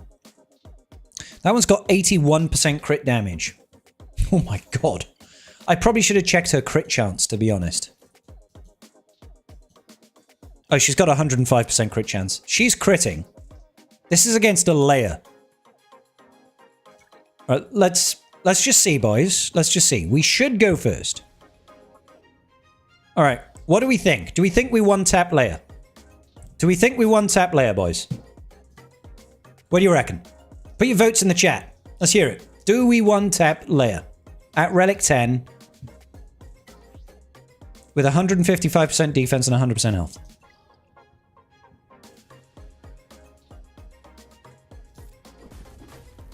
$350,000 damage. It was pretty good. It was pretty good. Oh, we can't pass over to her. Who can we pass over to? Seer? Problem is now we won't be able to crit her. Maybe if I use the first special instead. We can't... Thing is you can't crit her afterwards. So we could probably take out some like Radis here. Oh, we can't. Oh, holy hell. Because I gained TM. Yeah. Right, okay. JMK it won't work. Lord Vader it won't work. Stranger it probably would. Leia with the the turn meter stuff, preventing crits and things like that. Stranger, well, let's find out. No, I mean I didn't even see the damage there. Didn't even see the damage there. Oh, that's a shame. I want to fight a Pirate King Hondo or something. Do I not have one? Do I not have one? Nobody's running Pirate King Hondo. He's in 12th. And I'm in 8th. Fuck!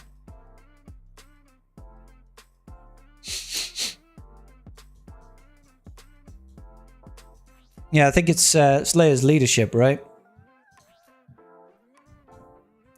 25% reduced damage from attacks out of turn, immune to max health reduction whenever an enemy attack out of turn on scanner gain mastery. Start of each encounter, dispel foresight. Whenever enemies less than 100% turn meter gain bonus turn meter, they gain 100% crit avoidance stacking. See, that's the thing that stops you, is that you can't crit because you gain turn meter. Yeah. So Pirate King Hondo is kind of your only hope there. It's a shame. It's a shame, but it still might catch people off guard, because if you set it on defense and you don't deal with the stick ray immediately, she's probably going to one-tap a unit. It's probably worthwhile in that comp. If you were to set it on defense, it's probably worthwhile in that comp to just set Malicos in the team, sacrifice 20% of the turn meter, just to ensure that they can't revive. But what would you take in against it? I'm not even sure. I'm not even sure what you take against it.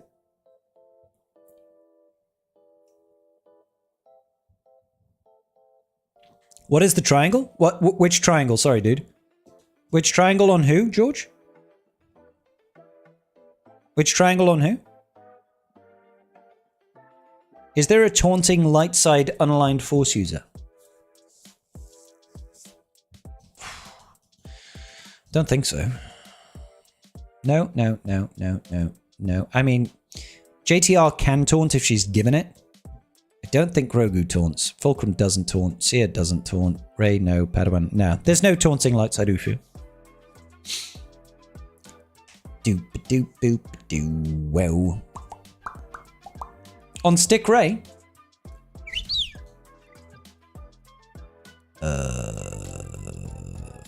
Scavvy Ray. What was it? It is a 36% crit damage cron. Sure, you could up this further, but we don't care about speed. Like, when we were doing this setup, we didn't care about speed because all we cared about was crit damage and raw damage, right? So she doesn't need speed because she's taking a turn first. This was just for this example, right? This example was just, let's make Rey Scavenger go first, so speed is irrelevant, right? She just needs to be the weakest character. We wanted to crit and we wanted to do good damage. So she's only missing, what, 4%? No, 6% crit damage from this being a 6-dot mod. But she's still fucking, you know, 9,710 offense. Because we've got offense primaries, we've got additional flat offense, we've got offense, and we've got offense, and we've got offense, and we've got fucking offense. You know, like everything is offensive based here with a crit damage set. And she's got over 100% crit chance, right? So she's going to crit. She'll do crit damage, and she's got a lot of offense, and you multiply that damage by 1,050. Yeah. Yeah. But I mean, that's the kind of... If you were to put that, right? So... And that was just Hot Utils applying that mod, right? If you were to put that, 234. So 234. She's gaining 80% turn meter. So you divide that by 0.2.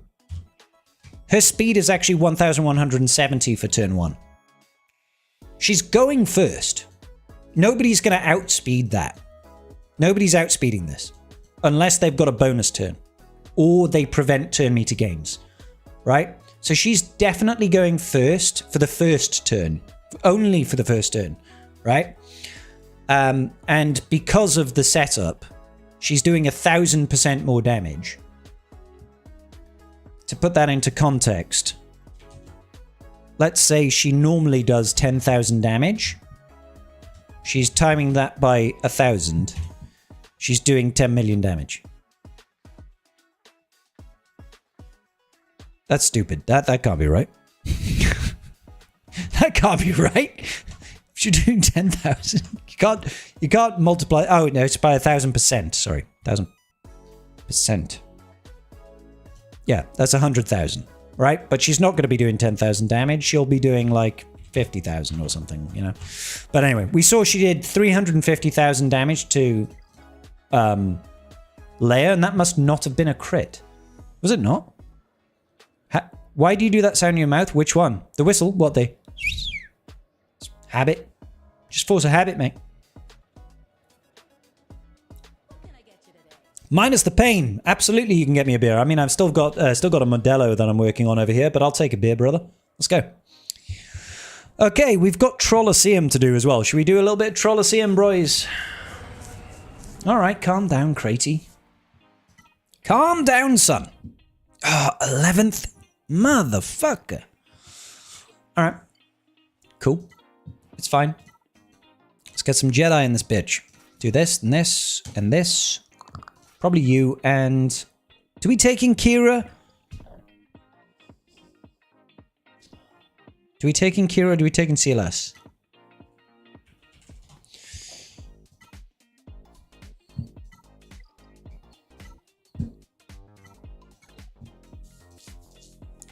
It's whether or not CLS survives is the moral pertinent matter, right? Start off with the basic. You intensely dislike the Crate Dragon. I don't mind the Crate. Out of everybody... oh, shit. Out of everybody, the Crate is kind of the least of my worries. I probably should have just basicked with Luke. I'll do this, even though I don't think that's a great idea. I don't think that's a great idea. Gain the turn meter. Just a basic. Just a basic. Basically. Yeah, because now we can't put the fear of God into them. They've already got speed down. Let's call him Mace, get the extra attacks in. Let's get the vulnerable. Big hits. Basic.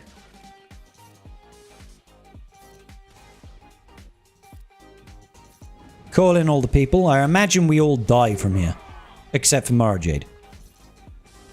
I should have just basicked there. Hey, look, it's a new record. Yeah, I definitely misplayed that. Yeah, CLS and Kira is a good comp for sure. Kira for the offense down. You just sacrifice the extra damage from Mace. Kira is also a little bit squishier than Mace. A little bit. We'll see if Kira survives. It's the starting puke that you have to worry about. See, that's the issue. That's the issue. We'll try it one more time like this. Oh no, Whooper, I understand the concept. We already had speed down when he was underground. See, this is the problem. This is the problem.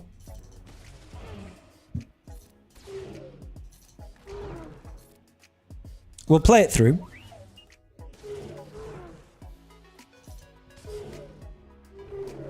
Okay. So, let's call her in. Gain the offense up. Call her in again. Definitely call her in again. Because you want to try and get as much damage as you possibly can. Do the big hit. Ah, fuck. I shouldn't have done the big hit. Stupid motherfucker. You're supposed to wait. You like... We got lucky in that first round where CLS survived. If you can survive, if you don't get crit... I am live. Yes. How you doing, minus the pain? You okay, brother? If you can survive the hit from the crate, turn 1. See, that's it, right? If you swap out her for Chewbacca, is CLS going to gain the guard? Even if he gains guard, I don't think it's enough.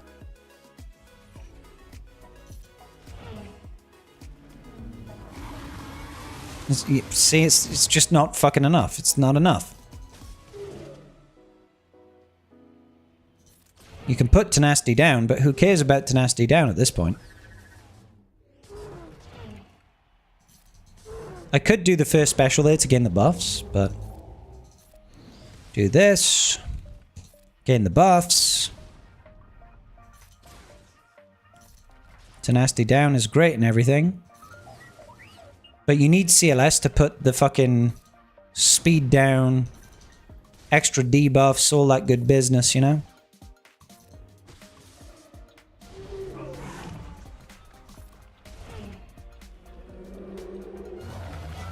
Yeah.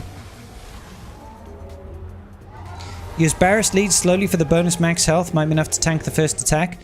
But if I'm using Barris lead, I am sacrificing 100% counter chance, 50% offense, and something else. What am I sacrificing?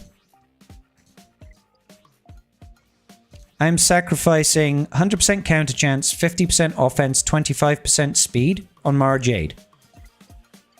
I'm not sure if that's worth it. I'm not sure if that's worth it.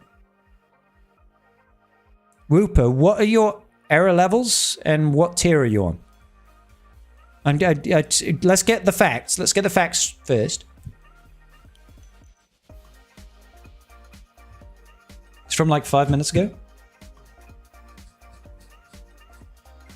Best for me. Okay. Yeah, it is a little bit delayed.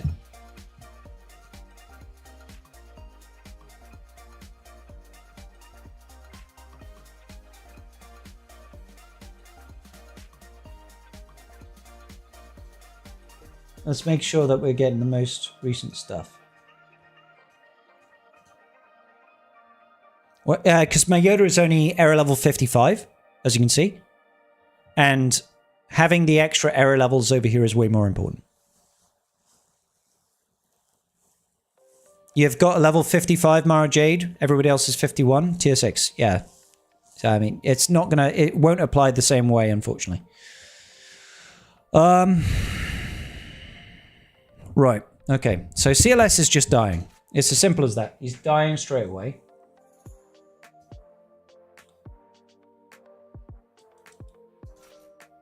I mean, we can try Mace Barris. And try Mace Barris.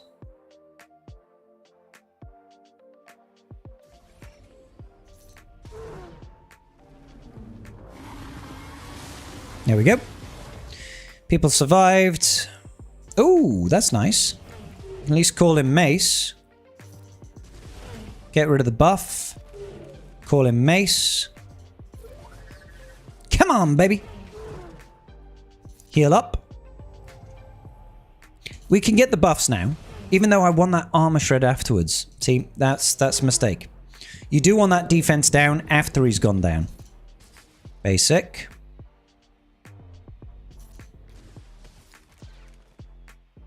We'll get the vulnerable. Let's get speed down. Big hit. Extra turns. Call him Mace. and then everybody died. The fuck?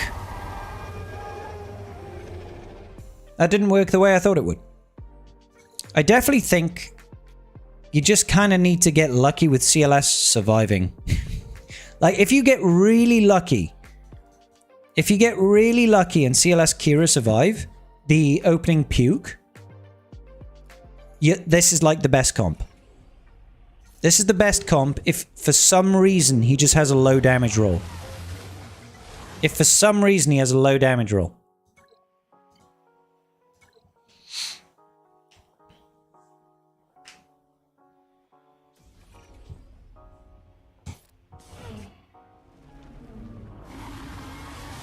No, it's just not happening, is it?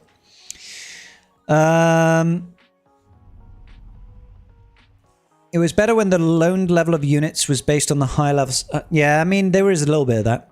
But CG can't monetize that. I don't know how mine survived. Same error and tier as yours. It can happen. You start with E on Mara Jade, because then Jedi Knight Cal Kestis plays first and can cancel the debuffs.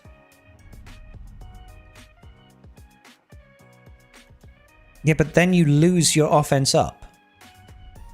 And you lose the chance to defense down. Zero Company. What's going on, brother? We got Swigger royalty in the chat here today.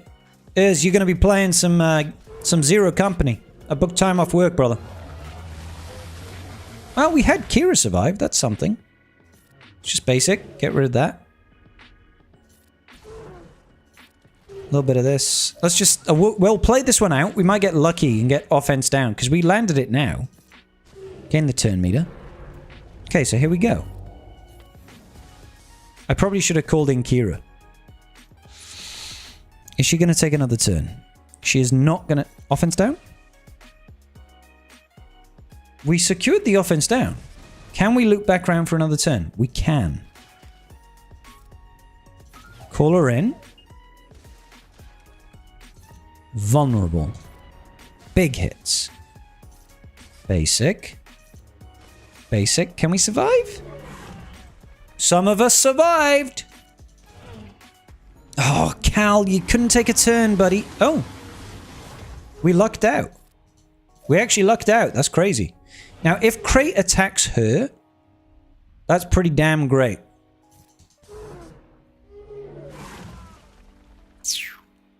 He did not attack her, unfortunately. Big hit. Oh, come on. How did we not get a new score there? Fuck me, bro. Don't the bosses gain TM or speed with consecutive turns? Yeah, when they hit like 30 turns or some shit. Can't remember what it is. Not the AoE, the special too, the big hit. Okay, yeah, so long as you can loop back round, I guess. The difference is, of course, is that if you use the basic, Luke gains 25% turn meter. So you can do this so that Luke doesn't interrupt here, but if you lose those units, it doesn't matter. You'll be playing Zero Company, but how will it compete with the riveting Colosseum game? It's not a fucking... You're telling me people would rather watch a brand new AAA game, strategy geniuses from the fucking people that made XCOM, or would they rather watch the genius of Star Wars Galaxy of Heroes? I mean, come on, bro, this is no contest. Look at these fucking units dying all the fucking time! What would you rather watch? Huh? I mean, no contest. It's no contest, brother. No contest. You've been playing Zero Company, but how will it compete? How will it fucking compete? Nobody knows. Nobody knows. I'm sure it won't. I'm sure it it's not gonna fucking... I can't wait, dude. I'm gonna be playing it all weekend. I'm gonna be doing a subathon on that shit. It's gonna be great. Ow. That hurt, bro. All I wanted was a lucky run where our unit survived. You know what I'm saying? Alas, the tier 7 is mean.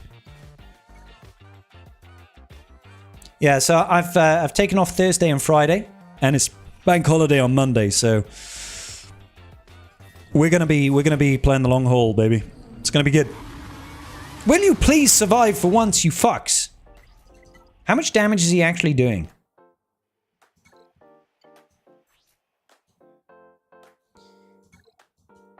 She's got 16,000. I think he's doing like 20k.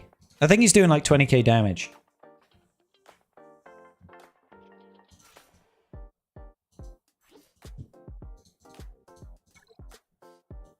No, you're not gonna fucking survive either, are you? Hey, good night, Iz. Big love, dude. Big love, dude. We know that Mace can survive. And Mace has got 18k. Probably extra armor or something. 25.3. It's not that high. And Barris can survive, but it's probably her unique. It's not her unique at all. Oh, she's got 24,000. See, it's kind of a big difference, right?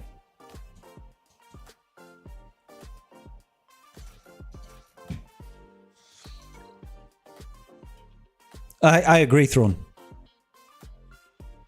I agree, Thrawn, dude. 100%.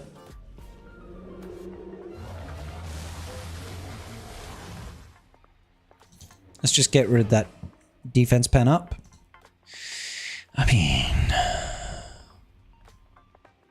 Let's do this for the little bit of healing that it does. Basic. Call her in, baby. Call her in. Gain the turn meter. Let's call in him. Defense down. More of the business. Basic. Well, we actually could have done the blind there. We actually definitely could have done the blind there. So at least he won't miss with this, but he'll miss with the puke afterwards, right? So I probably fucked up. I probably should have blinded there. I definitely should have blinded there. Because he would have missed with the puke, and then I could have done this. He would miss with this. Yeah, that's worth trying again. That's worth trying again, I think.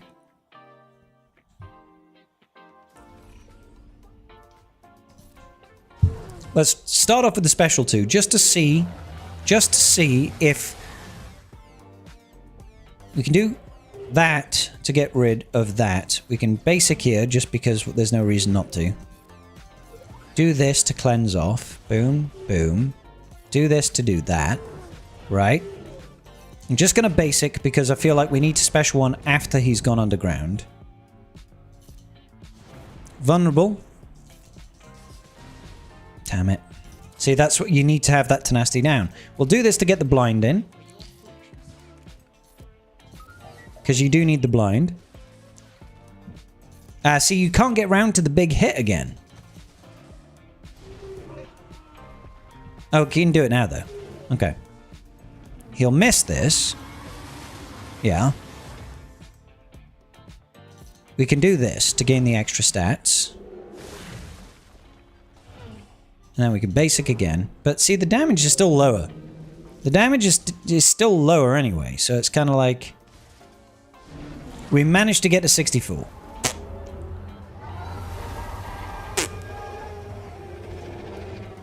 I think we just got to get lucky, boys.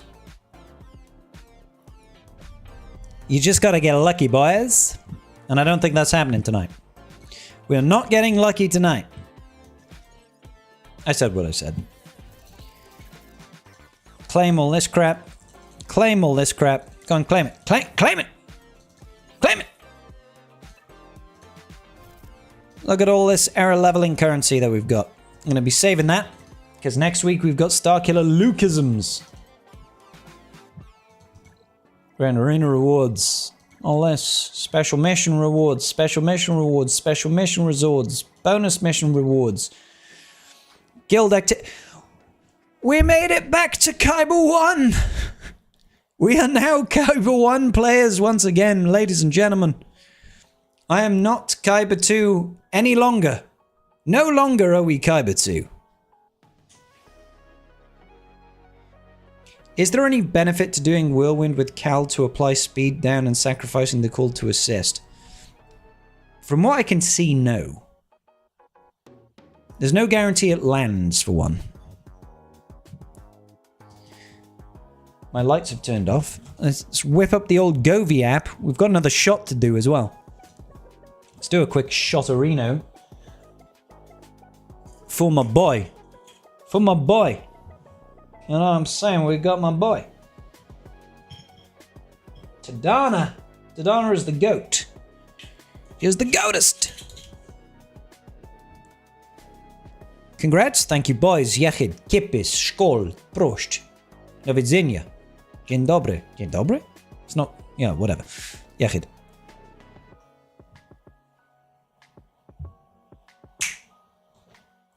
Ah, motherfucker. Wah! Oh my god, that was spicy meatball. Got a couple more shots. Why does it look like I've got fucking white shit on my microphone? A little bit of some white fluff on the microphone. We cannot be having this, ladies and gentlemen. This is not endearing. This is not part of my idiom. Where is my Govee? There we go. Let's turn my lights on. I'm nice and bright in here. I wonder if Starkiller Luke might be better than Mara Jade in some regions. Wolfbane Heart, maybe. However, I feel like the better option is actually going to be Mara Jade and Starkiller Luke. Okay? Because if you look at it, if we look at it this way, right? The main concern right now with me clearing tier 7 is not the fact that I'm lacking damage per se, it's that people died too quickly. We saw that opening puke, he was killing everybody, right? Apart from Mara Jade, Jedi Knight Luke, and Cal Kestis. We couldn't get CLS to survive, we couldn't get Kira to survive. But that's because they're error level 63 compared to 75. Okay, so we were on tier 7, which means error level 63. Let's get the calculadora up. For every error level that we are lower than the boss, he is level 70, we are 63. So we are 7 levels lower than him. For every error level that we are lower than him, he is going to deal 7.5% more damage or 52.5% more damage in total because of the error level difference, right? He's dealing this much more damage to us. We are also dealing that same percentile less damage to the boss, right? So all of our attacks are immediately cut in half, and he is basically dealing twice as much damage to us, just because of the error level difference. Now, if we were to swap out someone like CLS who dies turn 1, and instead throw in Starkiller Luke at error level 75, all of a sudden, not only is that no longer the case, because instead of being 7 levels below, we're actually 5 levels up. So we are 5 times 7.5, right? All of a sudden, he's dealing 37.5% less damage to our Luke, and we are dealing 37.5% more damage to Luke. So even just dropping out CLS, who doesn't take a turn, and throwing in this guy, we are immediately having a unit in the squad that is 1 can survive and 2 can deal damage, right? Because we're gaining a benefit now, not a loss. You could say the same thing about Darkside Yoda. So if you also had him at 75, 3 of them, all of a sudden you've got a team as a total that can survive more damage, last longer, take more hits, and deal more damage, right? That's how it's supposed to sort of play out, is they want you to have your marquee units as they release slowly over the era that will far exceed the loaned unit error levels so that you're able to progress at a pace which they expect you to progress at, right? So yeah, he's going to be, but it's always going to be the best situation where both of them are on the team. Similarly, if I had 75 on Yoda, I would do much better. I'm deliberately leaving him here so that I can take Mara Jade and Starkiller Luke beyond the cap of what it would be if I split it between these 3 characters. That's why I'm doing this, basically. Display chat got messed up again? No, that's all caught up. I need to go for a pee real quick, guys. Back in a second. Let's have a swig before we go.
Alrighty then. With Starkiller Luke next week, do you think somebody will replace Jedi Knight Luke lead? It's an interesting question. My first thoughts is no. The only lead that would replace Luke is going to be CLS, right? Because of how Starkiller Luke's kit is. So we should probably look at about ability level 4.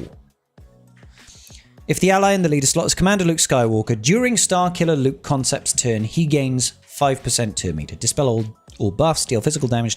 He gains 5% turn meter. Okay, fine. Bout level 4. Deal physical damage to the target enemy, inflict buff immunity. If the ally in the leader slot is Luke Skywalker, he assists. So a little bit of damage, but obviously the loaned unit error level is going to be much lower. They're going to be dealing like 50% less damage, right? So it's still nice, especially because CLS can inflict stuff like speed down, defense down. Still nice if you can land the debuff. Grip of Tython. Bout 4. If the ally in the leader slot is Luke, and there are no Galactic Legend allies, dispel all debuffs and all rebel allies. It's okay, most of the time not useful. All enemies critically hit by this ability lose 5% turn meter. A lot of them, it's not going to happen. You're not going to strip turn meter most of the time. 4. Rebel allies have 15% crit chance and 25% max health and max protection. Now this unique is huge. This is so good. This, if we go back to that old scenario, this is great.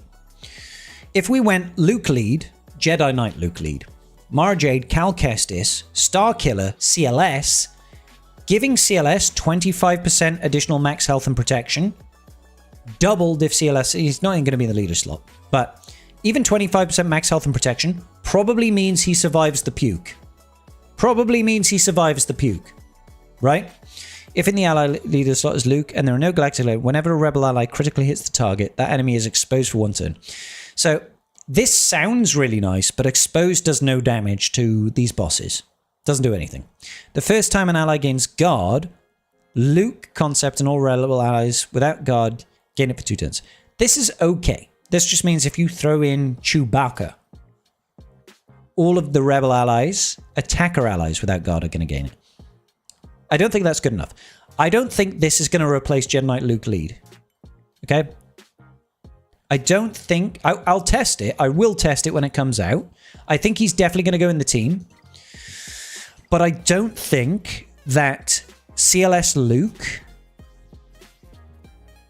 40% counter chance, 40% defense, 10% offense counteracts a permanent Jedi will on Mara Jade. Because Jedi's will, as we've established, where is it? Gives 100% counter chance, 50% offense, 25% speed. The tenacity is nice, but it's not the big deal, right? It's the 100% counter chance, 50% offense, and 25% speed is really valuable. Just that effect alone is really valuable. And the fact that, you know, if you use Last Command, for example, if Luke is in the leader slot, when she uses it for the first time, he gains a bonus ability.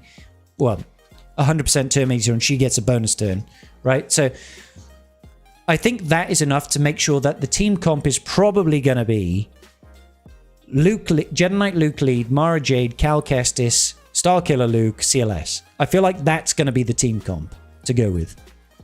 I might be wrong. And it might be dependent on loaned unit error levels as well. Because as CLS's leadership levels up and the abilities level up and the benefits that he gets to other rebel allies persist, it's going to be better and better for that team. The only way we'll find out is through testing, right? But I feel like Mara Jade is still going to be key. Especially because she's an attacker, I feel like she's still going to be dealing more damage. So I think Mara Jade and Jedi Knight Luke with Jedi Knight Cal Kestis is going to be the comp. Starkiller and CLS will be the rest of it.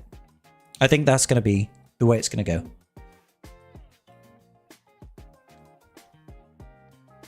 Dumb question. What gets higher error levels on loaned units? Yours are 58. 1 second.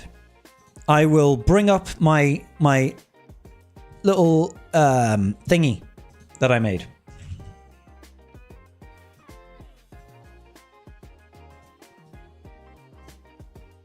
I'm going to bring this up. Hold up. So we've got this. All right. So this is something that I made when Mara Jade first came out. This only applies to the first marquee. The very first marquee, the first one, right? If you buy the episode pass, you're going to gain +4 loaned unit error levels. If you buy the pass plus only for the first pass, you're going to gain an additional +5 loaned unit error levels. If you got Mara Jade to 4 stars, I think, and you're able to do tier 4 of her event, you're gaining 3. Then if you buy her first marquee pack, I think it costs $30, you gain 2 error levels. And if you buy her second marquee pack that cost about $70 or $75, you gained an additional 7 error levels. So your loaned unit error levels are going to be entirely dependent on how much you wailed in the first era and how much you wailed on Mara Jade. This doesn't apply to Darkside Yoda, it doesn't apply to Starkiller Luke, it doesn't apply to any of the future marquees, it only applies to the first marquee. Okay, so this is, it's really unclear from CG, they never really advertised this, they didn't explain this properly. Your main account is rank 38 global today, and I was rank 18 yesterday. Mainly because I broke into tier 8 a couple of times. Nice one, Excelerion. How does Mara gain the stacking offense? Is it attacks out of turn in general, or is it only Jedi out of turn? If it doesn't require Jedi, then Chewbacca might replace Cal. I think Cal is way too important. I think Cal is way too important. All right. So where is it? For each out of a turn attack performed by a non-Old Republic Jedi ally. So Chewbacca won't count. It has to be a Jedi ally that is non-Old Republic. And I believe in our loaned units, there are no Old Republic Jedi. All right. So Chewbacca isn't really going to replace Cal. But more importantly, even if it was the case, Chewbacca only places guard on the weakest ally, which is not going to be Mara Jade, and it's not going to be Starkiller Luke, right? So he's only going to assist an attack out of turn on one of your loaned units. They are going to be the weakest characters and the slowest characters, most likely. So they're going to take less out of turn attacks, and they're going to die quicker. Cal is actually quite survivable. We've seen that. Not only that, he dispels debuffs and calls Mara Jade to assist. So he massively increases the damage output potential of the team compared to Chewbacca, who only attacks out of turn and places tenacity down. Doesn't deal as much damage as Cal, doesn't cleanse every single turn, doesn't do 2 attacks every single turn, doesn't call assists. So Chewbacca's definitely not replacing Cal. It's not happening. All good, KB. That explains where the extra 2 came from. Yeah, so I put this out before. So you bought the $30 pack for Mara Jade. You got the 30 shards. You took it at 5 stars. Good shit. If Balin's taught me anything, Cal is one of the most versatile units. Cal is great, dude. Jedi Knight Cal Kestis is a really solid support unit. He's really flipping good. Really flipping good. You cannot knock how good Cal is. Alright, that man's a don. He is a don. Alright? It's a little bit of a shame. I'm not sure if it's a shame. It's a little bit surprising, is what I would say, that these error levels that you see are so very heavily front-loaded. You would think that CG would go like +1 loaned unit error level, +2 loaned unit error level, +1 loaned unit error level, +2 loaned unit error, +3, right? And then they would do it across the entirety of the era. right? So every marquee gives you 1 loaned unit if you buy the $30 pack. Gives you 2 unit levels or 3 unit levels for the expensive one. So that they incentivize you to spend on every marquee, not just the first one. But it's super front loaded. So I know next time when I go into when we start the next era, I'm just going to use cash money on the first loaned unit era level and the last one. The rest of them I'm going to try and use crystals for. Yeah, exactly, Owie. Mara Jade is an attacker, and her her era levels are going to be higher than your loaned units. Significantly so. She's going to do so much more damage than anybody else. Chewbacca does not replace. There's no chance. There is no chance. But this is a useful resource. I'm not sure if I actually put this up in my Discord. I probably should have done. Right? You know, I built this out and then I threw it into ChatGPT to make it look pretty. Which I know people don't like, but like I said, I've not pushed this anywhere or anything, so it's, you know. It's poor management from CG to front load unit error levels so much because if you join it late, it's impossible to catch up no matter how much money you spend. It's true. There is absolutely no... Like, if I wanted to get to the top right now... Actually, right now it's a little bit different. Technically speaking, right now I probably could whale my way to the top.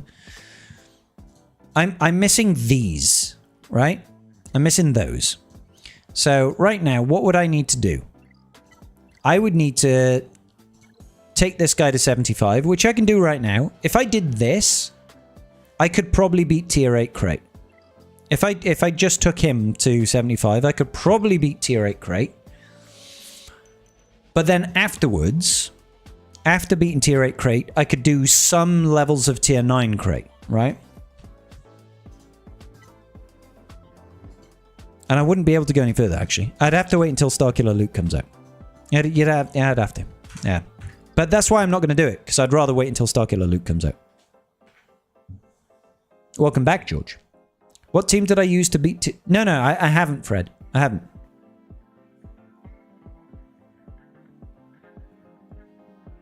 So, yeah, it's just kind of interesting. I should probably reset my mods, boys. Should probably reset my mods, because we did this... this funky business. I imagine we probably haven't dropped in Arena. No, I'm still 8th, so I can't face off against that... I can't face off against that team that I want to do. In... Scorch is unique that puts out dots. Yeah. Oh, requires an enemy galactic legend. Hold up. Hold up. We could test this. If I was to just get rid of Cat and throw in Rey, Lord Vader is not going to put dots out anymore. Lord Vader's not putting dots out anymore. Ah, I can't ignore the taunt. If he didn't pre-taunt, we would probably one-tap. Okay, we actually don't. I'm actually surprised by that. 155% defense and 100% health. Maybe that's got something to do with it. I really wanted that to be a thing, guys. I really wanted that to be a thing. The main sale point about getting all loaned error levels, you stop at 125. So Zetas for them, no one talks about it. What? The main sale point about getting all loaned error level units, you stop at 125. So, sorry, Accelerion, can you explain what you mean? I'm not understanding what you're saying there, dude. And this isn't a slight on you. This is my autistic brain not understanding. Your alta count is getting so lucky. It's 3560 skill rating, 22 win streak in GAC. Almost every opponent does one battle. Fuck you, Owie. I took both the 75 and get 10 almost every day. I've been playing 1 year, so Lightspeed tokens really help. Hey, TB, that's awesome, dude. Congrats, bro. Thank you so much for the sub there. Whoever that was, I can't see. For some reason, I can't. There's no notification for that. Hula Bro Cook. If you ever need help building infographics, you want to create a Swagger dashboard, I would be happy to help you. I do it all the time for my work. I've become quite good at it. Thrawn, like, I appreciate that, but I can't pay you, dude. Like, you know, like, I would like to be able to offer you a commission on that, but I'm not able to pay you on that sort of stuff. I'm sorry, dude. I don't make that much money. Scribe, can you please shine a bright light at your head? Yes. Yes, I can. Hold up.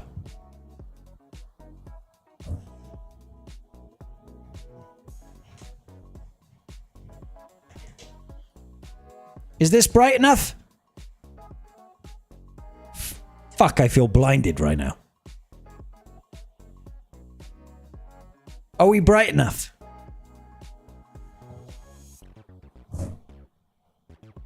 I'm going to set that back to normal because that's actually painful.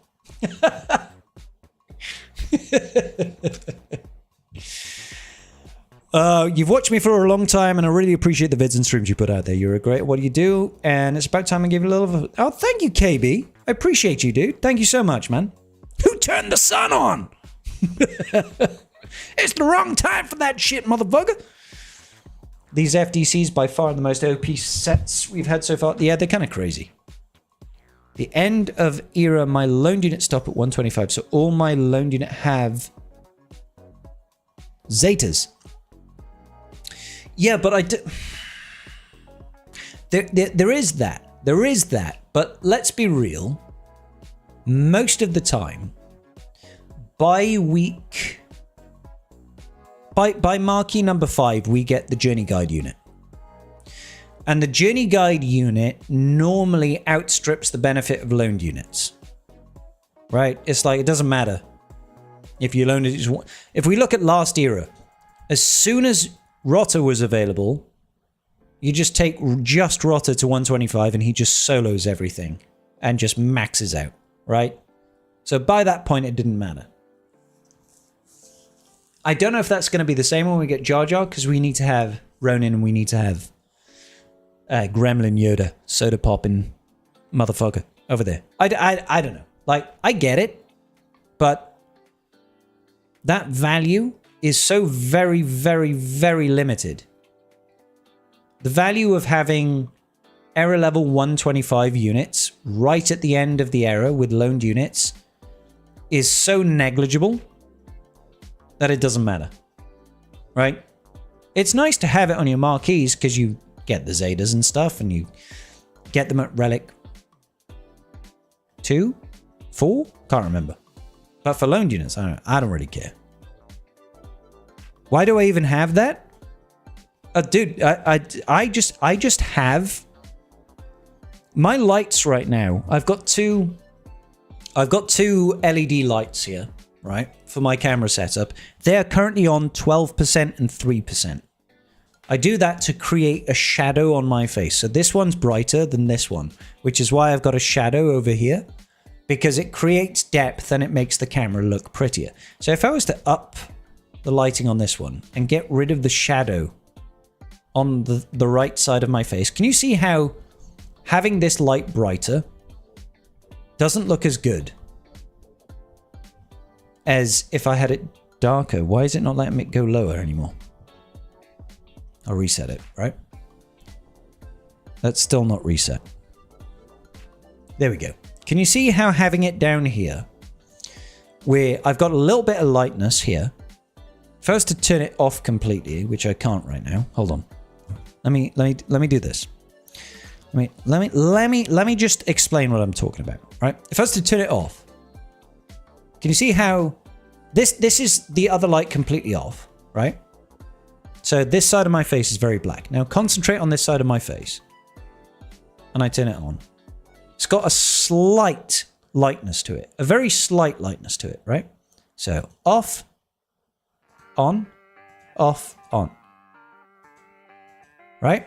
If I was to turn that light higher, all of a sudden, yeah, sure, I'm more lit. But there's no definition on my face, right? It's just my face is bright. This doesn't look good. This looks so much better. Sure, I could up it a little bit. You know, I could have it a little bit brighter or a little bit darker. But it immediately changes the vibe of the channel. So it's like all of the little things. And if I was to turn the other light brighter, I could turn this brighter and brighter and brighter and brighter and brighter and brighter and brighter and brighter.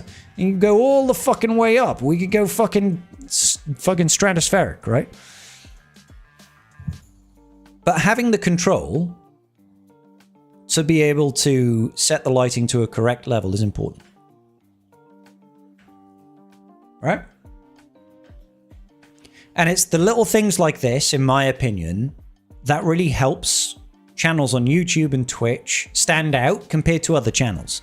If you've got a really good microphone that is able to really get the most out of your voice and really help accentuate the eccentricities of your voice, and you've got a decent enough background with a nice background blur, because you can see that the depth of field over here, can you see how blurry my hand is back here compared to if my hand is over here? You can see it's nice in focus. If I was to take it back and back and back and back over here, you can't concentrate on my fingers very well, can you? Right? So the depth of field in a camera adds a level of layer. Like it adds another fucking element to the settings. It's not just the lights, right? So got my Govee lights over here, right? Got my lights over here. If I was to go to my lights and I'd just be like, let's just turn off all the lights. Turn off all the lights in the background. So there's no fucking lighting in the background, right? So this is the default. Right? So how does this look? And if I was to turn up the lights, right? If this is my default look, it's very different to if I was to put my setup into full flow. Right? There's a lot more ambiance, there's a lot more character, there's a lot more warmth, there's a lot more depth to everything that I'm doing all of a sudden. And I feel like when you are trying to build a community and a channel and a YouTube presence, you need all the tiny little elements. Each one in isolation is not a big deal. But you add them all together and you create a package. So it takes a lot of time, a lot of effort, a lot of money to build it up. Like the one thing that annoys me the most is this fucking cable. Like this cable here that goes to my wall lights. I fucking hate that. If I could hide that, if I could get rid of it completely, I would. But I can't right now, so. You prefer the pasty Welsh Mr. Clean look. Thank you, Thrawn. Last error, my 6-star rotter held off against the 135 New Republic. The 125 allowed me to easily finish all the boxes up to stage 12. My alt had much more difficulty. Even with 129 Ross and Mischief. Yeah, fair. Blind us! Like the White Wizard did to Aragorn and company. If only I could set your weapons on fire. But yeah, that's why I spend a lot of... I mean, it's not something that I constantly upgrade. But when I was building my YouTube channel, the things that I focused on quite early on was making sure that I had a good mic. I had good lights. I had a good camera. Because I felt like if people come to my channel and they watch one of my videos, the last thing that I want them to do is say, this guy's got shit audio. Can't hear what he's saying. He's muffled. He's whatever. Or I look at him and he doesn't have something. He doesn't have this aesthetic that I can trust. Right? It's just a guy in some person's basement, right? And there's nothing wrong with that, but it's about perception. It's about perception. So I'm not trying to pretend like my setup here is perfect. It really isn't. But I've at least tried to build layers to things here. Urs is really good at this. Urs is fucking great at this, right? And Arnold has got next level production value, right? He's got full green screen setup. He's painted all of his walls green so that he can just fucking build all of his like virtual environment, right? And he's got multiple cameras. He's got a portable mic that he can pick up and move around with. Mine's on a boom arm, so it's kind of stuck like this, right? So I can't, and I've got, my room is way too small. I can't walk around in this room. I don't have a big basement. I've got a very boxy small room, so I can't do any of that. But I make do. I make do.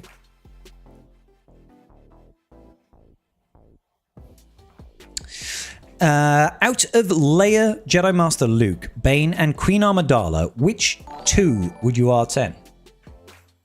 Hey, Thrawn! Thank you so much, brother. At GA_Mike Throner Udo says, I want to show some love and appreciation. You are the reason I got back into school. Also, shots, everybody. Shots. Thank you, brother. Appreciate you, Thrawny. We'll do a shot for Thrawny right now. This one's empty, so we'll have to crack open a fresh one right here, right now. Ladies and gentlemen, hear it? Oh, that was a nice click. The on-screen chat is delayed again. Why is that happening? I don't understand why that's happening. Why? I haven't moved this shit. Where is it gone? Yeah, let's sort out the chat real quick.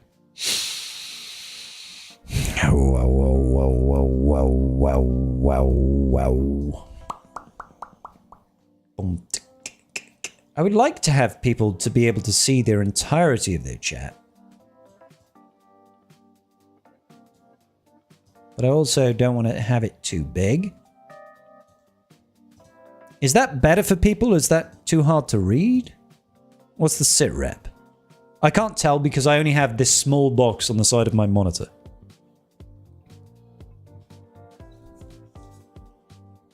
Because the chat that you see down there is not the chat that I see. I have a different... I've got like a bigger box to look at. It's a little small. All right. Help me out here, boys. Because I don't... So the thing I don't want, right, is I don't want the chat... I don't want the chat to be overwhelming, right? I don't want the chat to be like up here. I don't want this, right? This isn't good.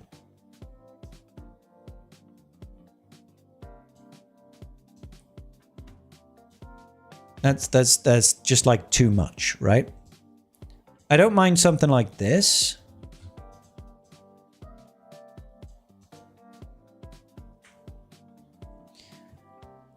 I don't mind something like that, but obviously some of the chat might get curtailed off the end. If somebody writes a really long sentence, it's going to get chopped off.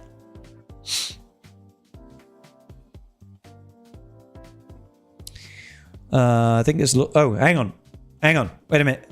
To Thrawn, Yachid, Shkol, Kippis, Banzai, Kampai, Gonbei, and all the rest of it. Yachid. Holy mother truly. Mamacitas. Mamacitas. Oh, mamacitas. Mamacitas. Oh, mamacitas. One-liners now. Exactly. You got to keep it short, sweet, and to the point, ladies and gentlemen. Or, you know, we could, in fact, even... Because we've got, like, the shots bar. And we could make the shots bar really tiny. We could have the shots bar, like, really small and over here. You know what I'm saying? We could have the shots bar be just, like, up here somewhere. And that would allow us to have the chat just, like, be longer. So now if you have a big chat, it'll just spread all along the bottom down here. Somebody write a really long sentence. Somebody write a really long sentence. Help me out. Help me test this shit so we can make it look good. But if this looks like garbage, tell me, guys. Like I said, aesthetics are important when it comes to a stream. And I just want to create a good environment.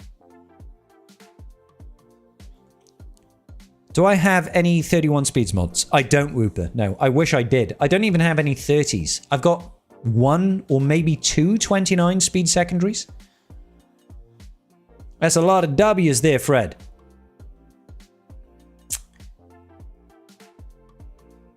So, see, that's the thing. It's getting cut off, isn't it? It's getting cut off because it's too big. It's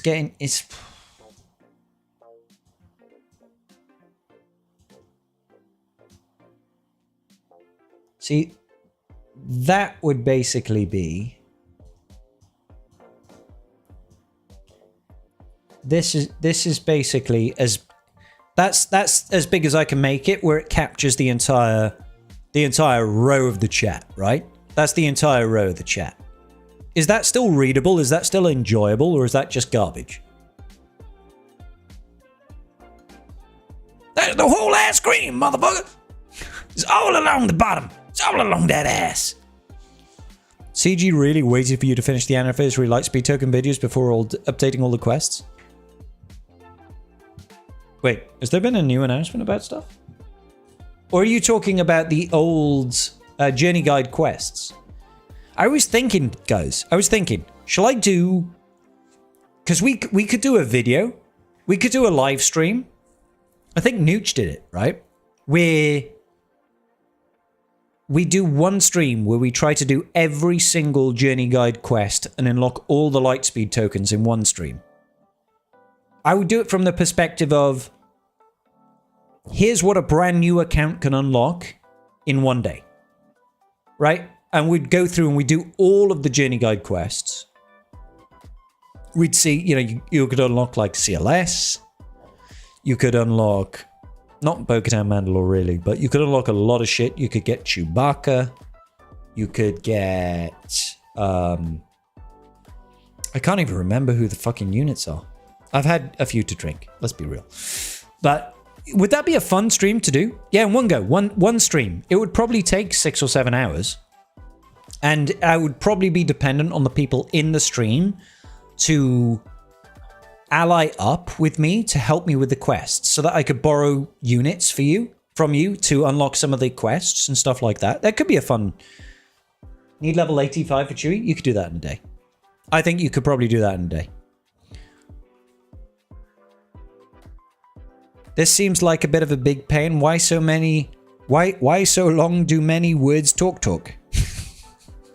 What the fuck?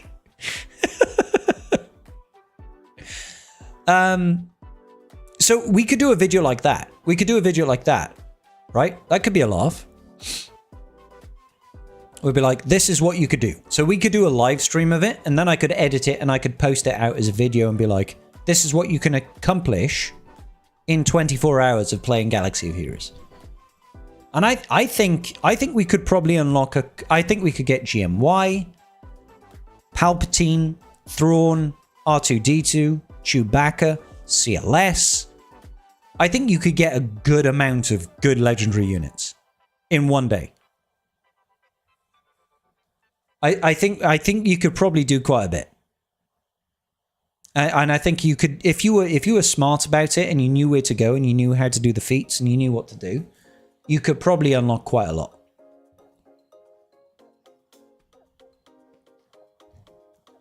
Do a race with another streamer to see who gets the best stuff. I'd have to do a race with a really shit streamer who doesn't know what they're doing so that I look really good. But yeah.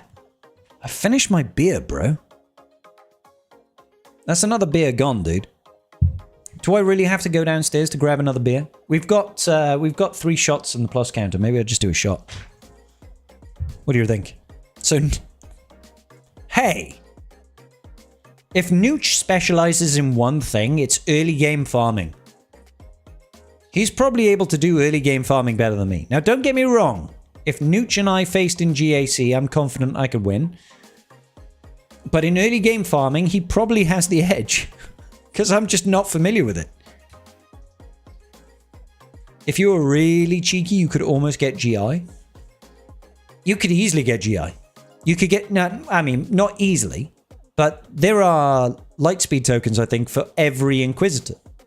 Not every Inquisitor, obviously. But there's like second sister and seventh sister and ninth sister and fifth brother and eighth brother. I'm pretty sure those are all Relic 5 Lightspeed tokens. No, Relic 1. You'd have to have the Relic levels. No, yeah, it could be Relic 1. So you'd need to take them to R5 minimum. But it can be done. Because I did that on my alt account. Would be a fun stream. Yeah, we could do that.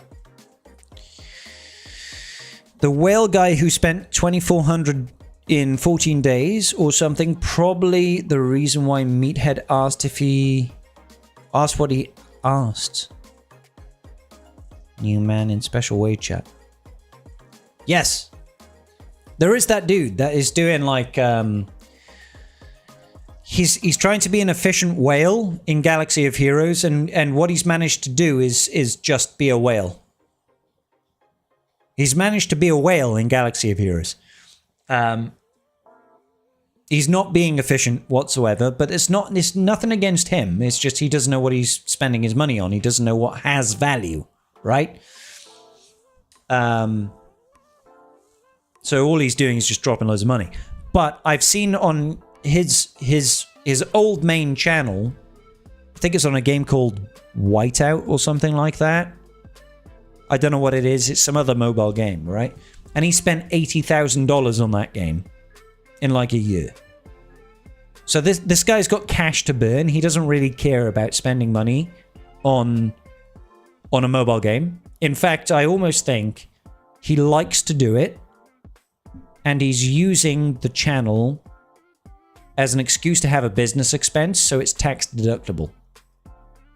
Like, I imagine this guy is probably earning like $350,000 a year, spends whatever the fuck he wants to spend on a game, and now he's building a channel, so he's like, oh yeah, I'm also self-employed, so I'm tax deducting, I'm expensing these costs that I'm spending on this mobile game. That's what I think it is. That's what I think he's doing. And, you know, like, he gets some viewership out of it, more power to him. I think that... But is he efficient? No, he's not at all. He's spending money on the stupidest things, but it doesn't matter, right?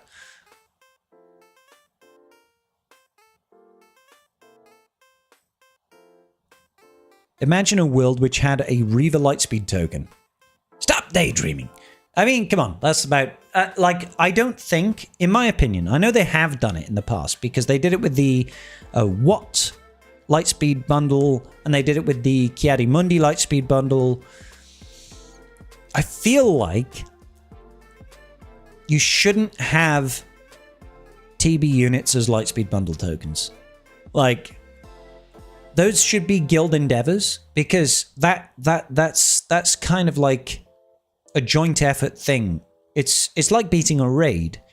It's like TW. It's like you're supposed to come together to earn this thing. If you add a buyout to it, it loses its value, right? Now, I understand why they did it for Watt and why they did it for Cam. They did it for Watt because Watt was a requirement for like JMK or something. They did it for Cam because everybody moved over to Rote and nobody did Lightside GOTB anymore. And they were like, well, let's give a reason to get Cam. I think Cam became a requirement for something. Can't remember what it was. And nobody was running Lightside Geo. When in reality, all they should have done was add those special missions to Rote, because we have Geonosis, so we could have had Watt-Tambor mission, we could have had Cam mission, but they never did that. I don't know why. Don't know why they didn't do that. We literally have the Reek mission. It's a little bit different, but we have the Reek mission in Rote. Why is Cam not a reward? Should have done that. Why is Watt not a reward on the Geo mission? Should have done that. But there we go. Holy moly! Seen a couple of vids of that guy and he has no idea what he's doing, but there's loads helping him, giving him advice. I'm glad people are helping him out. I'm really glad. You know? But genuinely, my opinion of that guy's content, is he might be a Star Wars fan. Don't know. He is not interested in putting out content for the player base. There's a very small contingent of players that are brand new players that are looking to whale loads of money. right? He's not looking to put out valuable content. He's looking, essentially, to offset the cost of him spending on this game by making it an expense, a business expense, basically. That's what it feels. Maybe I'm being really fucking cynical. Maybe I'm being really fucking cynical. But there's no way the guy has that much disposable income to just throw at the game unless there's a reason for it. I don't think he imagines for a second that he's going to make that money back in a short term. I don't even think he's monetized yet on YouTube on that channel. And he's 2,000 in the hole. Speaking as someone who's one of the biggest Star Wars Galaxy of Heroes content creators with one of the highest viewerships, I'm probably number 3 in terms of viewership, right? The amount of time it will take him to earn $2,300, it's going to be a while. It's going to be a while. Don't get me wrong, I can make that back in a month. He's not going to make that back for a while. A long fucking while. Probably like 2 years. And by that time, he's probably spent 10 times as much. Not 10 times. He's not going to be spending $20,000. I hope. Yachid. Oh my god. That's a spicy meatball. I'll be happily proven wrong. If he wants to have a chat with me. I don't mind. I'll have a chat with him. He's probably a millionaire for starters. He could be. He could actually be a millionaire. Yeah. Maul Conquest Lightspeed bundle. Yeah, that was the thing. Malak and Revan are in one of the Leviathan Lightspeed bundles. Pretty sure it's only if you already have them unlocked, though, isn't it? You can buy journey characters. It is weird. We'll do what they did with Roller, make them shard farmable. It's another account where he spent... Yeah, I saw that MP. That was on that Whiteout survival game. Who's number 2? Nooch Whooper. Nooch is significantly bigger than I am. So Nooch too good? Do you know Nooch? So Nooch is about 55,000 subs, I want to say. Let's bring him up. Hold up. Bear with.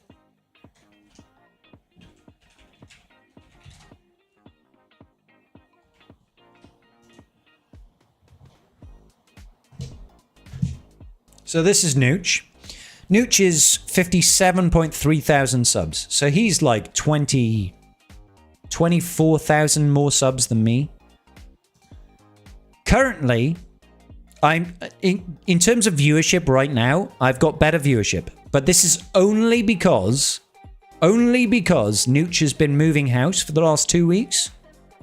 And he hasn't been able to put out regular content, hasn't been able to stream, hasn't been able to do shorts, hasn't been able to do much of anything for about 2 weeks. All right? If he can still get 120,000 viewers basically in 7 days in a week without putting much of any content, then he's obviously fucking goated. All right? If we were to look at Arnold in terms of viewership, right? Let's get Arnold up.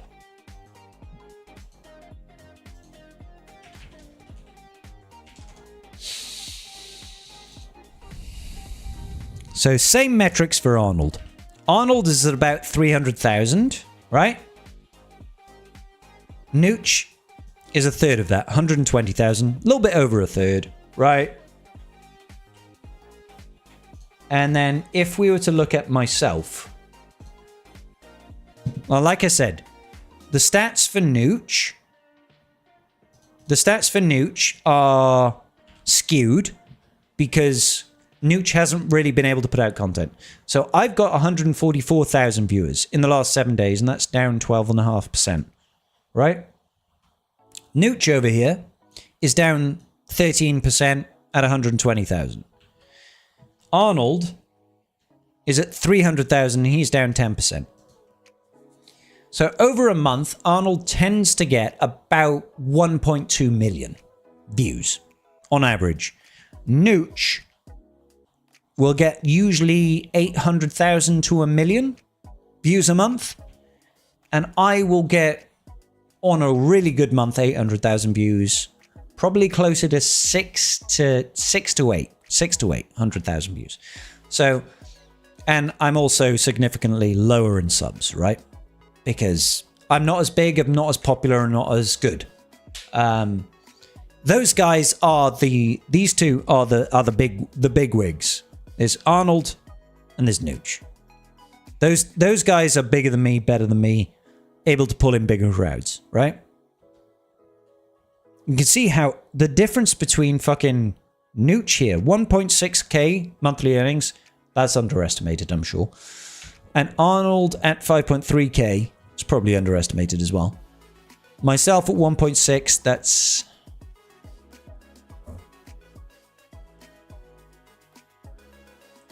I mean, that's probably about right, to be fair. But yeah. I mean, apparently, Nooch and I have the same estimated monthly income, even though I've got like an average of 20,000 viewers more. But whatever. So yeah.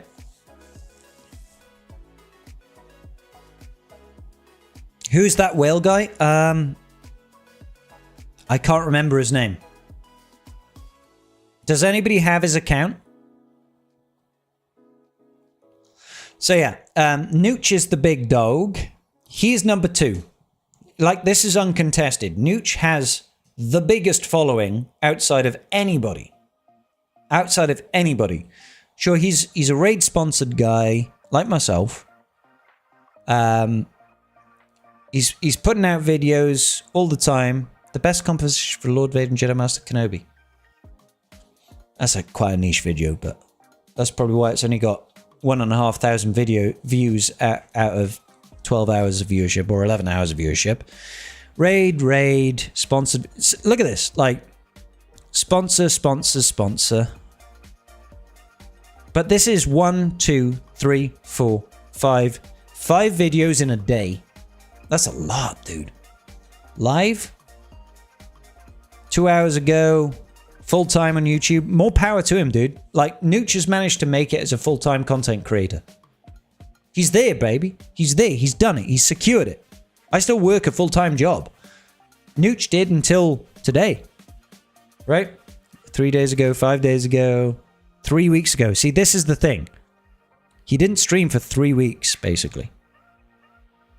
That's why his viewership is down. So, bro uses AI. Everybody uses AI. But yes, he does. Of course he does. Like, you can tell. So I don't know if this is I'm completely detached because I'm a content creator myself, but you can tell all of the text is AI, right?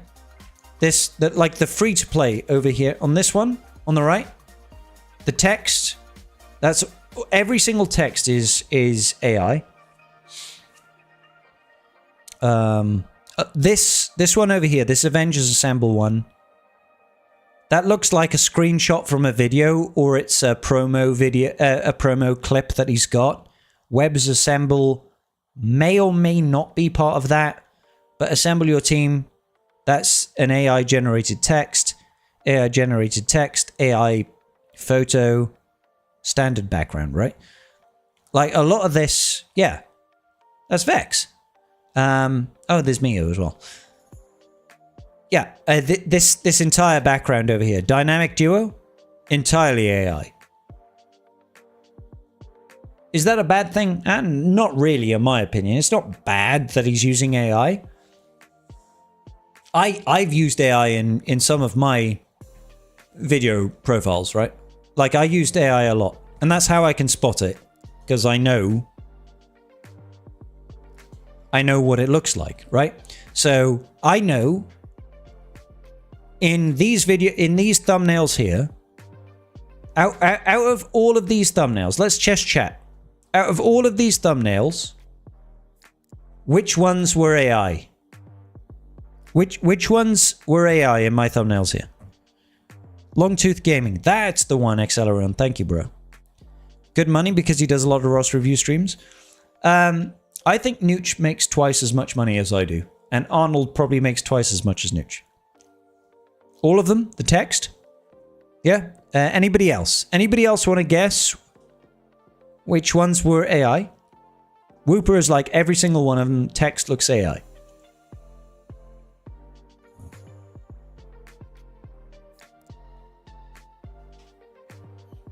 We've got 2 shots left on the counter. I'll do another one now. Anyone else in the chat? Come on. Hit us up, baby. Come on, let's go. All of them? Because that dome, not bright enough. Raid Shadow Legends one. Which one? There's 2. There's 2 in the middle round. There's Lion Fusion Begins, and there's the Echoes of Tomorrow one.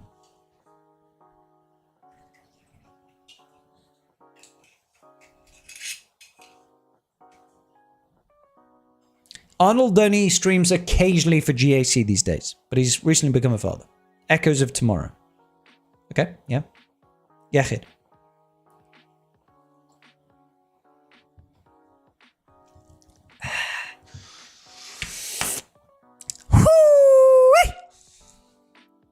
All right, hang on. Let me grab this and make sure that I've done the shot. There we go. Okay, cool. 4 out of the 6th, 1169. What do you mean, Starlord? I'm confused.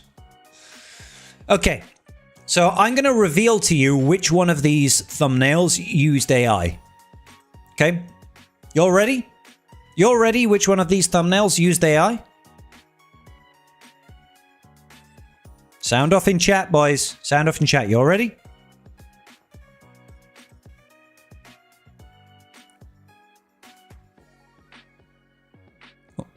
Okay. Yeah, you're ready? Okay, none of them. Absolutely 0 of these thumbnails used AI, and I'll prove it.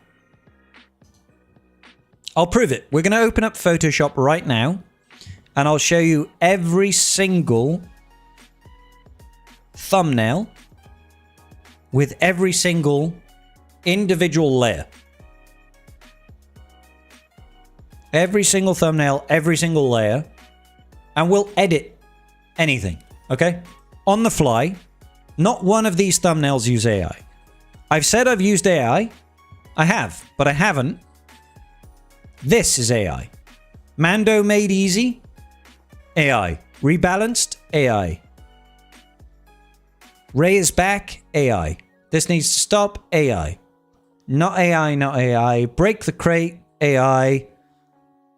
Name a more dynamic duo. I'll wait. This is an AI thumbnail. Well, that's still me. I still cropped my face. I still cropped the picture of this. I just put that into AI and said, make this better.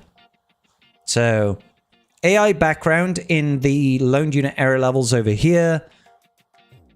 I made the picture. I threw it into AI and I said, make this better.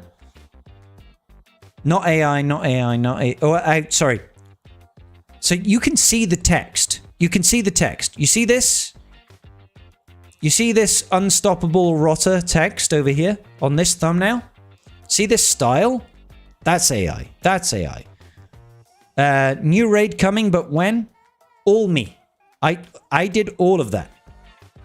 Right? That's all me. This new fragment fusion event one? AI. Can you tell the difference? Can you tell the difference between this and this? You can feel it, right? You can feel it. It's not just me. You can feel the difference between these thumbnails. This is organic. This is me just editing shit and building shit, right? And this is... I've taken stuff. Part of it is real. Part of it is real. And you package that shit and you throw it into AI and you try to improve it. And it kicks out shit like this. All right? I used this for a bit because I thought it was good. You could, like, this to me is the most egregious. This one over here is the most egregious of AI. I'm like, you look at this. I look at this now and I cringe. I'm like, I did make this face. This is me wearing my t-shirt This is my face. I pulled that face. I designed this entire thumbnail with the text and everything. And then I threw it into AI and I said, make this better. And I look at it now and I'm like, you can tell so much that this is an AI generated thumbnail, right?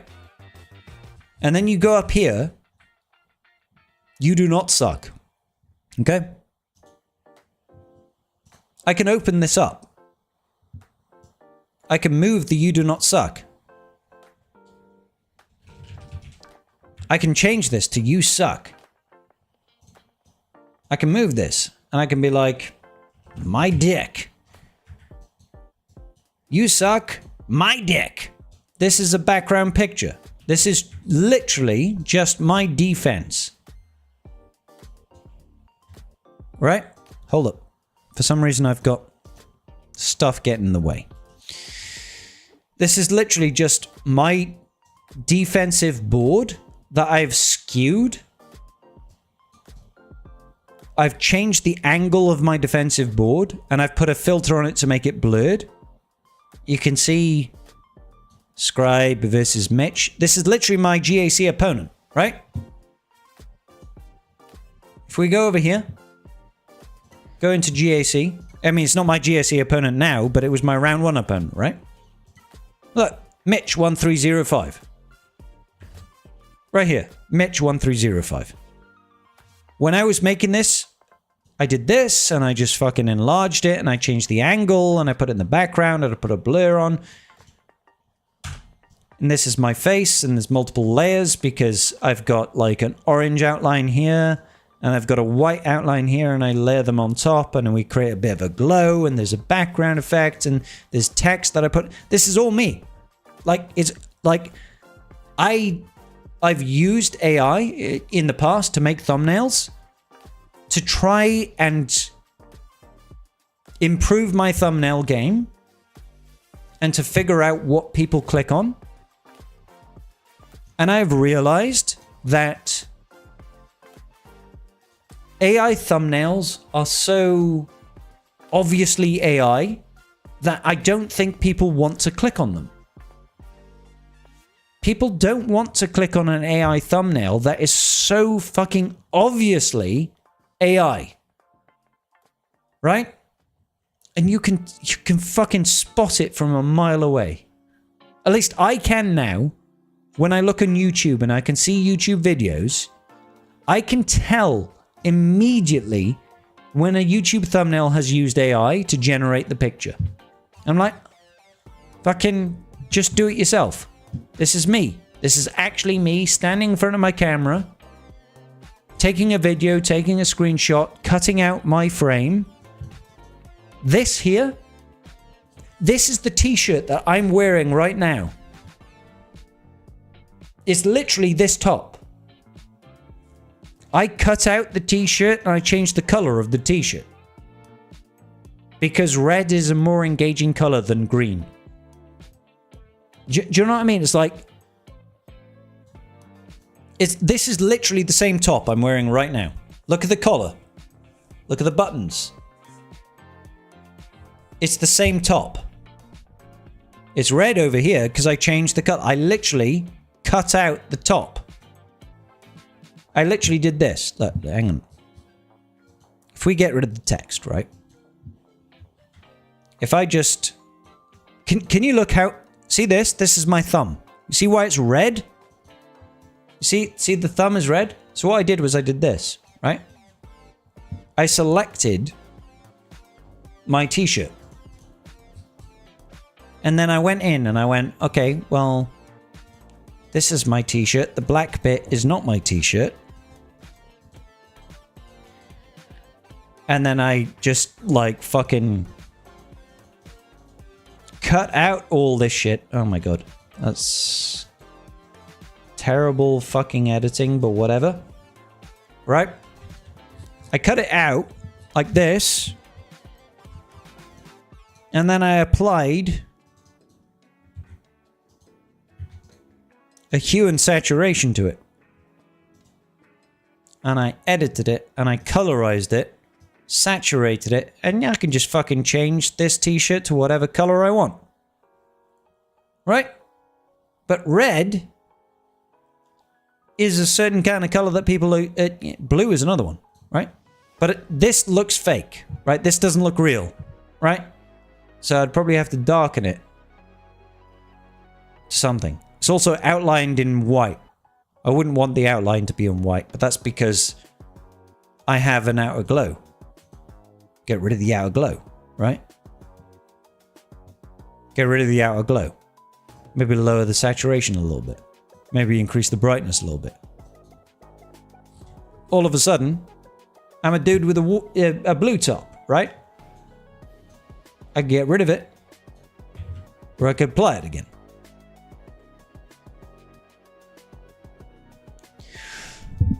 Nooch is one that's to it. I mean, I'll be honest, dudes. Like, I don't use AI at all anymore in my thumbnails. I did it for a while when I was trying to grow. I was trying to be bigger. I was trying to do anything I can. The only thing I do right now is I change the color of my t-shirt. But I do that myself. It's not AI generated. Blue, red. Well, sorry, red, blue, red. Right? This one I didn't touch. There's no AI in any of these until here. 2 weeks ago. Stopped 2 weeks ago. But if I was to look at someone like...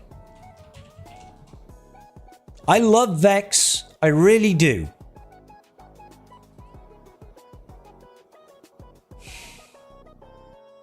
But, tell me, boys. Tell me.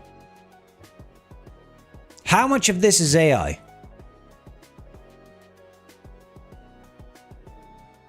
If I were to guess,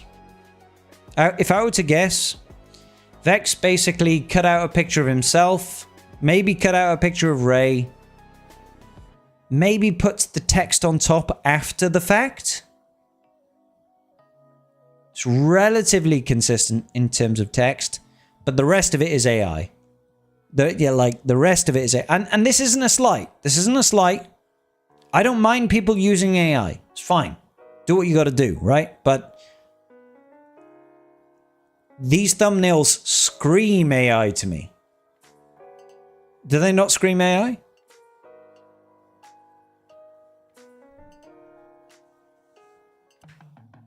Like every single one.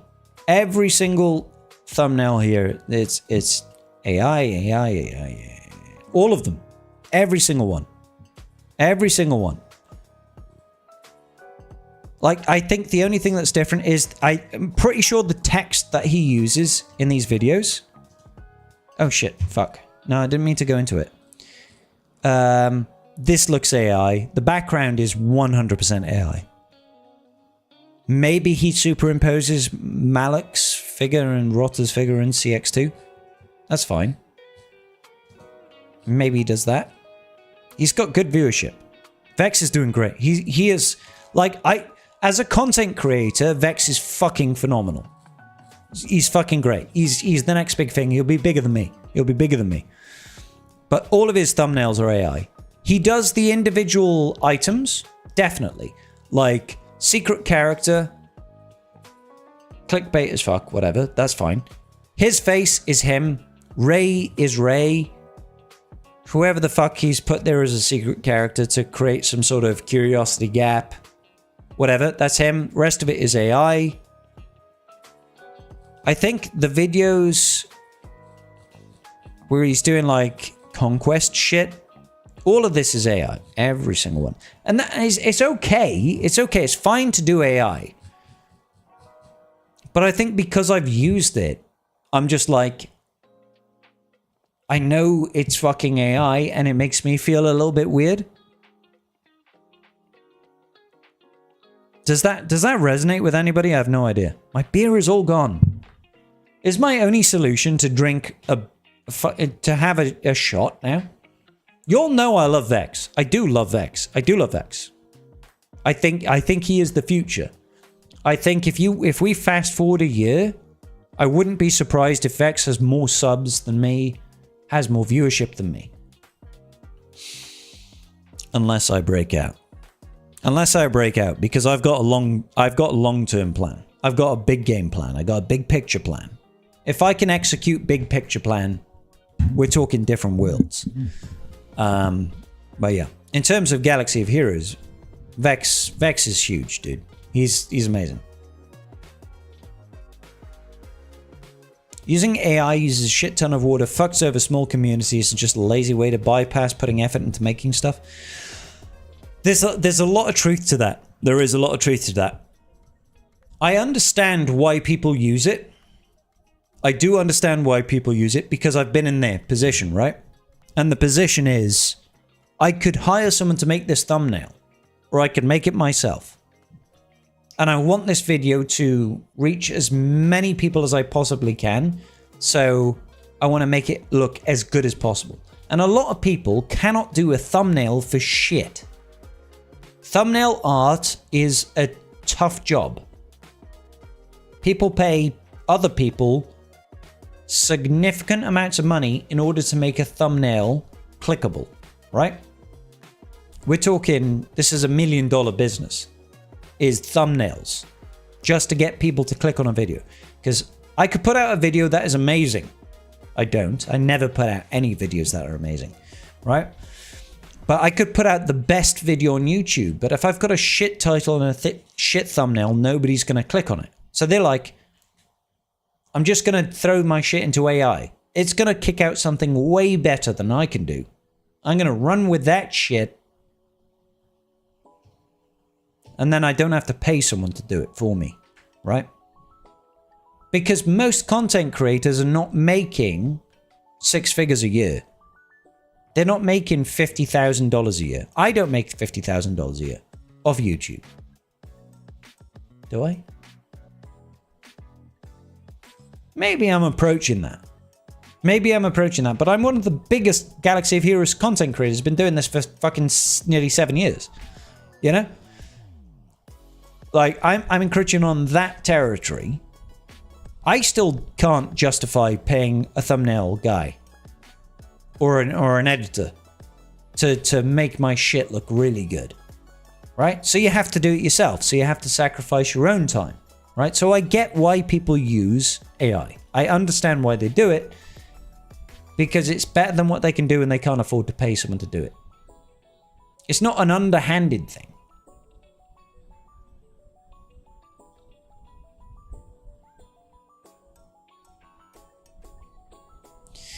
To kind of summarize, very evil people can get their hands on AI and use it to generate illegal images of people without their consent. Absolutely, they can. Yes, they 100% can. And there are safeguards in place for a lot of AI that stops that sort of illicit activity.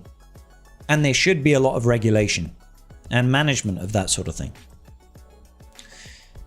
AI has its place in the world. Generating art, writing, and the like is not it. I agree. AI, like it or lump it, AI is here to stay. And it has a lot of benefits to give to the world. It does. It does, because there are things that it can do that is infinitely superior to a human. And I'm sure, given enough time and training, that it could probably generate art and creativity and stuff like that better than a human could. But that shouldn't be its purpose. It shouldn't be designed to make stories and art and music, and it should be there to help sift through large amounts of data that we can't do. It should be there to correlate data that we can't correlate as quickly, to find relationships between things that we could do, but it might take us a decade, and it can do it in 7.5 seconds. You know, there are benefits to AI that are incalculable, but it should not replace every single facet of our lives and replace our social identity, right? There are immeasurable benefits to it, but it can also be as destructive as it is beneficial. And the only way that we can stop it from eroding the value that we bring to the human race is by controlling the parameters in which it operates.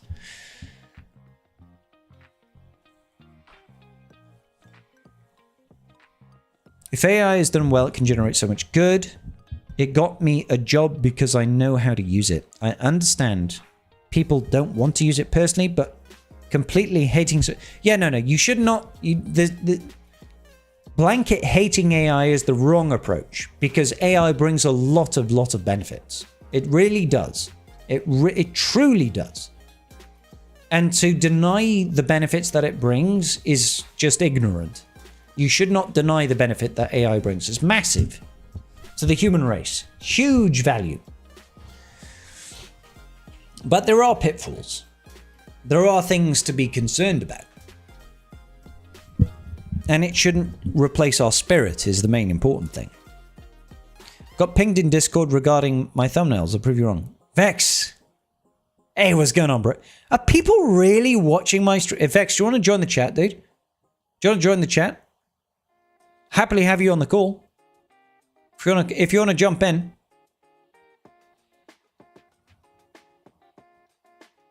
And it's not just your thumbnails. We went through all of mine as well. And we went through Nooch's.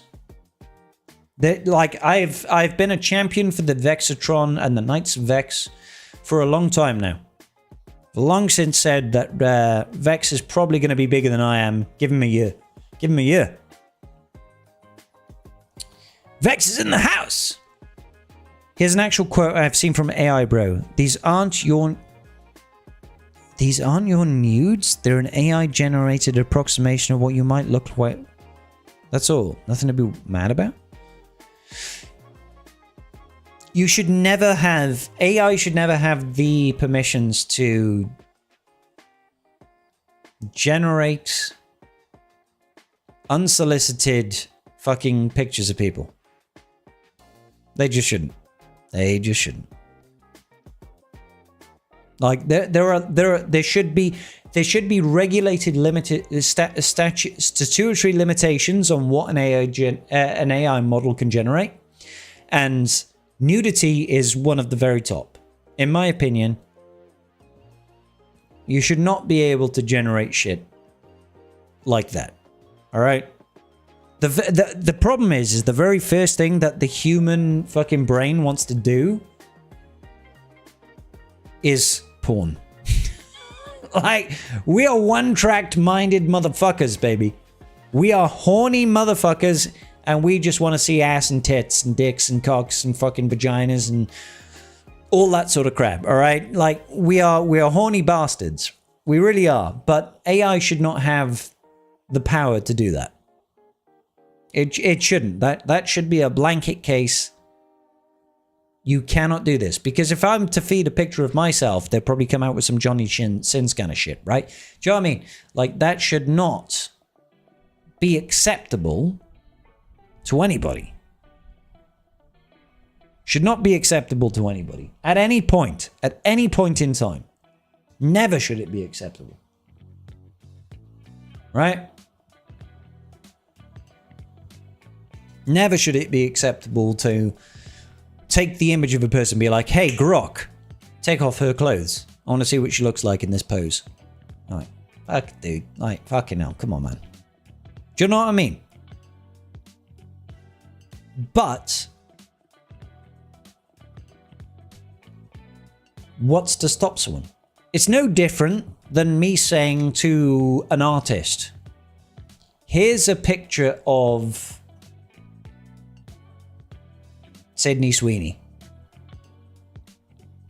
Take this image and tell me what she would look like if she were naked. And that guy's just gonna paint Sydney Sweeney fucking butt-ass naked, right? Except instead of it costing thousands of pounds and 2 weeks worth of work, it costs someone $4.99 and 5 minutes of waiting. If that, right? Like, that's just wrong, dude. That's just wrong. Do you know what I mean? Never felt like Vex uses AI. Vex 100% uses AI. If he wants to come on a call and deny the use of AI in his thumbnails, he can do that. But well, yeah. There's definitely AI in his use. Sydney Sweeney? Exactly, Sydney Sweeney. Especially things to do with image creation. You literally have a screenshot of what? Whooper. There is no soul. Of the guy saying that I could send it in the Discord for proof?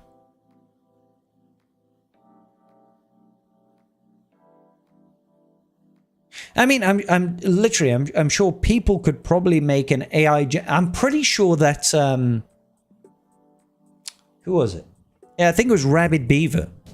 Literally made an AI regeneration of my entire streaming room. Like, out of the content that I've made, he trained an AI model to make an AI generated image of my background. And then used a green screen and superimposed himself in front of it. And then wore a bald cap. Now, it was funny. It was funny. It gave me a giggle. It gave me a giggle. But if a hobbyist can do it,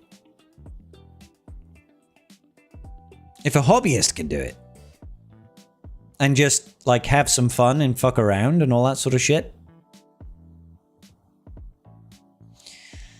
this is the sort of thing that should not be in the hands of the unwashed masses like you and I. It shouldn't. We should not have this level of power, because where do we draw the lines, guys? Where do we draw the lines? Is it? Oh yeah, I just want to draw a kite in the hands of Nigel Farage.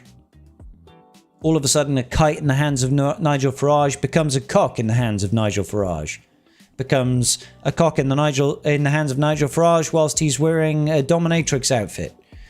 Becomes Nigel Farage is sucking off some guy's dick in full-blown dominatrix outfit while somebody fucks him up the ass. It's like, where does it stop?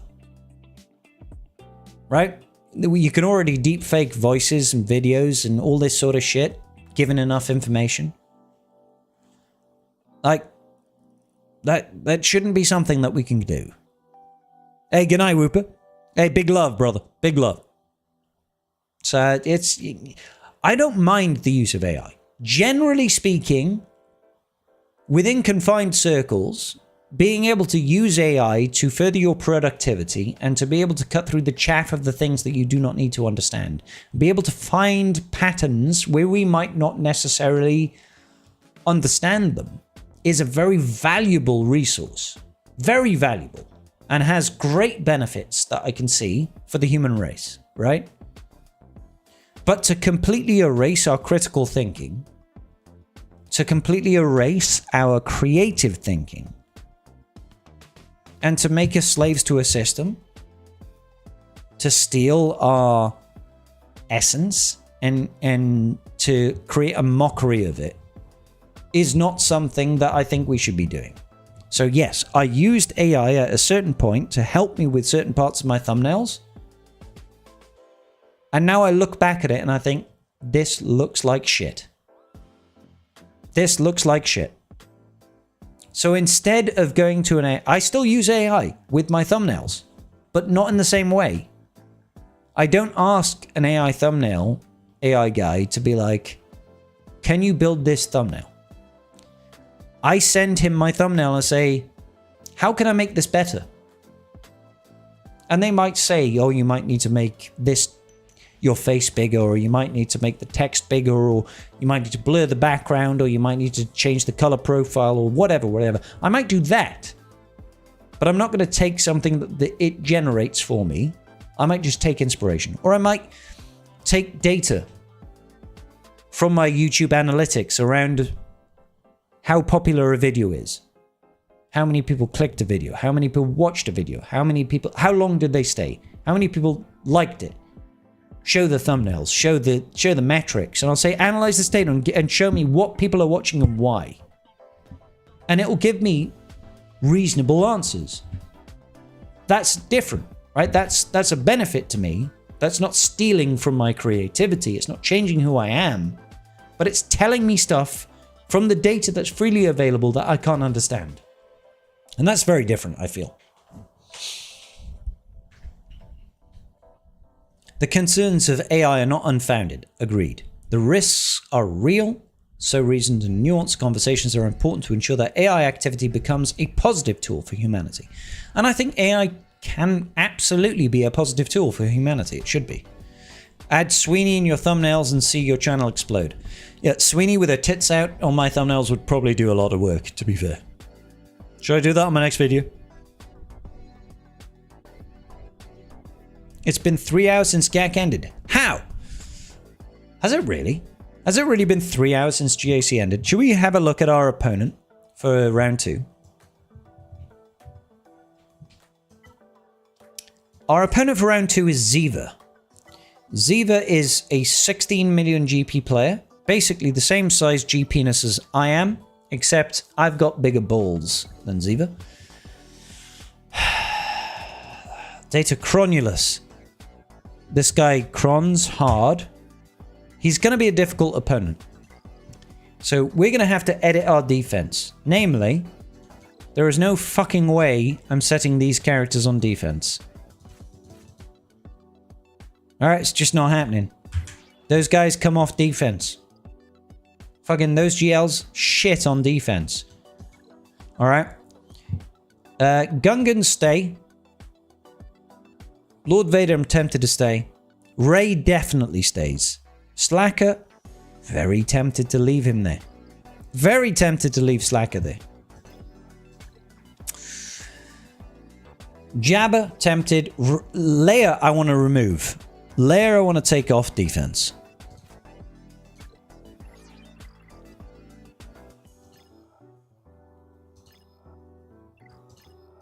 I think I'm going to take Slacker off here.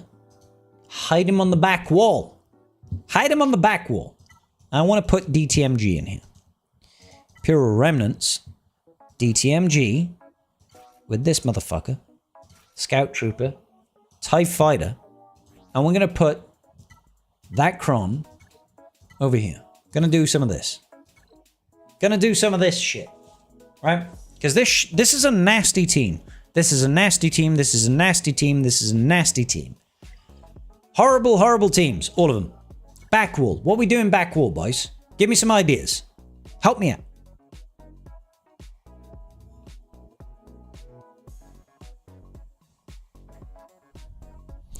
The benefits of AI are also real, but the public needs the ability to shape it for society because the corporations will act in their own self-interest and not ours. Absolutely.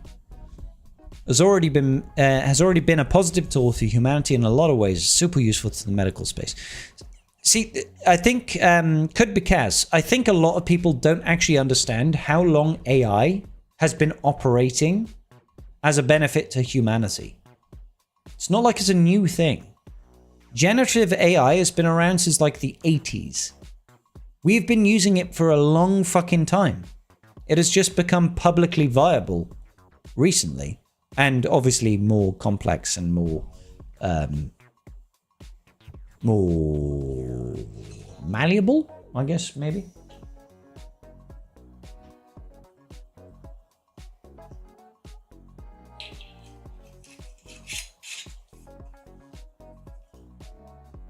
What's in your top wall? Top wall. Can't remember. Right now, top wall consists of Glat with Rotacron, Yaba with some sort of BB-8 Cron. What is this? 20% turn meter for Bausch with 80% crit damage and 95% defense. And then Pirate King Hondo with buffs on basic and 80% defense. It's nothing special. C-Rex Phoenix? Yeah, that's not going to do shit. Yahidar, everybody.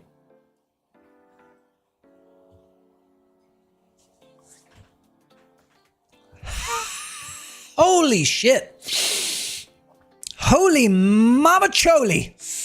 That is some spicy meatballs right there. That is some spicy meatballs. We are officially out of shots, tribe. We are out of shots. When the AI companies charge so much for tokens to do your job, costs more than your salary, then you go back to work. That thing is, that's never going to be the case. Ewoks and Jawas, no. Do a Satil team. Nooch got stuck on one today and it took 11 attempts. So Satil, I agree. But not because it was a Nooch fucking Scoochie Noochies. So I think it was Satil. It was a Satil with a Ward Cron. Is the thing. The problem is I'm using that on my Lord Vader team. And there's only so... Uh-oh. Lightning. And Mike Throna Udo says lots out of shots anymore. Well, thank you, Throny. I appreciate you, Throny. Throny with the $10 coming in with another shot, looking hot and fine, baby. That's good because I was looking really sad because when I look at my my monthly goal over here, on my monthly goal, I look at it. I'm like, it is now the 22nd of the month. And I'm $45 out of 500. Now, granted, it does not take into account anything that's outside of the Twitch direct donations. But normally we would smash this. Normally we would smash this in a month. We would break through. And right now we're not even close. And I'm not fucking begging for cash, guys. I'm not looking for it. But it just goes to show, like, one difference. That difference is CG moving the day in which GAC operates forward one day basically costs me about $2,000 a month. I'm like, ouch, bro. It's painful. It's painful. Sure, I could do the Friday night GAC on a Saturday night instead, but that means that my Sunday is shot and my Monday is shit. And Saturday nights is my night with Mrs. Scribbles, and I'm not sacrificing that. So there are lines to be drawn. Anyway, thank you so much there, Thrawny. Appreciate you, dude. So I do agree that we should probably have DTMG. Not DTMG. What was it? Fuck. My brain is...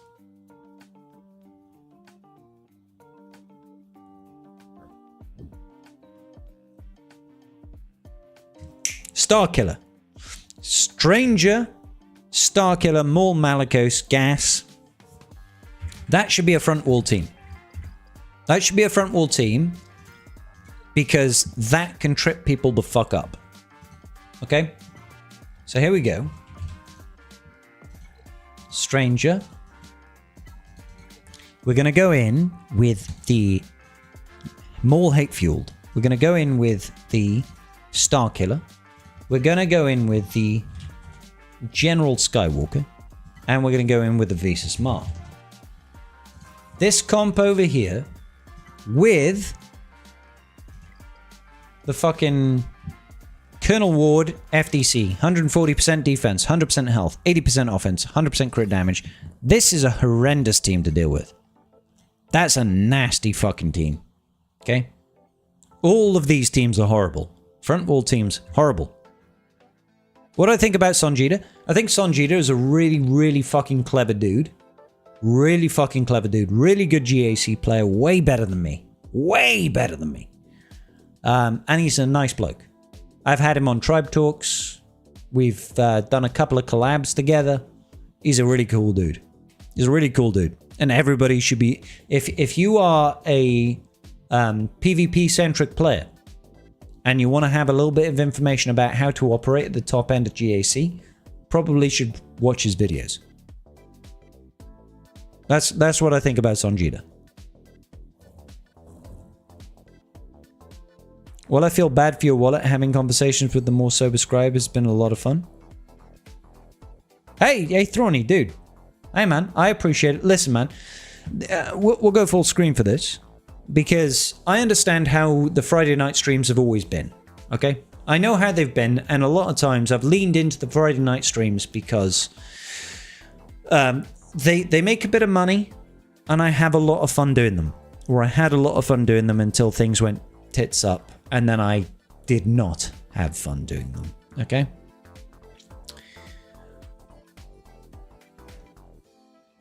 I guess there is a part of me that feels like if I'm not getting a little bit crazy, people are just not interested. Do you know what I mean? Like, I'm not I guess I haven't been confident that people enjoy sober scribe.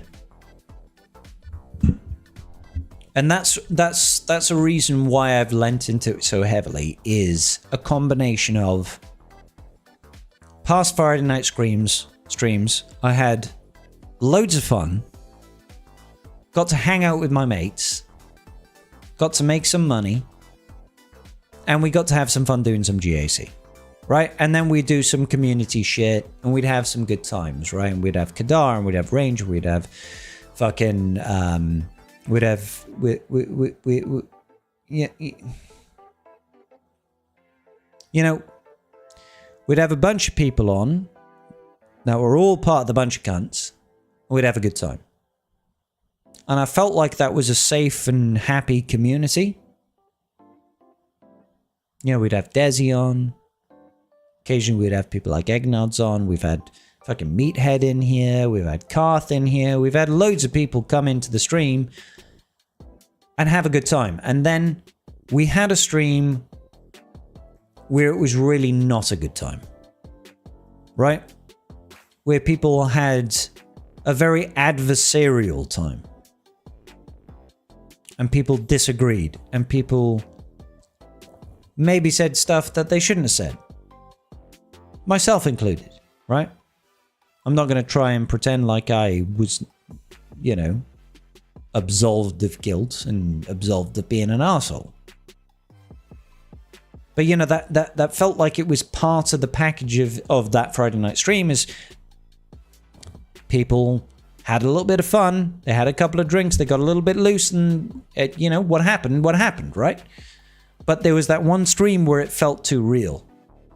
It felt like this wasn't anymore an environment of friends having fun, and instead became an environment of people disagreeing and people not liking each other. And I didn't want that. And then CG changed the timetables and things moved around, and I knew that I couldn't do a Saturday night. I can't move a Saturday night. That doesn't work for me in my life. It doesn't, and I'm not willing to sacrifice certain parts of my life for a Friday night stream. And if you couple it with the fact that really good friends had arguments that they probably shouldn't have, I didn't want that to be the legacy. You know, I do blame Brett as well, Eris. I do. And it's a really big shame, because I miss that environment. I miss that happy environment. I miss that fun environment. I really do. I really miss it. I really do. But I'm too scared. I'm too scared to open that up again, because I'm an individual that, through the traumas of my life and my experiences, that the one thing I do not deal well with, and I do not cope well with, is somebody deciding that I am not important to them anymore. I'm not, they don't care about me anymore. Okay? Now, generally speaking, for the average Joe, that's fine. I don't give a shit if the average person on the street doesn't care about me. I don't give a shit about the average person or the average viewer that doesn't care. I get a lot of crap. I get a lot of crap on YouTube videos from people that think my attitude and my opinions are trash. That shit doesn't bother me. But if there is somebody that I care about, and that relationship breaks down, it hits really fucking hard. It hits really hard. And I've had this in the past, and it really fucking hurt. It really fucking hurt when there are people that I trusted implicitly, and I thought they were actually my friend, and they were fucking slagging me off behind my back. and literally building a case against me for... I still don't understand the reason why this person did this. I always considered them to be a friend. And they were fucking... really fucking slagging me off behind my back. I was like, what did I exactly do to deserve this kind of treatment? Fortunately, they're no longer part of this Swigger community. But, I mean, they kind of are, but they don't create content. But it's fucking hurtful, guys. And I don't want to do that. I don't want to experience that with my friends. So I would rather cut it off and just be like, I don't want to do that anymore because I don't want to experience that pain and that hurt and that fucking experience again. So should just have Kadar and I. Hey, Katie, how you doing, honey? Lost a real good friend some months ago. I'm sorry to hear that, George. Just woke up from a nap. Good shit. It sucks majorly, but if someone is gonna behave like that behind your back, then you're better off without them. No, you're not wrong. You're not wrong. You aren't wrong. And it isn't painful that they've done it. It's just, it's painful. The pain comes from what you thought was an organic and reciprocal friendship. And you realize that you're that fucking retard, right? You are that guy. You are that moron. You are that idiot. You are that fucking ugly duck that people talk about behind your back. You're like, you thought you were in a friend group and they're all slagging you off. They're all slagging you off. And you're like, I thought we were tight. Thought we were good friends. But no. No, you were just, you're the butt of the joke and you don't realize it. And that was me. That was me. Okay. So I was that dude. And it made me realize a couple of things, which is that you can't really trust a lot of people in your life. You can't really trust a lot of people in your life, no matter how much time you've spent with them, no matter how much enjoyment you've had. Sometimes people are just going to slag you the fuck off behind your back. And you can either just fucking wilt, or you can say, fuck that noise. You want to pretend like people care about you more than me? They like you more, huh? Do they? Do they really? Yeah, we'll see. We'll see. You just got to be better. You just got to be better.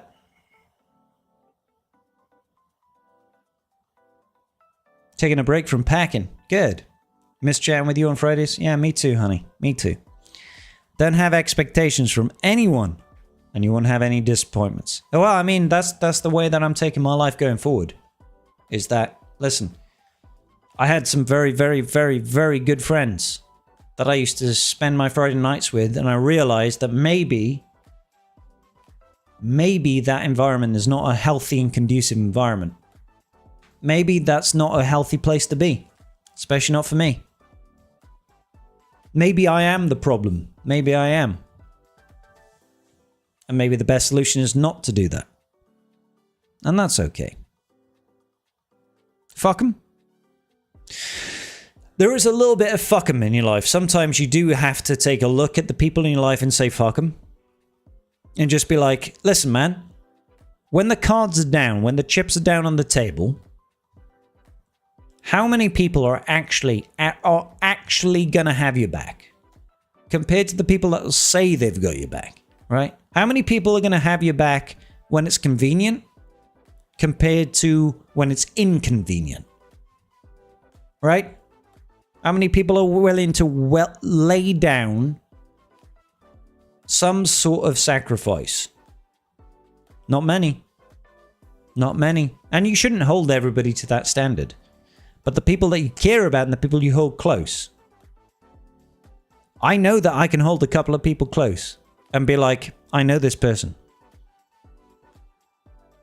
I know this person. And if I had to put things down and say, I trust you.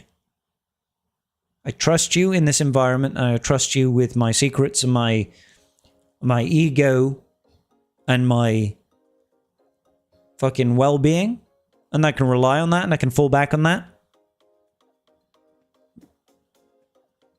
Very few people, right? But you have to define that there is a difference between trust and ego and somebody backing you up, right? And a yes man. You don't want a yes man. You really don't want a yes man, guys, because a yes man is the worst kind of person you can have in your life. A yes man is somebody that unequivocally believes in you, supports you when it's convenient, right? When you're up on the up and up, and they're there and they're your number one cheerleader, and they're like, yeah, you can do this, right? Am I wrong in this? Did I do it wrong? Now they're like, no, you didn't do anything wrong. You're the best. You're the most handsome.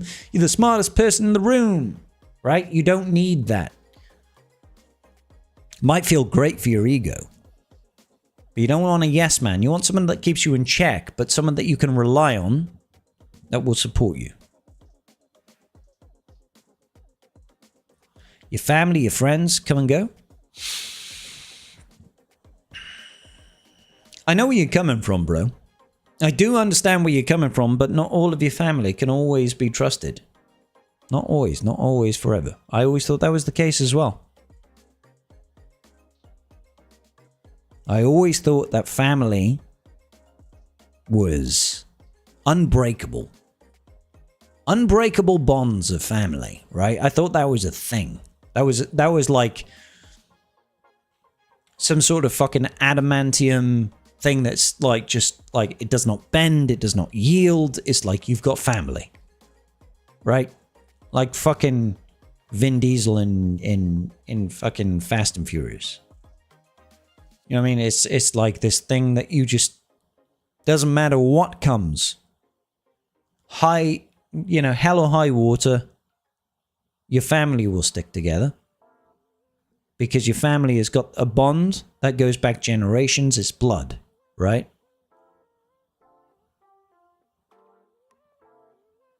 Maybe that's not true. Maybe that's not true. Speaking from experience, I've lost complete faith in some of my closest family. Because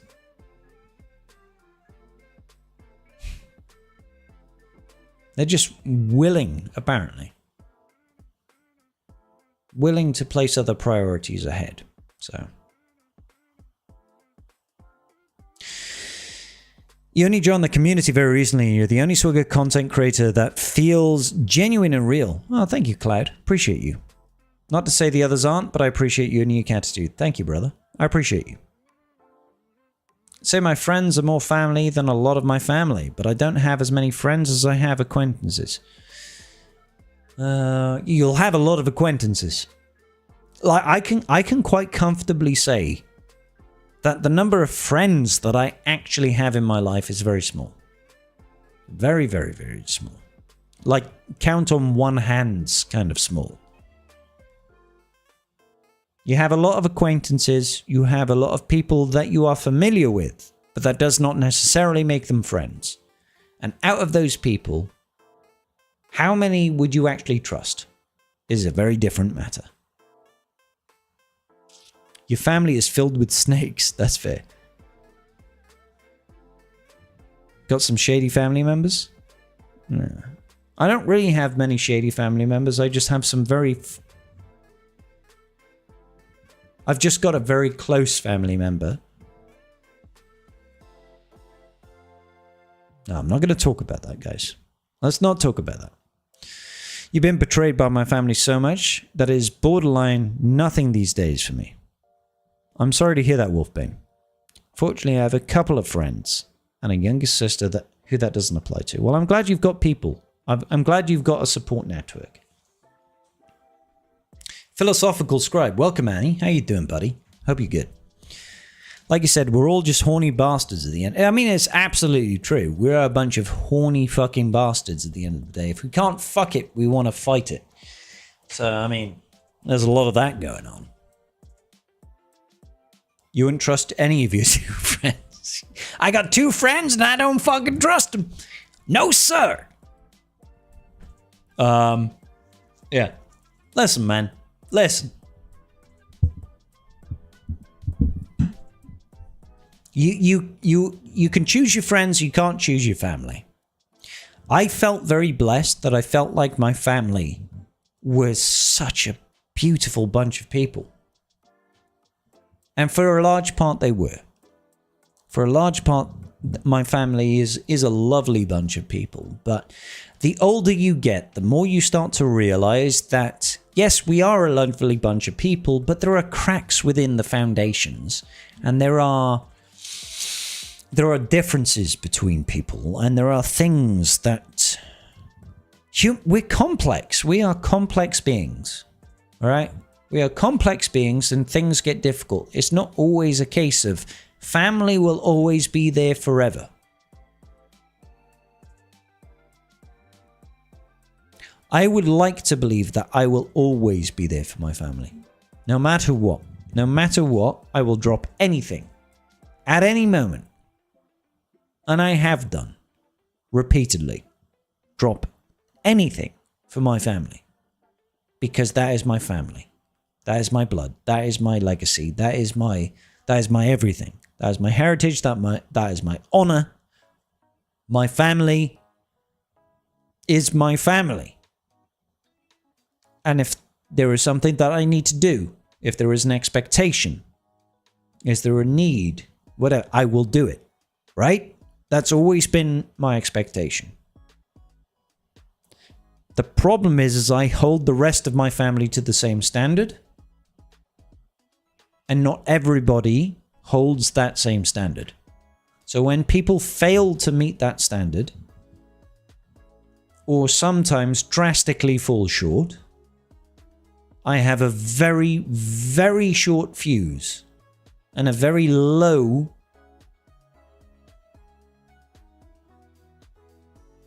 opinion, I guess, even if they are very, very, very, very close family.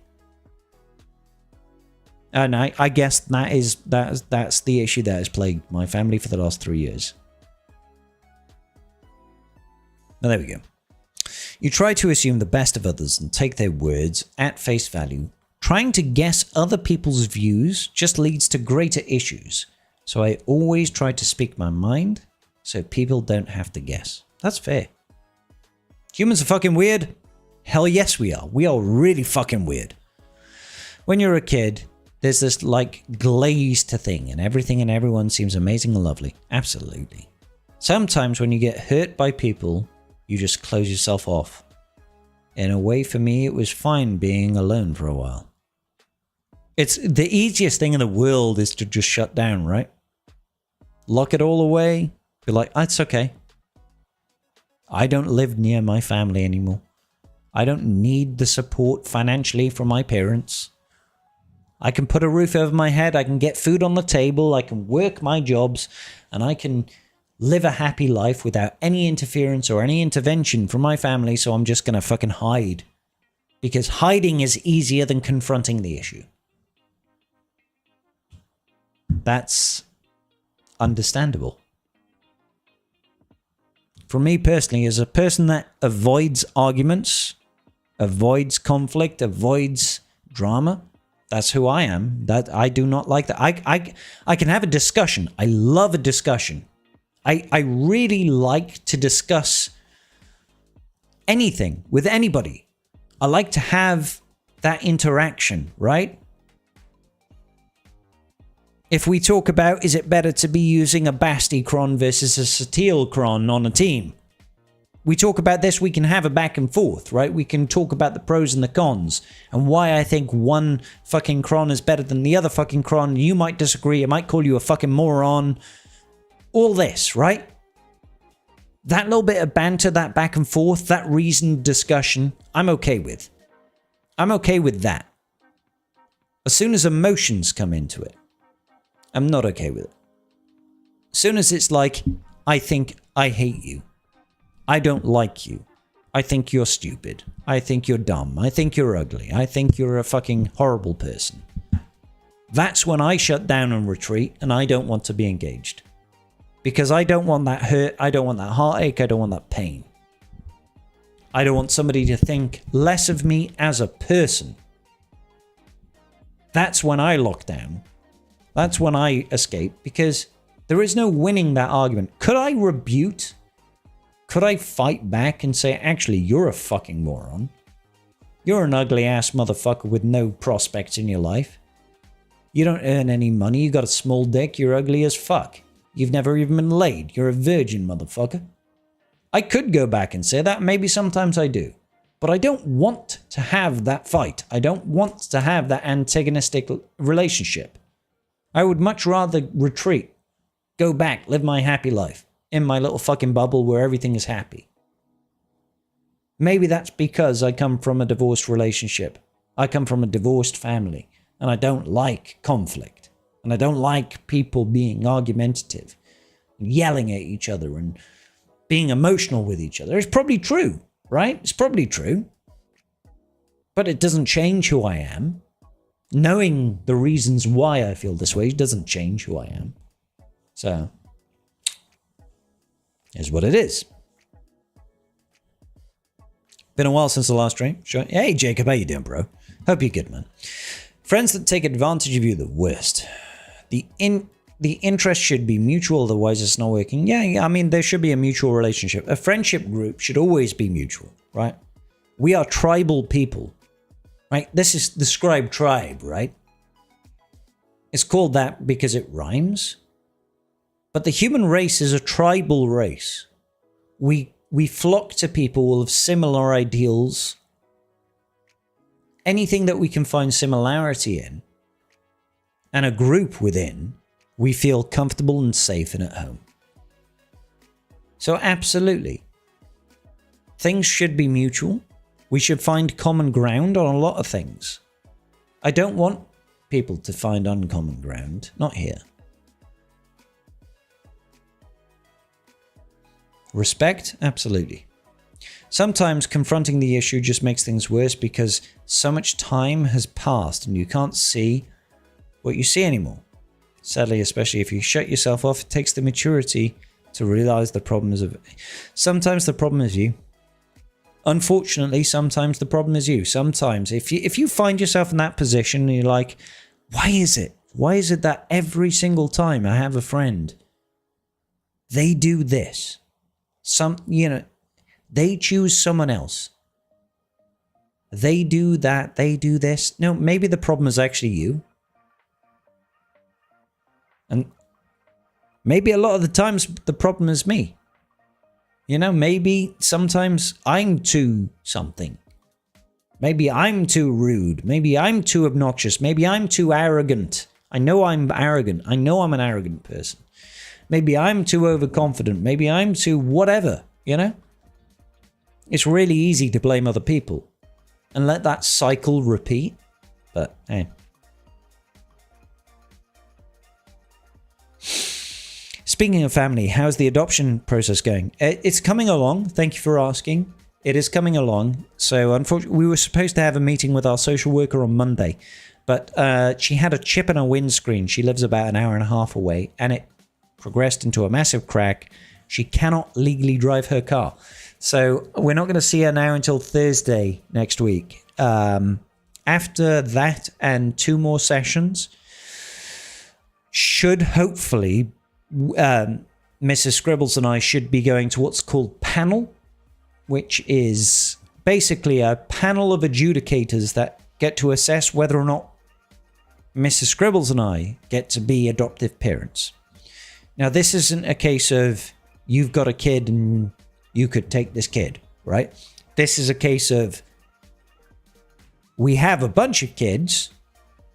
Are you stable enough, secure enough, happy enough, healthy enough to take on a child.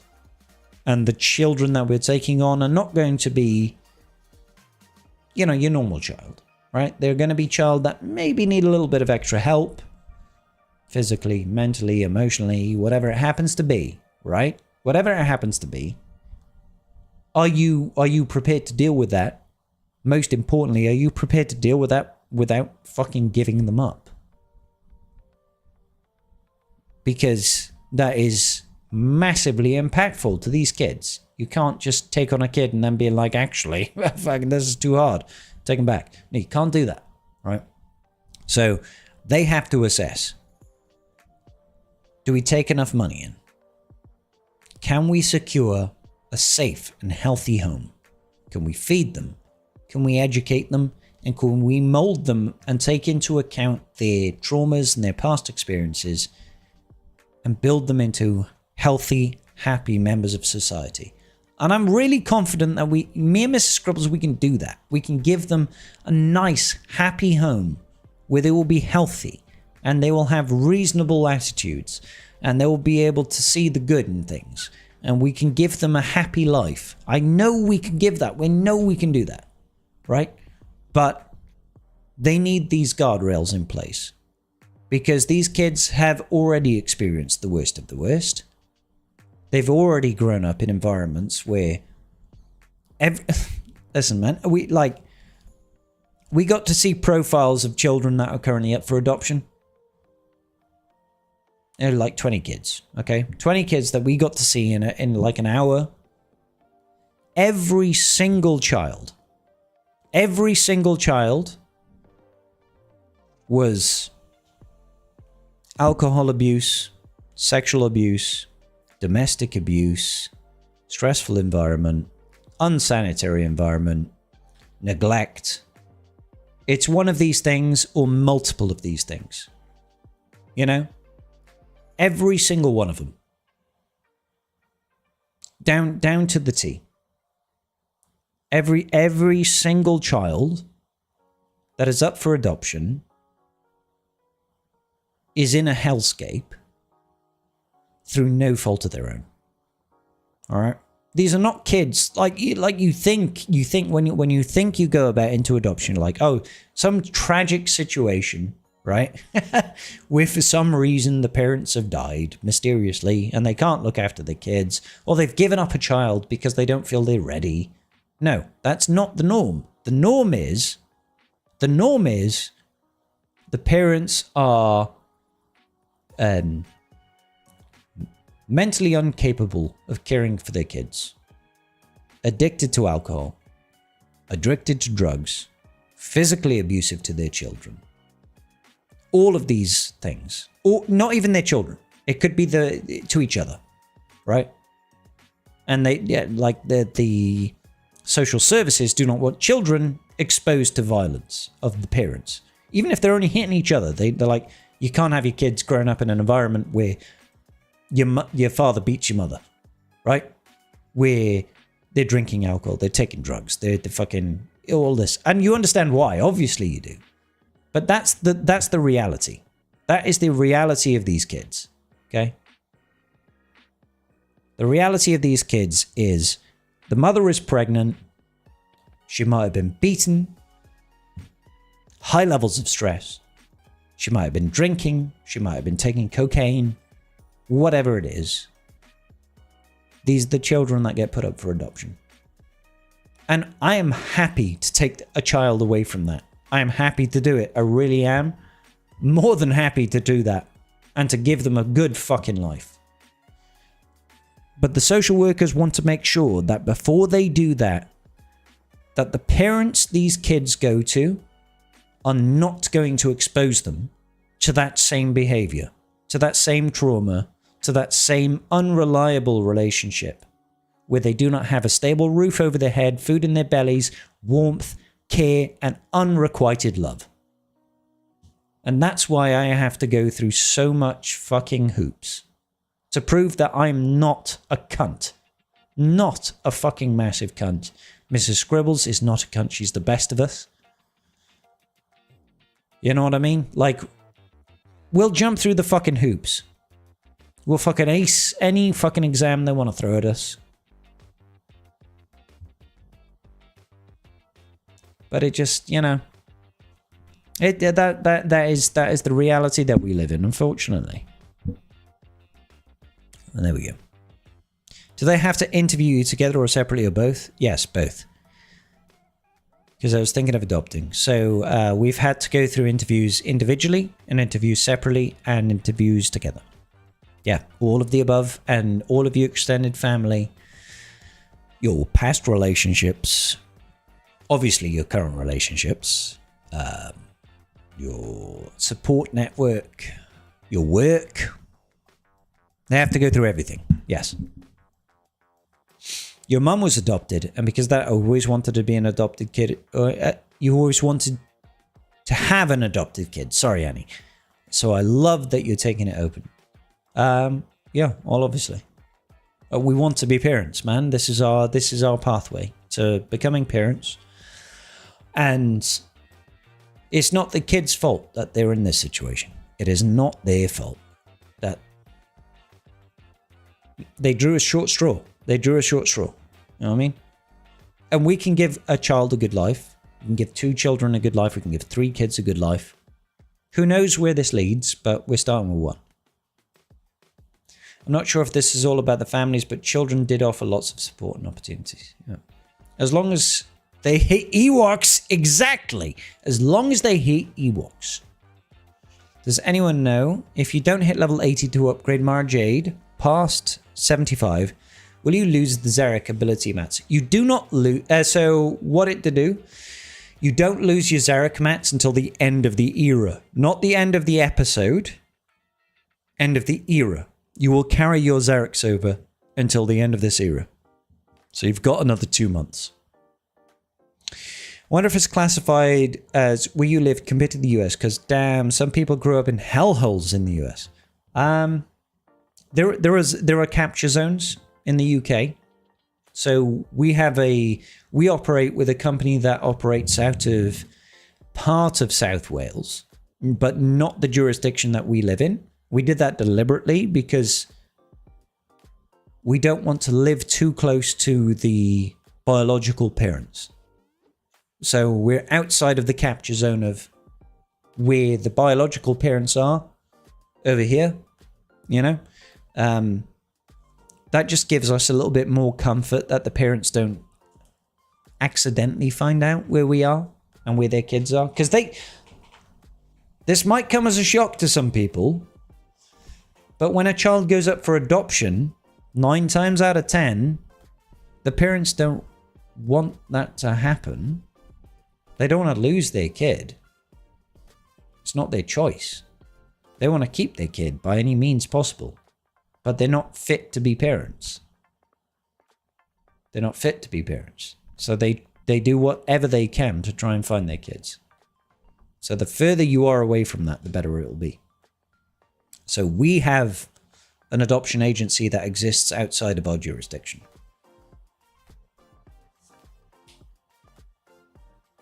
Most impressed by Scribe?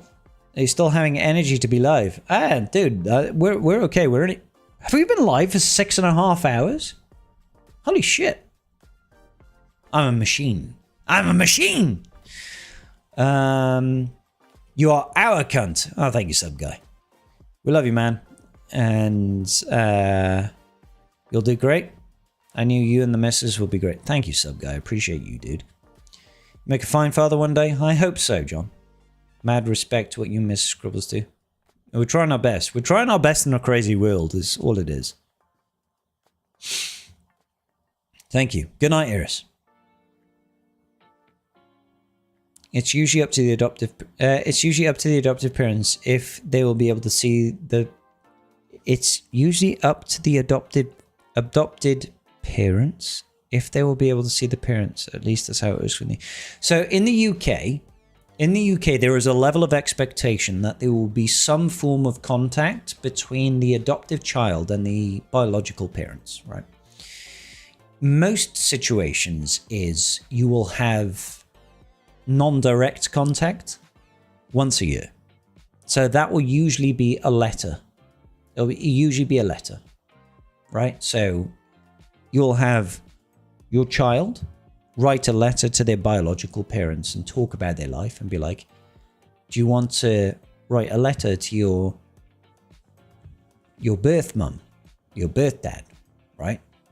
Do you want to write a letter to them and tell them what's going on in your life? And they might write back. They don't always write back, but they might write back, right? So there'll be a social services agency that will handle letters coming and going. Because obviously you're not going to give your address out to the biological parents of your adoptive child, because they quite literally might turn up at your doorstep and try and steal your kid, right? They literally might do that. And they have been assessed by the law that they are unfit to be parents and they cannot provide a safe environment for these children, right? Whereas we can. So there has to be boundaries that are respected in this environment. So that's a normal level of communication that would happen. Is once a year there might be some form of indirect contact between biological parents and the adoptive child, right? It becomes a little bit different when it becomes grandparents or siblings. There might be direct contact, so you might see them in person, but it will be very different. It will be accompanied by a social worker. It will be in a remote location, not close to either people's house, in a safe environment, in a park, in a public space, all this sort of business where everybody gets to remain a level of anonymity. So there's no risk of people finding out who each other are, right? But it's important for the child to have some sort of connection to their family, their birth family, so that they have a sense of identity and who they are and where they come from and why, right? And that's okay. We're okay with that. We're fine with that. We just don't want strangers turning up at our door, and that's okay. So your sister still gets bombarded by biological family. It's 20 years. All because they found her on Instagram. And when she was a teen, she stupidly gave lots of info. Yeah, so we've been warned about social networking when it comes to kids. Obviously, I have a bit of a broader social network reach, but it's not like most people here know my name. Can anybody in the chat here tell me my first name? Can anybody here? I've said it before. I've not tried to hide it. I don't deliberately hide it. I just don't make it public info. Thank you guys. I'm Scribe. I'm Goat. I'm Scribbles. All of this is correct apart from maybe Goat. So yeah, I don't deliberately push out. My first name is Princess. I think that's true. Yes. Mr. Scribble. Yeah, exactly. So I don't hide who I am. I don't try to hide who I am as a person and what my identity is. But I also don't make a big deal out of it, and I don't want to try and make a big deal out of it. I've never tried to make my online personality be who I am. Even though the person I am that I'm presenting to you right now, this is me, right? But also, I'm not going to give you my address and my date of birth and my details. I'm not going to hide from it, but I'm also not going to just give that information out, right? So we know that that sort of information is very valuable. We've been told that when we eventually do get to adopt a child, and we've seen a couple they look amazing, then right, like really fucking cute kids that look happy and healthy and like. We can picture ourselves being parents to these kids and all this sort of shit, right? Okay, so we've seen all this. But we know that you cannot have these kids on any form of social media. We can't have photos with them.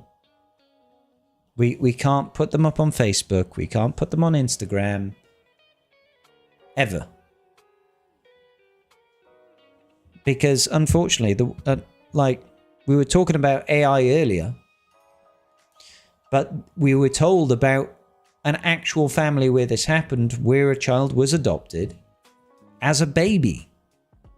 As a baby, and 8 years later, biological parents managed to find this child by putting a picture of their baby into AI and say, "Where is my child?" And they managed to find that child through a website of a school that had a school photo. And the biological parents turned up at the school and tried to take the child. Like, this is like an 8-year gap, and AI was able to scan the face and look across the internet and age up the face of a baby to an 8-year-old child and find it on the website of a primary school's like yearly photo and be like, "This is your kid." And they turned up to that school and they tried to take the child. So we know that we can never have our kid on social media or on until they're like 16, 18. We're never going to hide the fact that whatever child we have is adopted. We never will. But we do need to set a lot of very strict boundaries in place to make sure that they do not be exposed in a way that's untoward. So it sucks. It really does. I'm sure if someone was a weirdo, they could scour the past live streams for a mention of your name. They probably could. I'm sure if somebody went into ChatGPT right now and said, "What is Scribe Gaming's real name?" they would probably find me. Or if they just took a picture of my face, "Who is this?" put it into a reverse image search on Google, you'd probably find me. You'd probably find me. I'm on Facebook. I'm on LinkedIn. You could find me if you want me. I don't try and hide who I am. I just don't make it a big deal.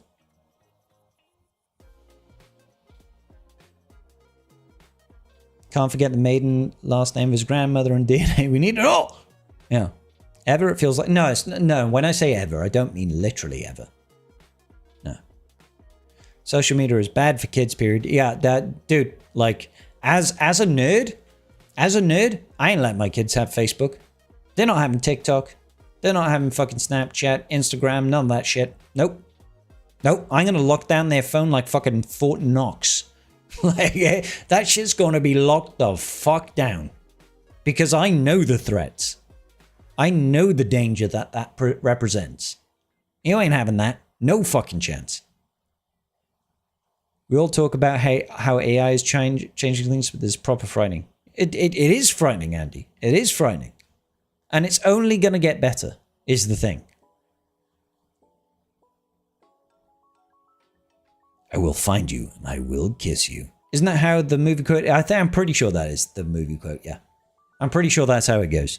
So, you know, but the thing is, I don't want this to come off as a negative, guys. This is not a negative. This is a massive positive for me and Mrs. S. All right? Massive positive. This is our only opportunity to be parents. All right? I'm not going to be a dad. I will not be a dad if it's not for this. She's not going to be a mother if not for this. We get to save 3 lives by doing this. We get to save a child from a shit fucking life. And we get to save ourselves. I get to save myself. Mrs. Scribbles gets to save herself. She gets to become a mother, which she really wants to fucking be, right? And we as a unit, we get to be there for each other and build something fucking special. So I don't want this to come off as a bad thing. I know I'm talking about the pitfalls and the dangers and the scary parts of it, but there's so much beauty in it as well. There's so much beauty and there's so much hope and there's so much human fucking essence in that at the same time that is worth clinging on to and worth fighting for. So that's the part that I want to focus on, is that special part of it, you know? That special part.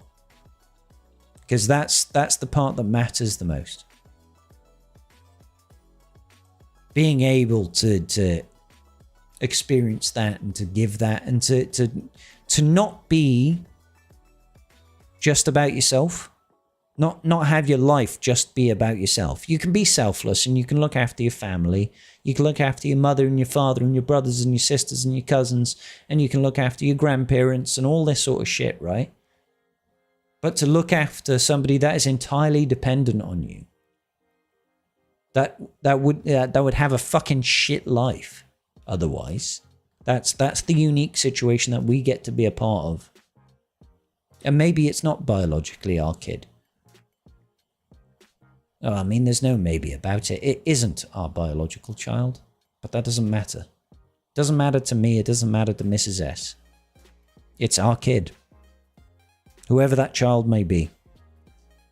Fucking, whatever race, creed, color, gender, don't care. It's going to be our child. And we will give them a good fucking life. They will be happy. They will be healthy, and then hopefully they will get to experience things that otherwise they would not get to experience. And I hope that's a good thing. I hope that's a good thing. I hope I get to be an old man and look back and be like, fuck, I raised a good kid. I fucking raised a good kid. That's it. So, sorry, boys. Sorry, boys. I know I got into it there, but it is what it is. Hey, Rora, how you doing, John? You okay, mate? It's like the lore of your username. Said it combines scry with scribe, right? Yes, to scry is to see the future or to divine the future. To scribe is to chronicle things, to write things down, to note the stories of life, of other more important people. So if I get to write the life of my child, I get to put them on the right path and they get to fucking live a really good life.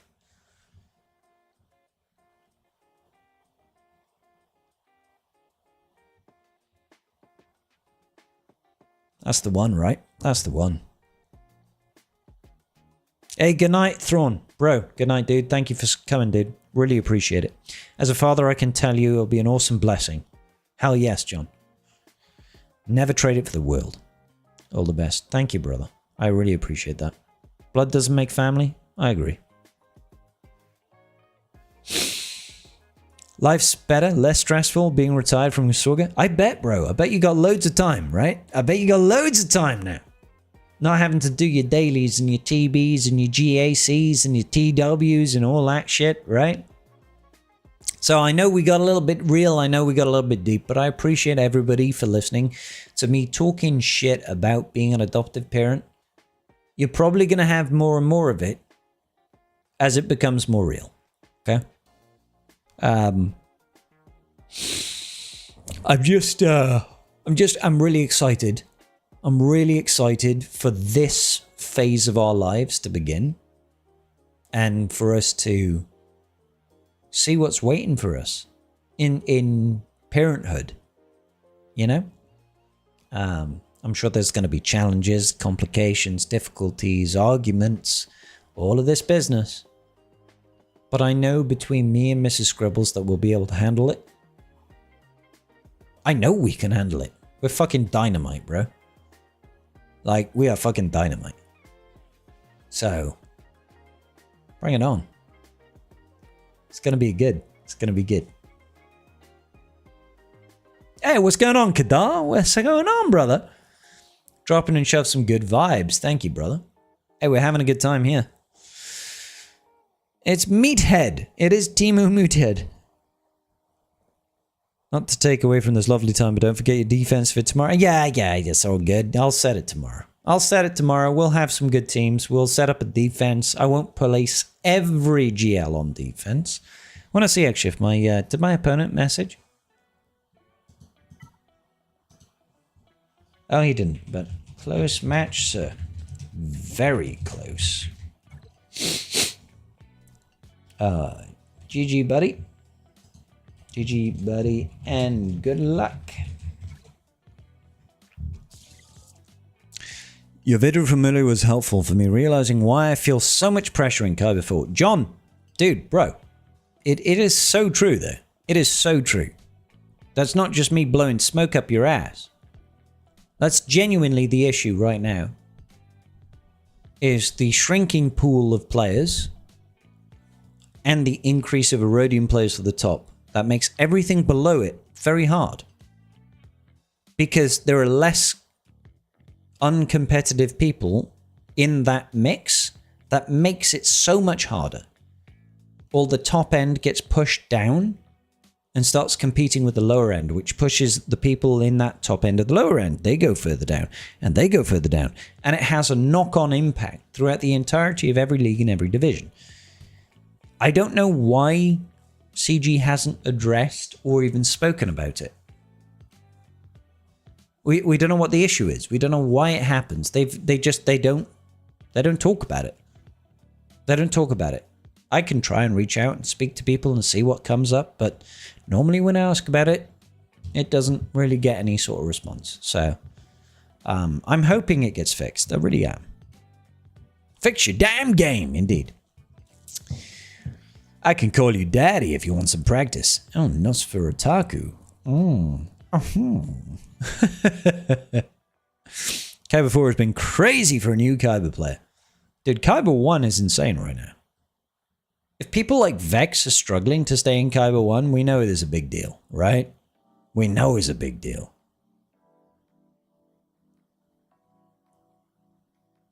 CG usually are beat compared to less. IGL usually are beat compared to lesser known teams. What?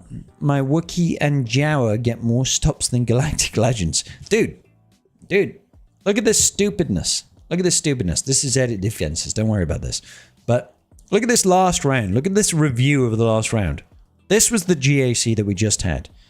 I won by 3 banners, right? But look, top wall, Galactic Legend, Galactic Legend, Galactic Legend. You can't see it, but Galactic Legend. So, North Wall, all GLs. Right? All GLs in the north. South Wall. Galactic Legend, Galactic Legend, Galactic Legend. Not Galactic Legend. Gungans. Right? So far, there's been one team out of 8 that were Galactic Legends. Back wall. Galactic Legend, Galactic Legend, Galactic Legend. I set every single GL on defense. We got one team getting a hold. Every other team got one tapped. The only team that got a hold was GL Ray with her fucking Kron using Commander Ahsoka Tano. So I had to fucking... All of these have got great Datacrons, by the way. Like, really good Datacrons. Fucking good modding on the entire team. Lots of relic levels.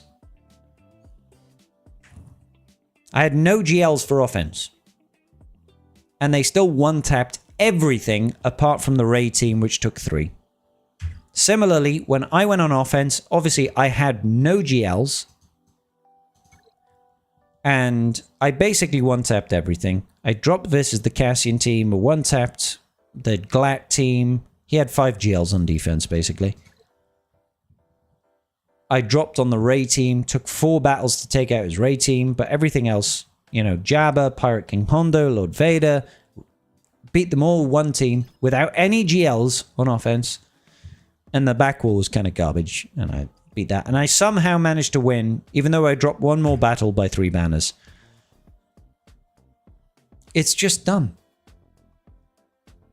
If I can set every single GL on defense and still nearly lose, even though I full cleared, there's something wrong with the game.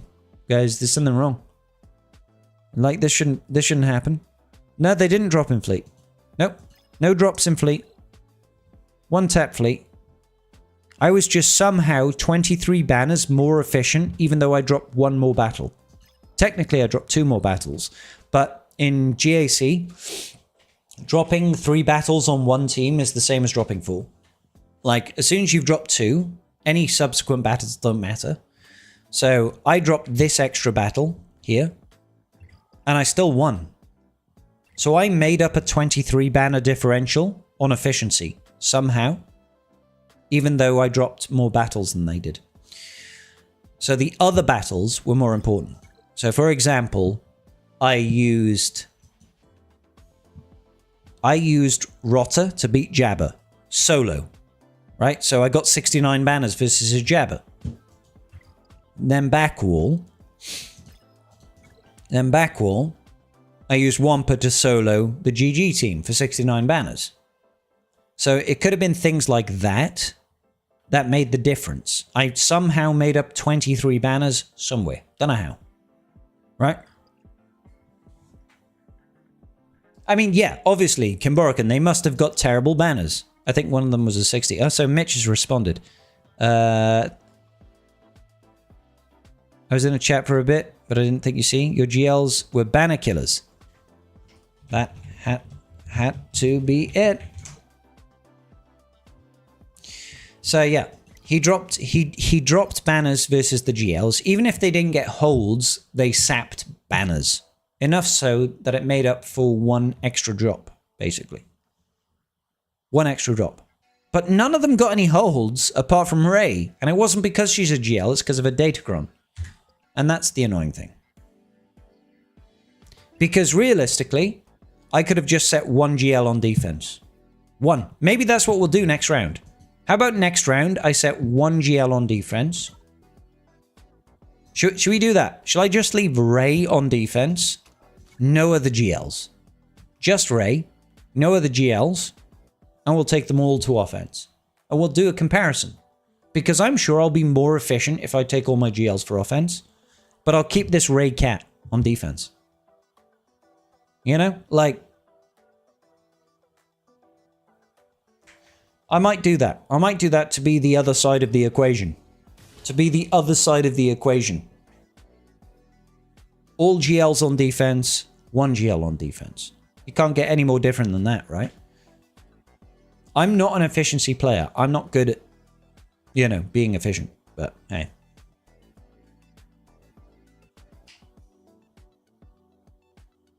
All your matches have been somewhat close? Yeah.